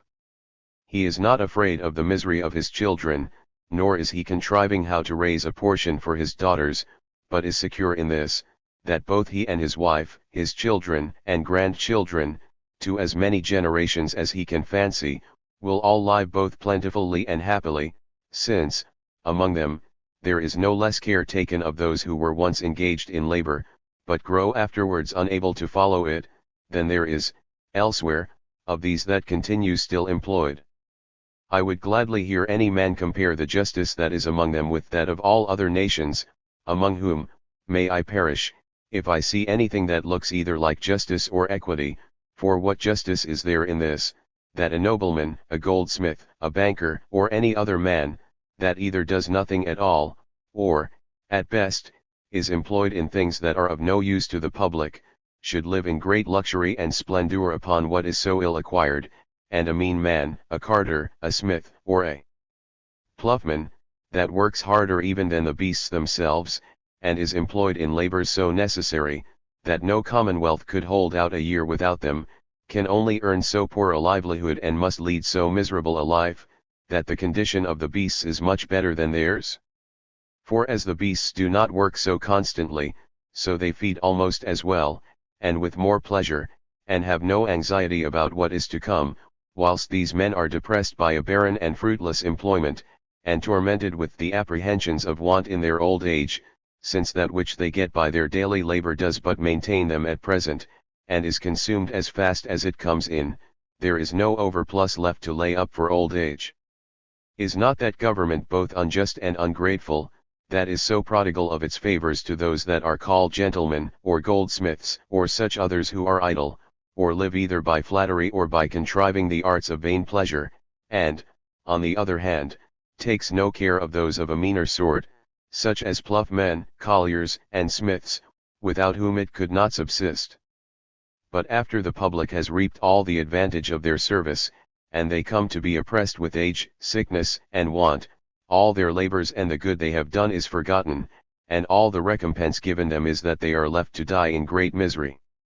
The richer sort are often endeavoring to bring the hire of laborers lower, not only by their fraudulent practices, but by the laws which they procure to be made to that effect, so that though it is a thing most unjust in itself to give such small rewards to those who deserve so well of the public, yet they have given those hardships the name and color of justice, by procuring laws to be made for regulating them. Therefore I must say that, as I hope for mercy, I can have no other notion of all the other governments that I see or know, than that they are a conspiracy of the rich, who, on pretence of managing the public, only pursue their private ends, and devise all the ways and arts they can find out, first, that they may, without danger, preserve all that they have so ill acquired, and then, that they may engage the poor to toil and labor for them at as low rates as possible, and oppress them as much as they please, and if they can but prevail to get these contrivances established by the show of public authority, which is considered as the representative of the whole people, then they are accounted laws. Yet these wicked men, after they have, by a most insatiable covetousness, divided that among themselves with which all the rest might have been well supplied, are far from that happiness that is enjoyed among the utopians, for the use as well as the desire of money being extinguished. Much anxiety and great occasions of mischief is cut off with it, and who does not see that the frauds, thefts, robberies, quarrels, tumults, contentions, seditions, murders, treacheries, and witchcrafts, which are, indeed, rather punished than restrained by the 70s of law, would all fall off, if money were not any more valued by the world? Men's fears, solicitudes, cares, labors, and watchings would all perish in the same moment with the value of money, even poverty itself, for the relief of which money seems most necessary, would fall. But, in order to the apprehending this aright, take one instance. Consider any year, that has been so unfruitful that many thousands have died of hunger, and yet if, at the end of that year, a survey was made of the granaries of all the rich men that have hoarded up the corn, it would be found that there was enough among them to have prevented all that consumption of men that perished in misery, and that, if it had been distributed among them, none would have felt the terrible effects of that scarcity, so easy a thing would it be to supply all the necessities of life, if that blessed thing called money, which is pretended to be invented for procuring them, was not really the only thing that obstructed their being procured. I do not doubt but rich men are sensible of this, and that they well know how much a greater happiness it is to want nothing necessary, than to abound in many superfluities, and to be rescued out of so much misery, than to abound with so much wealth, and I cannot think but the sense of every man's interest, added to the authority of Christ's commands, who, as he was infinitely wise, knew what was best, and was not less good in discovering it to us, would have drawn all the world over to the laws of the utopians, if pride, that plague of human nature, that source of so much misery, did not hinder it, for this vice does not measure happiness so much by its own conveniences, as by the miseries of others, and would not be satisfied with being thought a goddess, if none were left that were miserable, over whom she might insult. Pride thinks its own happiness shines the brighter, by comparing it with the misfortunes of other persons, that by displaying its own wealth they may feel their poverty the more sensibly. This is that infernal serpent that creeps into the breasts of mortals, and possesses them too much to be easily drawn out, and, therefore, I am glad that the utopians have fallen upon this form of government, in which I wish that all the world could be so wise as to imitate them, for they have, indeed, laid down such a scheme and foundation of policy, that as men live happily under it, so it is like to be of great continuance, for they having rooted out of the minds of their people all the seeds, both of ambition and faction, there is no danger of any commotions at home, which alone has been the ruin of many states that seemed otherwise to be well secured, but as long as they live in peace at home, and are governed by such good laws, the envy of all their neighboring princes, who have often, though in vain, attempted their ruin, will never be able to put their state into any commotion or disorder. When Raphael had thus made an end of speaking, though many things occurred to me,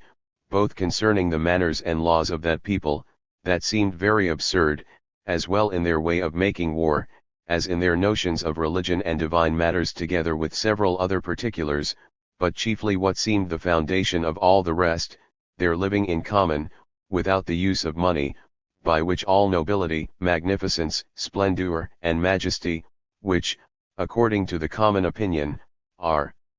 the true ornaments of a nation, would be quite taken away. Yet since I perceived that Raphael was weary, and was not sure whether he could easily bear contradiction, remembering that he had taken notice of some, who seemed to think they were bound in honor to support the credit of their own wisdom, by finding out something to censure in all other men's inventions, besides their own, I only commended their constitution, and the account he had given of it in general, and so, taking him by the